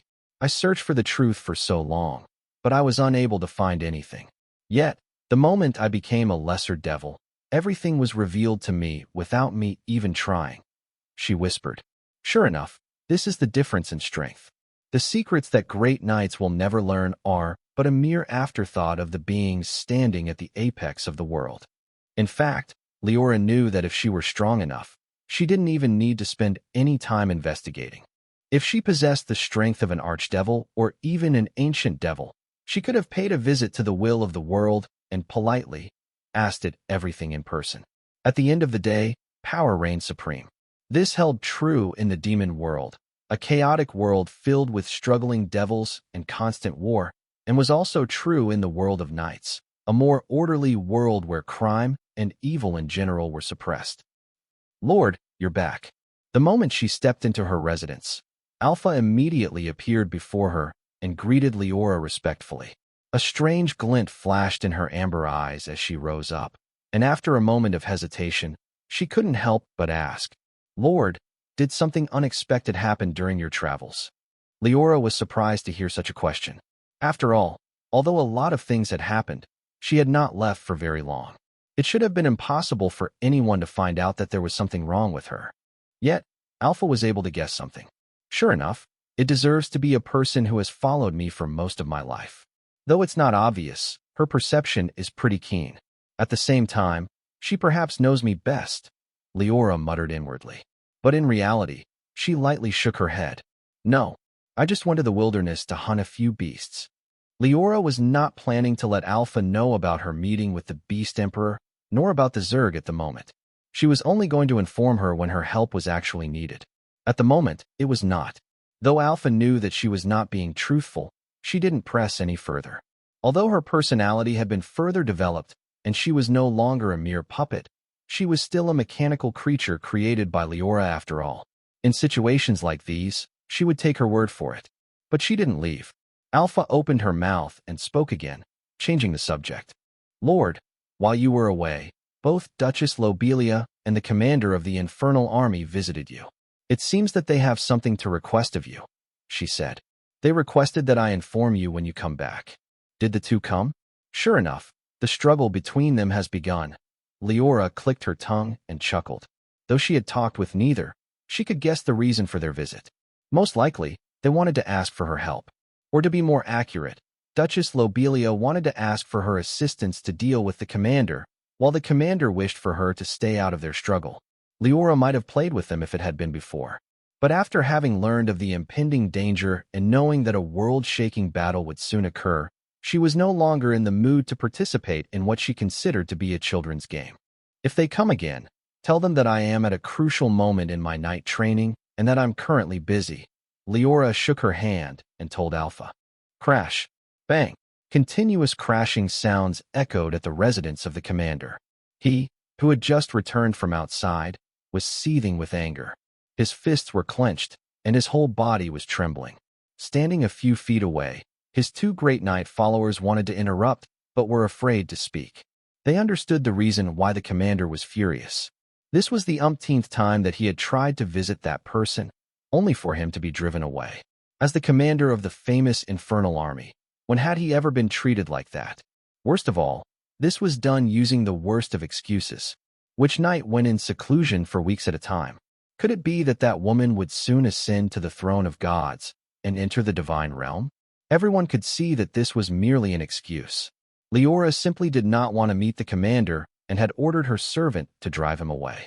Let alone the commander, even they, his subordinates, found it difficult to keep their composure. Especially when they recalled the gifts that their lord had given to that person, their disgust towards Liora grew increasingly more apparent. Lord, why did we leave? Can't we just demand that we meet that woman? That servant is only a maid after all. If we press her enough, she will have to complete our request and remind her of our arrival. These words were meant to comfort the commander and lessen his fury. But when they fell into his ears, he became even angrier. He raised his hand and slapped the table in front of him before turning to his subordinate. Are you stupid? Wouldn't that completely offend that person and force them to turn to Duchess Lobelia? Or do you think that we can just summon the army and besiege her? His voice was calm, but having followed him for a long time, the subordinate who spoke up noticed his annoyance. He swallowed the next words he was about to say. In fact, the last part was really his thought. In his opinion, no matter how strong Liora was, she would be unable to withstand the siege of the infernal army. As long as the commander gave an order, he believed that they could assemble and severely injure her, teaching her a lesson. If things reached that point, they might even kill her. Sensing his thoughts, the commander didn't scold him any further. He waved his hand and motioned his two subordinates to leave. The moment they exited the room and closed the door behind them, the fury on his face vanished. A pondering look replaced his earlier expression. Could it be that that woman is trying to accommodate the Godhead? Or is it that she is unwilling to interfere with the border's affairs? According to the intelligence, she also refused to meet Duchess Lobelia's people. Either way, as long as Liora did not choose to side with Duchess Lobelia, the commander would be satisfied. In the Cold War between them, he had the advantage. Liora did not know the conversation that happened between the commander and his subordinates, nor could she possibly know his inner thoughts. But given everything, she could guess something. In fact, it was not only him. Duchess Lobelia had also sent people to meet her many times over the past few days. Her goal was similar to the commander's. She wanted to request that Liora side with her, or at the very least, not side with her opponent. Just like she did with the commander, Liora had also ordered Alpha to send the Duchess's people away. These people are truly helpless. Their world is about to be ruined, and they are here fighting like children over mere mortal benefits, Liora whispered. Though she had ordered Alpha to pay attention to their respective actions, Liora did not really care about their petty fight. At the moment, she was preparing herself for the incoming battle, doing her best to enhance her strength and increase her means to deal with unexpected situations. Sitting on top of the white clouds within the demi-plane of the space orb, Liora's demonic energy wrapped around a large amount of beast blood and brought it before her face. Although it was mere blood and its owner should be dead, it exuded a vast aura and vitality, as if it were still alive. The Beast Emperor did not cut any corners. This should be the blood of a king of Knight's Beast. It seems that the founding emperor has truly scarred it. He truly wants to help me improve my strength before the fight begins. The Beast Emperor most likely believed that she could devour the blood of beasts to enhance her strength, and it could not be said that its guess was wrong. If Liora wished to, she could let the myriad devil's body absorb this blood, hence increasing her defenses and overall physical strength. But she refrained from doing so. Her crimson eyes reflected the similarly colored blood, and countless runes flashed within her pupils. Although we've signed a contract, it's impossible to be certain that there's nothing wrong with this blood. With the Beast Emperor's control over the beast race, it could very easily tamper with it and have it possess unexpected effects. Liora did not dare to underestimate such a powerful being. If it were not for this being a low-level world and the lack of a way to advance further, the Beast Emperor might have long become a true devil. Throughout the heavens, such beings were already considered powerful. After observing the blood for a few seconds and studying its secrets, Liora reached to the side and picked up a wooden chest, which she subsequently unlocked. Instantly, the mysterious drop of blood was revealed floating inside, its appearance remaining unchanged. Though Liora was now a lesser devil, and a strong one at that, she still felt that this blood was extremely bizarre, hiding mysteries that were impossible for a being of her level to decipher. If she had to say, the drop of blood looked like a real world, with its own laws and operation rules. But Liora had long been accustomed to this. Staring at this droplet, her demonic energy controlled the beast's blood and let it drop onto it. Immediately, the mysterious blood awakened. It began to devour the blood like a hungry beast, while exuding a strange power that wanted to affect Liora and make her lose herself. Fortunately, this strange power had been weakened severely compared to her time on the Crucible. Seemingly affected by the suppression of this world, it became easy for Liora to brush its influence off. The moment this power was dissolved, though, another wave of power came from the mysterious blood. But this time, Liora didn't try to resist. Instead, she allowed this power to wash over her.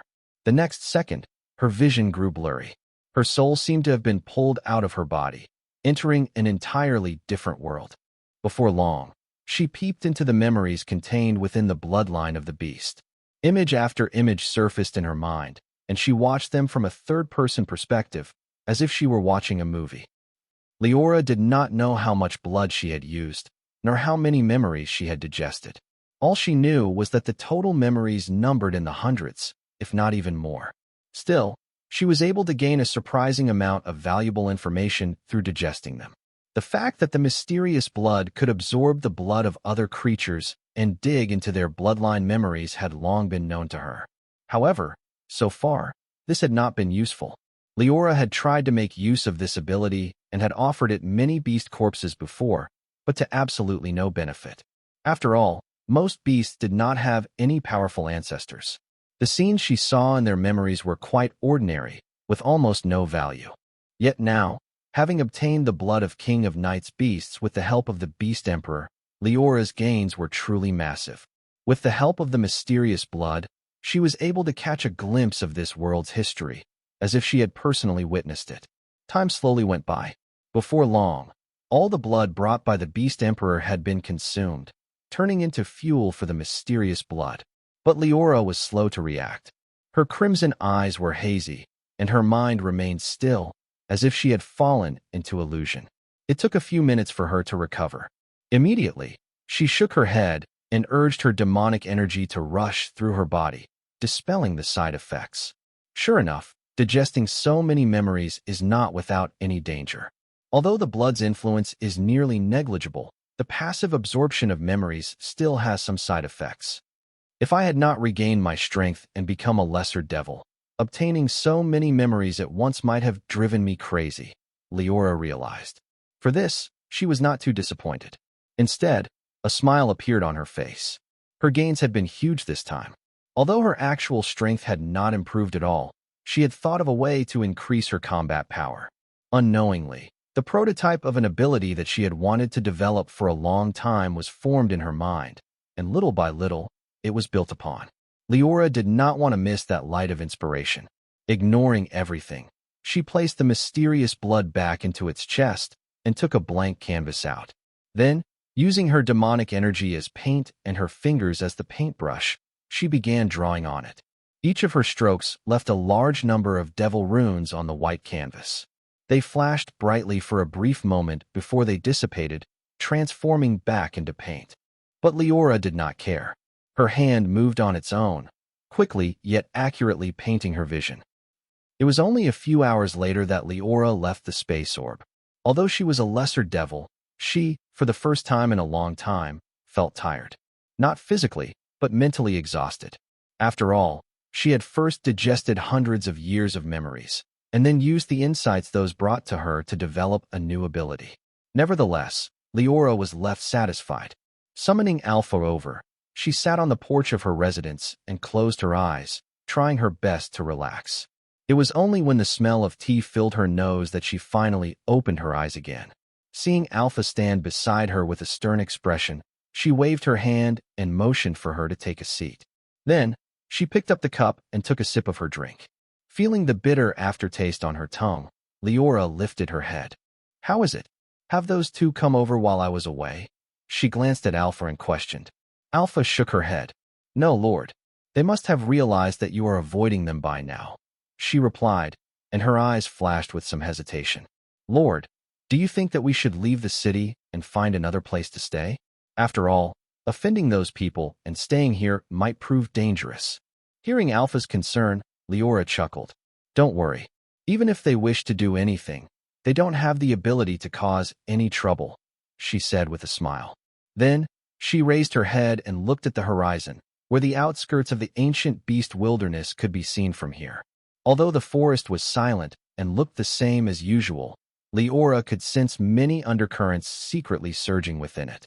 "Moreover, these two people will soon have other things to worry about," she continued. "Not only them, but the entire Iron Armor Empire." Liora's words were casual, and having not known the truth of this world, Alpha could not understand their deeper meaning. She would never know that these words were the precursor to something bigger.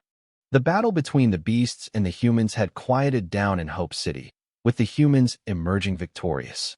In addition, due to the Infernal Army's initiative to clean up the remaining beasts roaming around the city, even the few skirmishes that would happen from time to time ceased.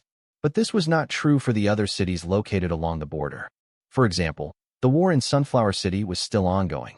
If anything, it had become even more intense. Many beasts went on a rampage and assaulted the city's stone walls without a downtime, attempting to break through them and tear the humans hidden behind them apart. In fact, it was only a matter of time before their attack would succeed. But just then, something unexpected occurred. A large number of black dots appeared on the horizon and approached the city at a rapid speed. The soldiers standing on the walls were originally horrified, fearing that another wave of beasts had arrived. But when these dots approached the city's walls, their true identity was revealed. It was a team of several hundred knights, wearing thick metal armor and exuding a sharp, murderous aura. A beautiful woman with blonde hair and blue eyes stood at its front and seemed to be the very center of this small army. Clearly, this woman was Eleanor, who had left Hope City and had taken it upon herself to help the nearby cities fend off the menacing beasts. Eleanor and her team of knights did not communicate with the soldiers on the walls. She simply raised her sword and pointed at the sky. As if following her command, the knights behind her rushed forward, entering the wave of beasts and slaughtering them as if they were mere mortal animals. Eleanor's demeanor in particular was extraordinary. Although she was still a true knight, each of her sword strikes seemed to be assisted by the world itself, accurately harvesting the life of the beasts around her, no matter how strong they were. The soldiers of Sunflower City did not understand what was going on at first, but very soon, they got the orders of their captains and reacted. Knowing that the team of knights was their allies, they didn't hesitate. The walls of the city opened, and soldiers began pouring out, gathering around Eleanor's team to fight against the beasts. The war did not last long. Only a few hours later, Eleanor's sword took away the life of the last beast.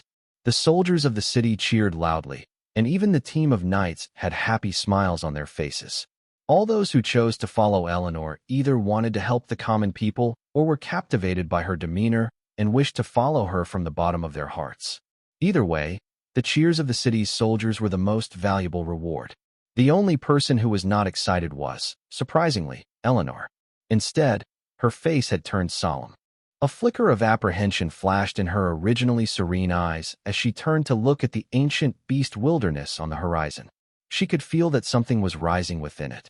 Something dangerous, both for her and the Empire as a whole. She had had this strange premonition over the past few days, but it had now become even stronger. What could it be? Is a powerful monster planning to leave the wilderness? But with Duchess Lobelia and Lady Liora, killing a single beast should be easy.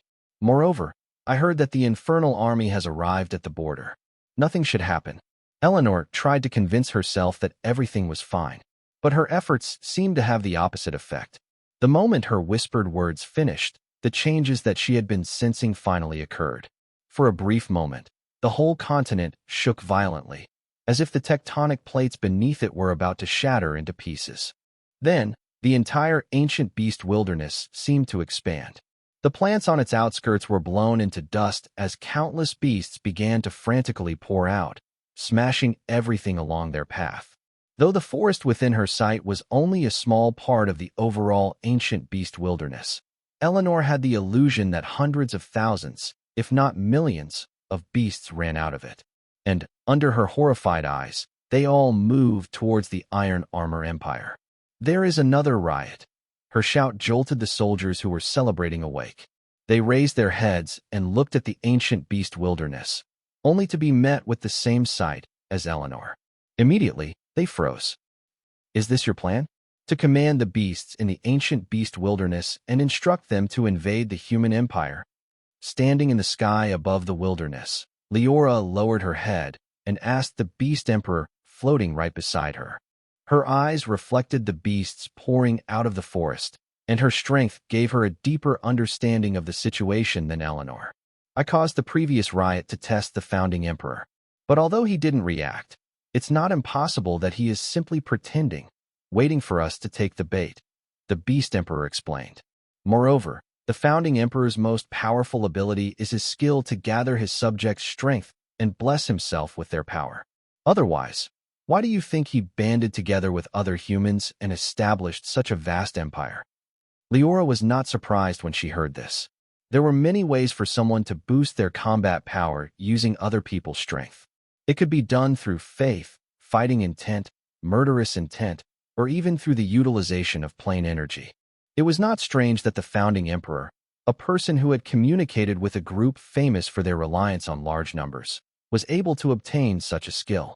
So, when are we going to take action? Liora questioned the Beast Emperor further. She immediately got her answer.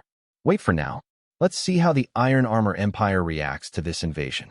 If the founding emperor remains holed up in the capital, we will personally pay him a visit. The Beast Emperor's voice was filled with murderous intent and undisguised hatred. It was apparent that he was planning to take his revenge on the founding emperor and resolve their personal feud once and for all.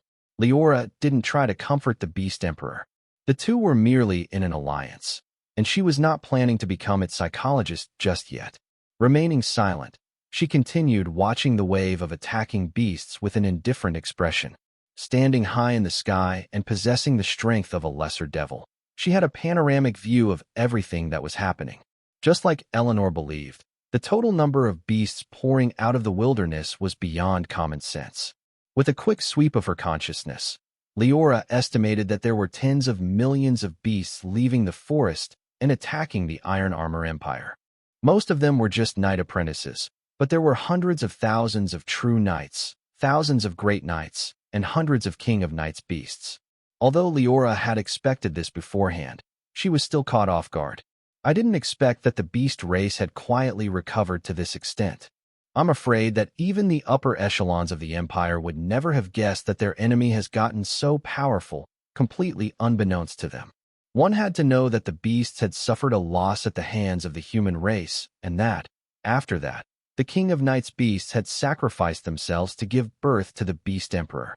But it was obvious that since then, their numbers had only gotten larger instead of dwindling. Is this the Beast Emperor's confidence to attack the Empire?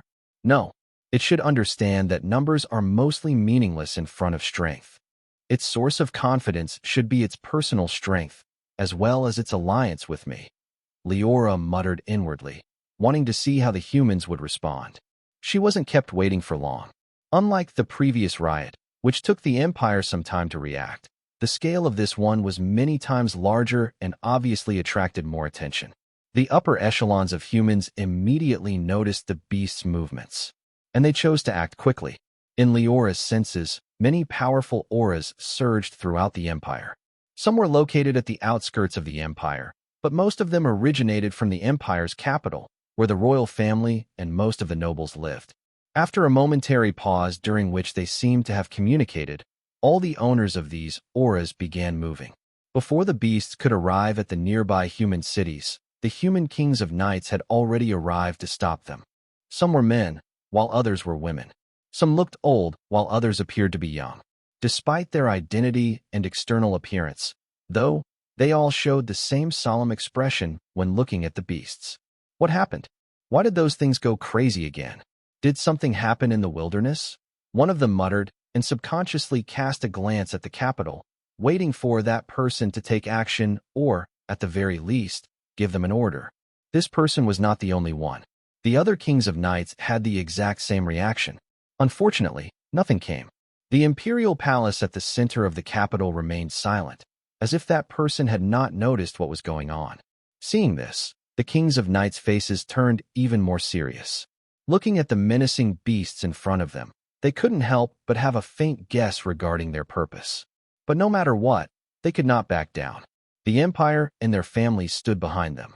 At the very least, they had to contain these beasts and prevent them from causing damage to the human land.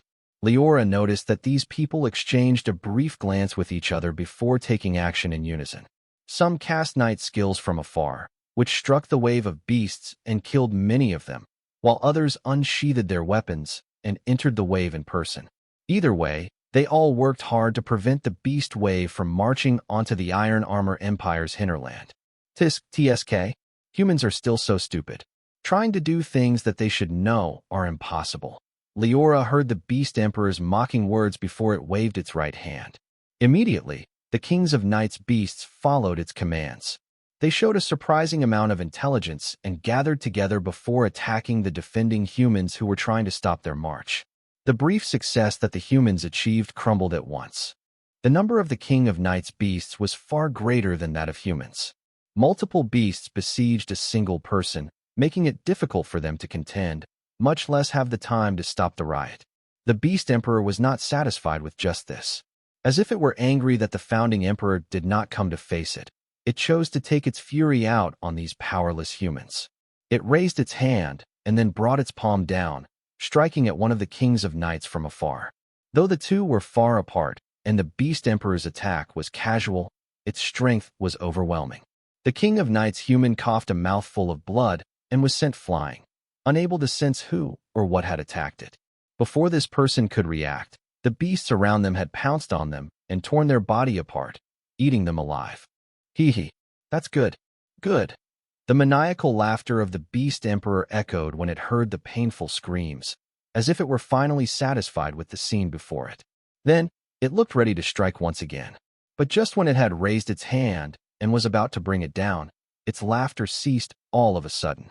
In unison, both Liora and the Beast Emperor turned their attention to the capital, or to be more accurate, to the imperial palace. They could both sense that something was awakening deep within it.